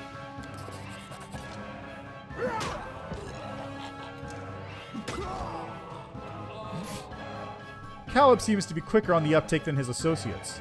He catches your meaning and surges toward one of them with his weapon raised. A fatal blow, followed quickly by a second, and 2 bodies are left lying at Caleb's feet. Oh, it actually says Foul Snout now. That's great. He smirks in satisfaction as he wipes the flecks of blood from his face. Did I do well, sir? Stop wasting valuable fuel. If you like burning books, go rig the Great Garrison Library. Our enemies might try to sneak in there. Step to it! There's plenty more where that came from, sir. I'll do everything you've ordered, and as soon as those Crusaders arrive, they'll be dead meat. I'll go make sure that we get make another 2 barrels of alchemist fire from the Great Garrison storeroom. Things are going to burn right up in there. And we get some loot. Yeah. Look at that loot. Alright, now I'll get to you guys in a second. Follow me, or don't. The Great Library of Canobras has been ravaged and wrecked in the most barbaric way. It seems that someone took perverse pleasure in smashing lamps and furniture and tearing pages out of books. It's probably an abracadabra. They hate anything that looks nice. The Varisian Horror. When they reached the cemetery hill, the rain was pouring. In spite of the weather and the priest's weak protest, Reker had no intention of stopping. If his suspicions were correct, the evil that settled in the village many years ago had to be stopped as soon as possible. The local priest, whom Regard and Mogra had approached for help on their quest, was alarmed that these strangers were accusing someone from his flock, and decided to tag along so that he could defend the innocent, should the need arise. Ascending the broken stairs leading up to the ancient crypt atop the hill, Wrecker quietly pulled out his blade and hid it under his smoked cloak. Once the two got to the hewn stone that served as a sacrificial altar, he spotted the gravedigger. Despite the late hour and the violent storm, he was digging a shallow grave. Before Wrecker had the time to intervene, the priest, prompted by a desire to clear the hermit of suspicion, went straight toward the massive, misshapen figure. The gravedigger turned his head and, at the first sight of Wrecker and Magra, started moving with speed that didn't match his proportions. He leapt far forward, and the shovel cut through the cold autumn air, striking the priest's head. Pieces of skull and bloody scraps spattered forth, and the gravedigger, letting out an unintelligible roar, lunged at the outsiders. Magra, who had already raised her hands, froze in terror. The gravedigger's gaping mouth was filled with dozens of rows of sharp, needle-like teeth, and the sorceress's weakened mind was struck by a murky stream of abhorrent blasphemy in an otherworldly tongue. Wrecker, however, had kept his composure. Dodging to the side, he slashed the corpulent body as if cutting open a rotten, bloated shell. With a wet smack, the gravedigger's neck and chest burst open, revealing to the mortal eyes the beast's true form. One of a foul worm, whose sickening body was now gushing in coils out of the now useless human frame. The cemetery keeper was an abominable vermilek demon, created from the souls of despicable scum that in life used to defile graves and disturb the deceased in the vilest of ways. After rising from the bowels of the abyss and invading Galarian, he and his kind are always drawn to places that used to excite the minds and fantasies of their progenitor. Wait, is that supposed to be a take on Dunwich? Padded armor of focus. +2 bonus on concentration checks. Bueno Pollen. Notes from my travels in North Avestan. In the knowledge that the best place to observe the effects of extraplanar energy entering our world is the region formerly known as Sarkoris, I immediately set off for that desolate land. Upon arriving in Mendev and making inquiries to find a guide who would agree to escort me to the lands bordering the world route, I came up against an unexpected impediment. The local rangers and guides categorically refused to help me. Desna, however, smiled upon me and led me to a local hunter. After 3 tankards of grog, he agreed to go with me to the world wound to show me the area. By the time he had sobered up, it was already too late to reconsider. We had passed the last cordons and had plunged deep into the forest of Sarkoris. Even thousands of miles away from the planar rift itself, an attentive observer can discern the anomalies brought about by the world wound. Insignificant differences that become more and more pronounced the closer one gets. The first thing that struck me were the unnatural trees that look as though they had all been sketched from a single exemplar. Then the quality of the air changed. It tasted different with every inhale, from sulfur to caramel, from acrid salt to spoiled herring. According to the almanacs I had consulted on my journey to Mendev, one of the first signs of the world wound's creation was towers of black smoke billowing up from the rift. The terrifying sight above the southern steppe and the tales of my guide confirmed that the effusions of ash and poisonous fumes continued to this day. Although I did not expect the air there to taste like one was standing between a confectioner's and a crematorium. As we journeyed on, we encountered the remains of dead livestock, dogs, and even people. Some skeletons bore the marks of demon claws, while others had clearly expired of rather more original causes. We even came across 2 perfectly mummified corpses that had looked as though they had turned to stone. Skirting around a sparse and foreboding forest, we came upon a plain that was bisected by a series of unnaturally uniform hills. It would have been only too happy to study said phenomenon, but alas, after several paces my guide was hoisted up into the air and quite literally turned inside out. After shedding my blood-soaked frock coat and the encumbrance of my souvenirs collected along the way, I hastily withdrew. Oh, I learned something from reading that book. Neat. So that's something they did add in the newer versions of the game, the ability to actually learn information from the book. I just learned something else from this book. I don't know what, but I did. Canabras has had no shortage of prominent figures, both those who have long passed away and those who still reside within the city walls. But it's safe to say that the greatest guardian there ever was, is, and will be, is the silver dragon Tarendalev. Among metallic dragons, the silver kind in particular has high moral standards. Although, like most of their kin, they often remain indifferent to matters concerning mere mortals, they find it unbearable to watch impassively as injustice and crime are committed with impunity. Gazing down upon a Galarian from above, Tarendalev has seen her share of injustice and violence. but no tragedy disturbed her peace more than Mendev's war against the World Wound. Drawn into action by her curiosity and her interest in the Crusaders that paid for others' peace with their own blood, Terendelev swooped down from the mountain and walked among the humans, taking on their form. This world must have felt so odd to her, so different from her own. Luckily for her, Terendelev was not the only dragon living among mortals, and the wise gold dragon Halaseliax became a mentor for Terendelev and her sworn brother Silvalros, who later mysteriously disappeared from history and human memory. During her life amidst mortals, Terendelev performed many heroic deeds. She fought terrifying abyssal spawn, kept Canabra safe from enemy onslaught, and personally saved Crusaders in need. In one such excursion, she herself fell victim to demonic taint. Onlookers reported that her shining silvery armor darkened, her eyes clouded, and her speech and movements became ruthless and crude. But so great were her spirit and determination that she achieved the impossible. She overcame the seed of evil planted in her very heart, and returned to good once more. Today, Terendelev is a living symbol of the resilience and stalwartness of Canabras, which serves as a stronghold for crusades and humanity's bastion in the war against the demon threat.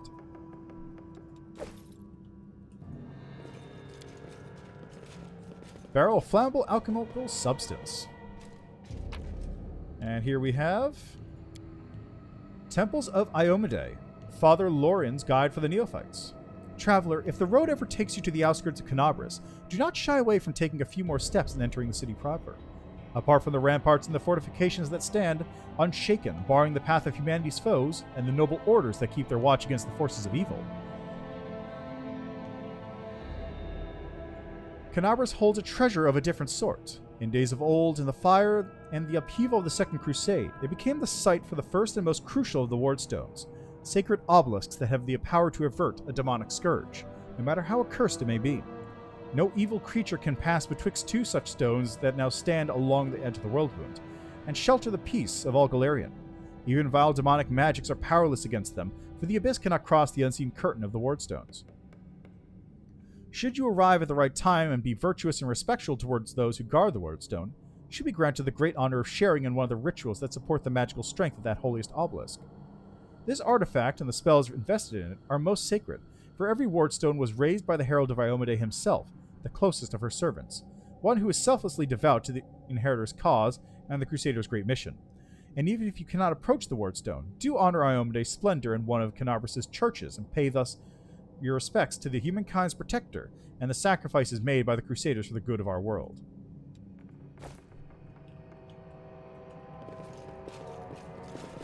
My tail is twitching. Must be a sign. See, we've got, without a shadow of a doubt, expecting nothing in return, the life and feats of Lord Axelar Tresbot. Well, I didn't learn anything from this one. By Nura Denduar, Nerosian, Cruciform Cathedral Publishing House.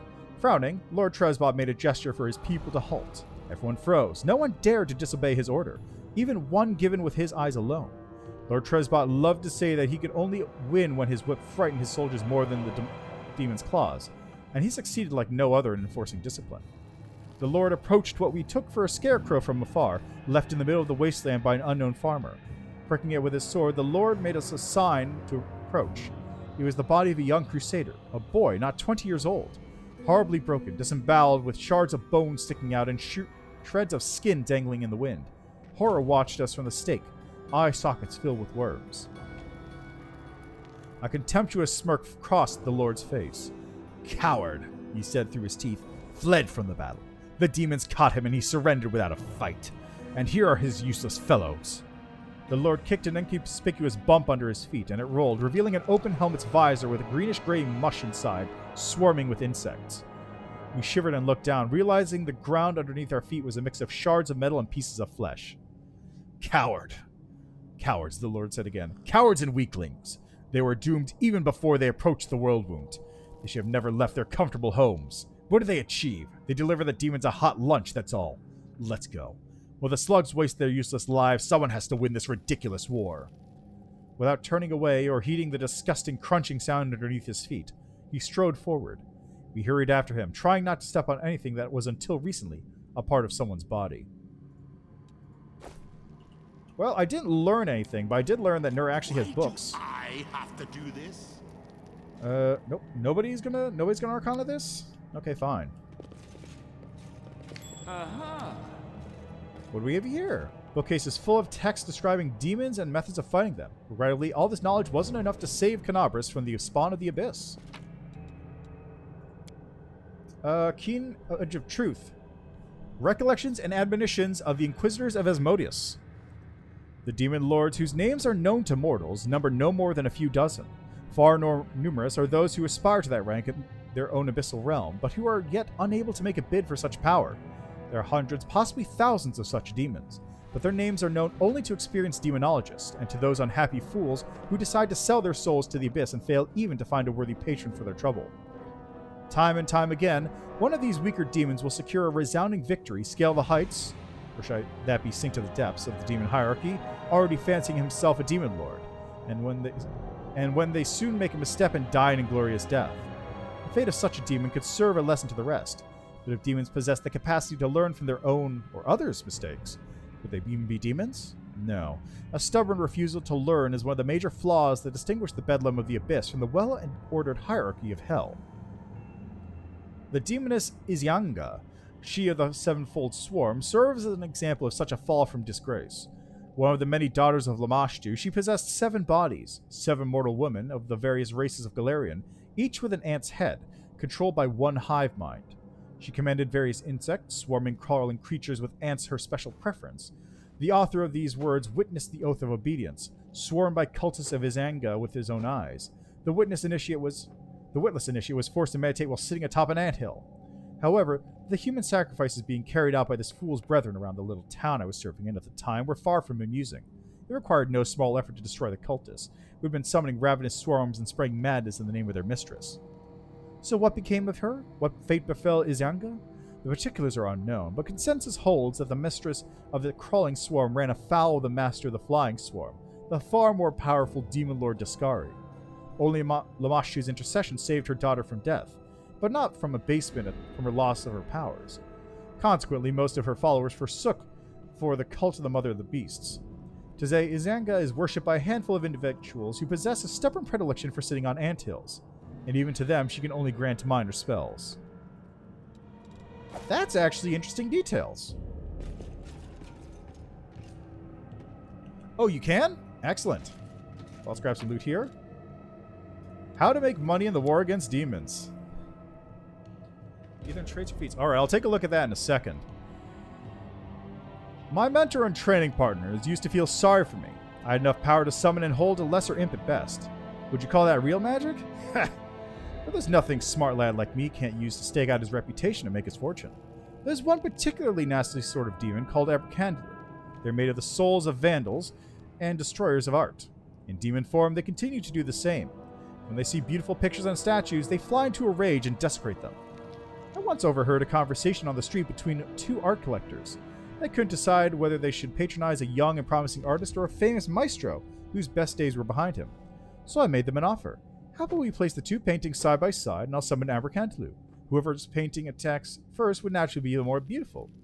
The key was to banish the demon in time before it destroyed the painting, but that wasn't going to be a problem for me. The collectors agreed to run this experiment according to my plan, and thus my legacy began.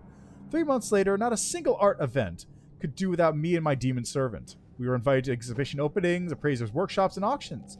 The more the enraged the demon became on seeing another carving or slapdash daub, the higher its price soared. And they paid me well for my appraisal. I often staged artist battles in which the demon would choose which of 2 paintings it despised most, and the tickets sold like hotcakes. However, there was one unfortunate incident. A gnome and an elf came to me from Absalom, 2 young, bright-eyed artists. They wanted to enter one of these battles, but they offered peculiar sculptures art instead of paintings. The gnome had a huge pile of nibbled apples preserved by a spell. The elf had a watering can without any holes, which stood on a cart with 1 square wheel. This, as they explained to me, was modern art. It was, how they put it, unconventive or something. They claimed it was popular in Absalom, where the gnome and the elf were very famous unconventive artists.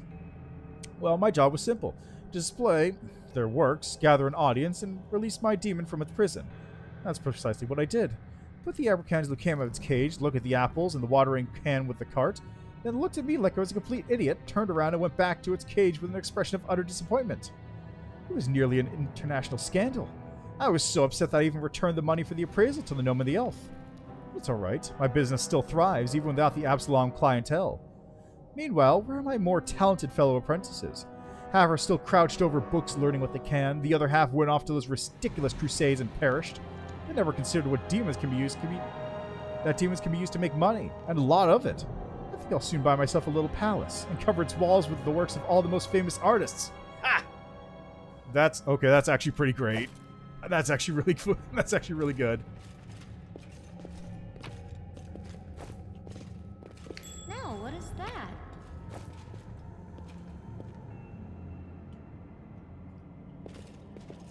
Alright, we got some loot here. And some loot there. Ooh, Quarterstaff of Coercion.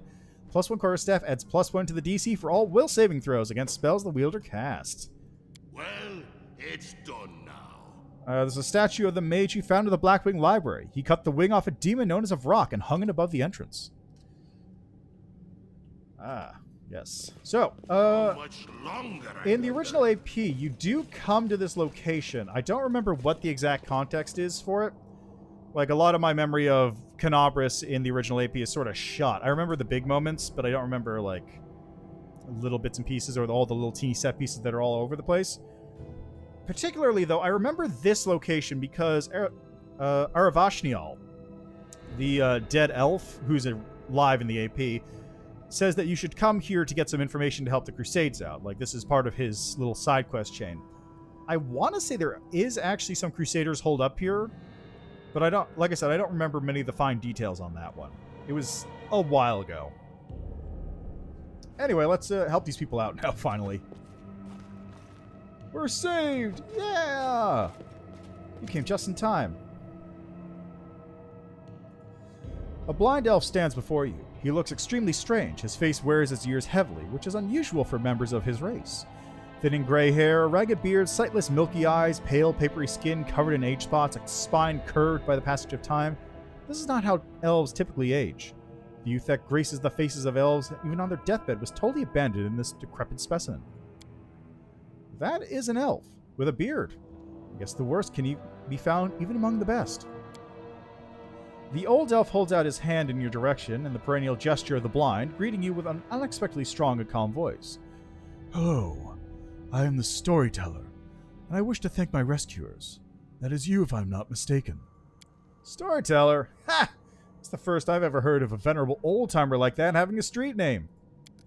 Sometimes a person can lose their name. But Mama and Papa are gone, friends are gone, and there's nobody to ask what it was. So instead of their name, a person can pick any word that is good. Everybody has to have a name.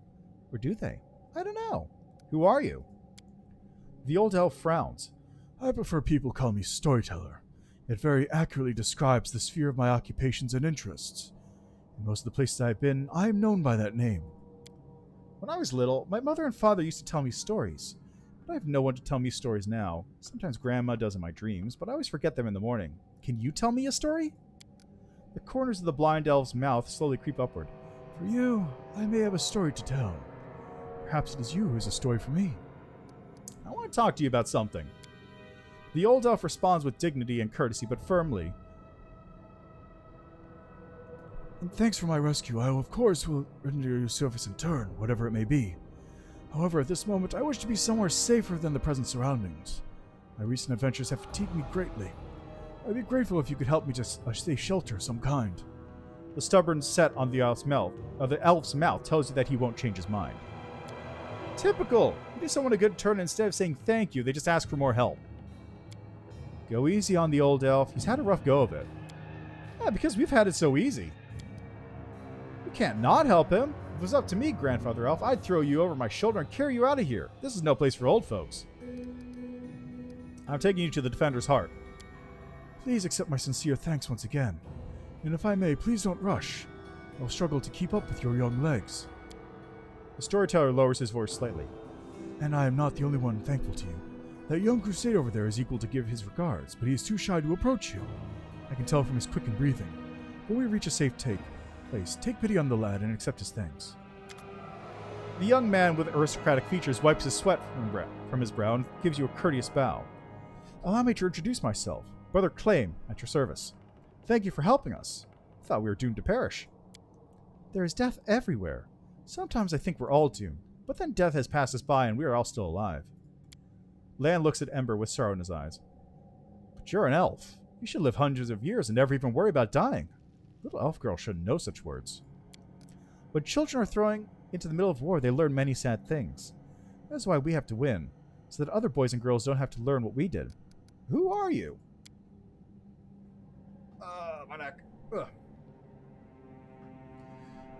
We're Crusaders of the Order of the Flaming Lance. Our order dictates itself to the pursuit of hidden knowledge and magical methods of fighting the demons.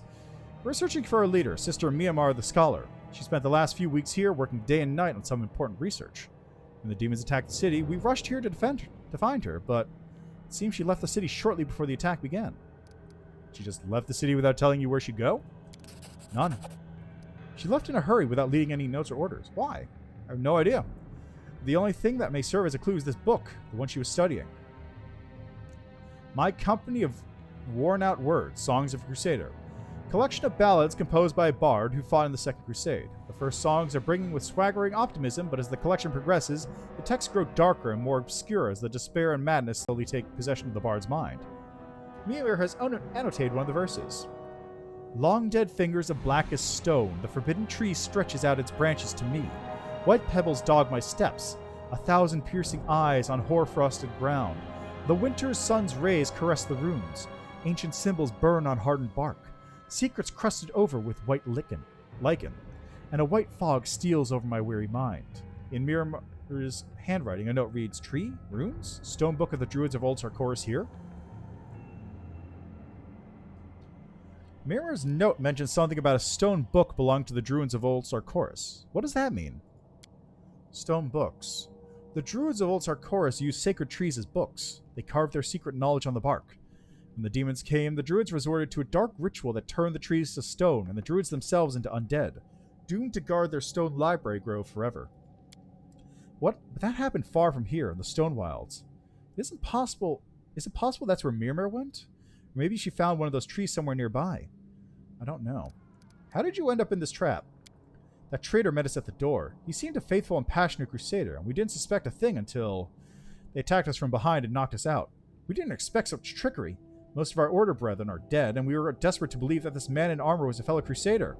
Comrade, while we were unconscious, they removed our armor and tossed us on a pile of books. That macabre blasphemy. Ain't that always the way? Start to think you're able to trust a fellow, and boom, he goes and stabs you in the back.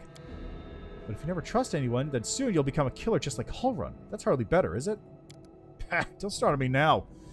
Fine, you convince me. You can trust people, but only one in every dozen, I'd say. Not for long, even then. Who's the elf? Is he a crusader? No, he calls himself the Storyteller, and he was only recently arrived in Canabris. We often saw him in the library. He was interested in writings about early Sarkoris and the era before that. It seems the traitor caught him in the library and decided to kill him along with the rest of us. The young man's voice drops to a polite murmur. Have you noticed that the Storyteller is a little odd? Even for elves. Even for Canabris, where you meet the strangest people from the farthest corners of the globe among the Crusaders. Have you ever seen such a decrepit elf before? Not just old, but ancient. With a gray beard like that? Elves don't tend to grow beards, I thought, and they don't have wrinkles. An elf with wrinkles and a beard. A detestable absurdity. Hold on there. A beard isn't the worst thing you can have growing on their face. You should see some of the people back in my village. It's the worst thing that's growing up on your face is your mouth. Please try and open it a little less often. Wow! Jeez, okay, Camellia, calm. Lan clenches his teeth and turns away with a dismissive wave of his hand. Go to the Defender's Heart. Those who are ready to fight back are gathering there. The city still fights? That's incredible news. We'll go to our sanctuary guarded by our Order brothers and sisters. We'll bring them to the Defender's Heart.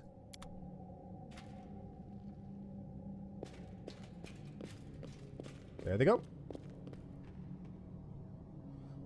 Alright, now, do I have anything else to take care of while I'm here? No. Let's take a trip back to the Defender's Heart. Taking you to the Defender's Heart.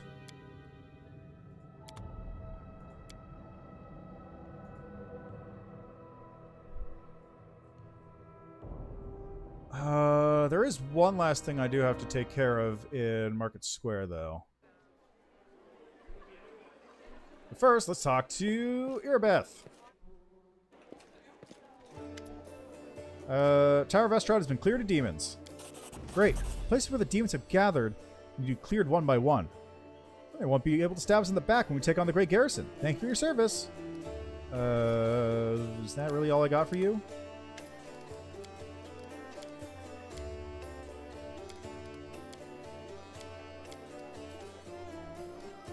So I guess I'll just read this.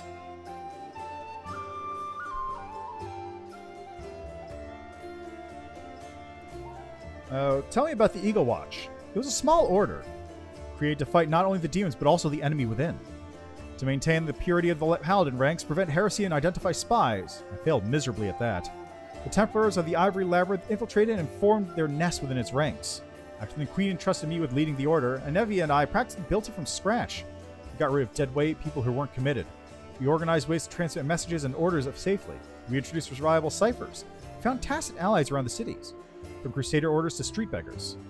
This was my personal crusade to purge the city of the Templars who had infested it. I thought I was winning. I could feel it. We were so close to driving the cultists out of Canopus, but it's hard to admit, but those successes didn't count for much once the demons entered the city. On the contrary, there wouldn't be a headquarters of the Defender's Heart. Cultists asserted the city on a platter to the demons.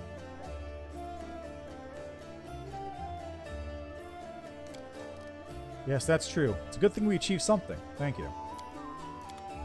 Well, I guess I can't talk to her about anything else.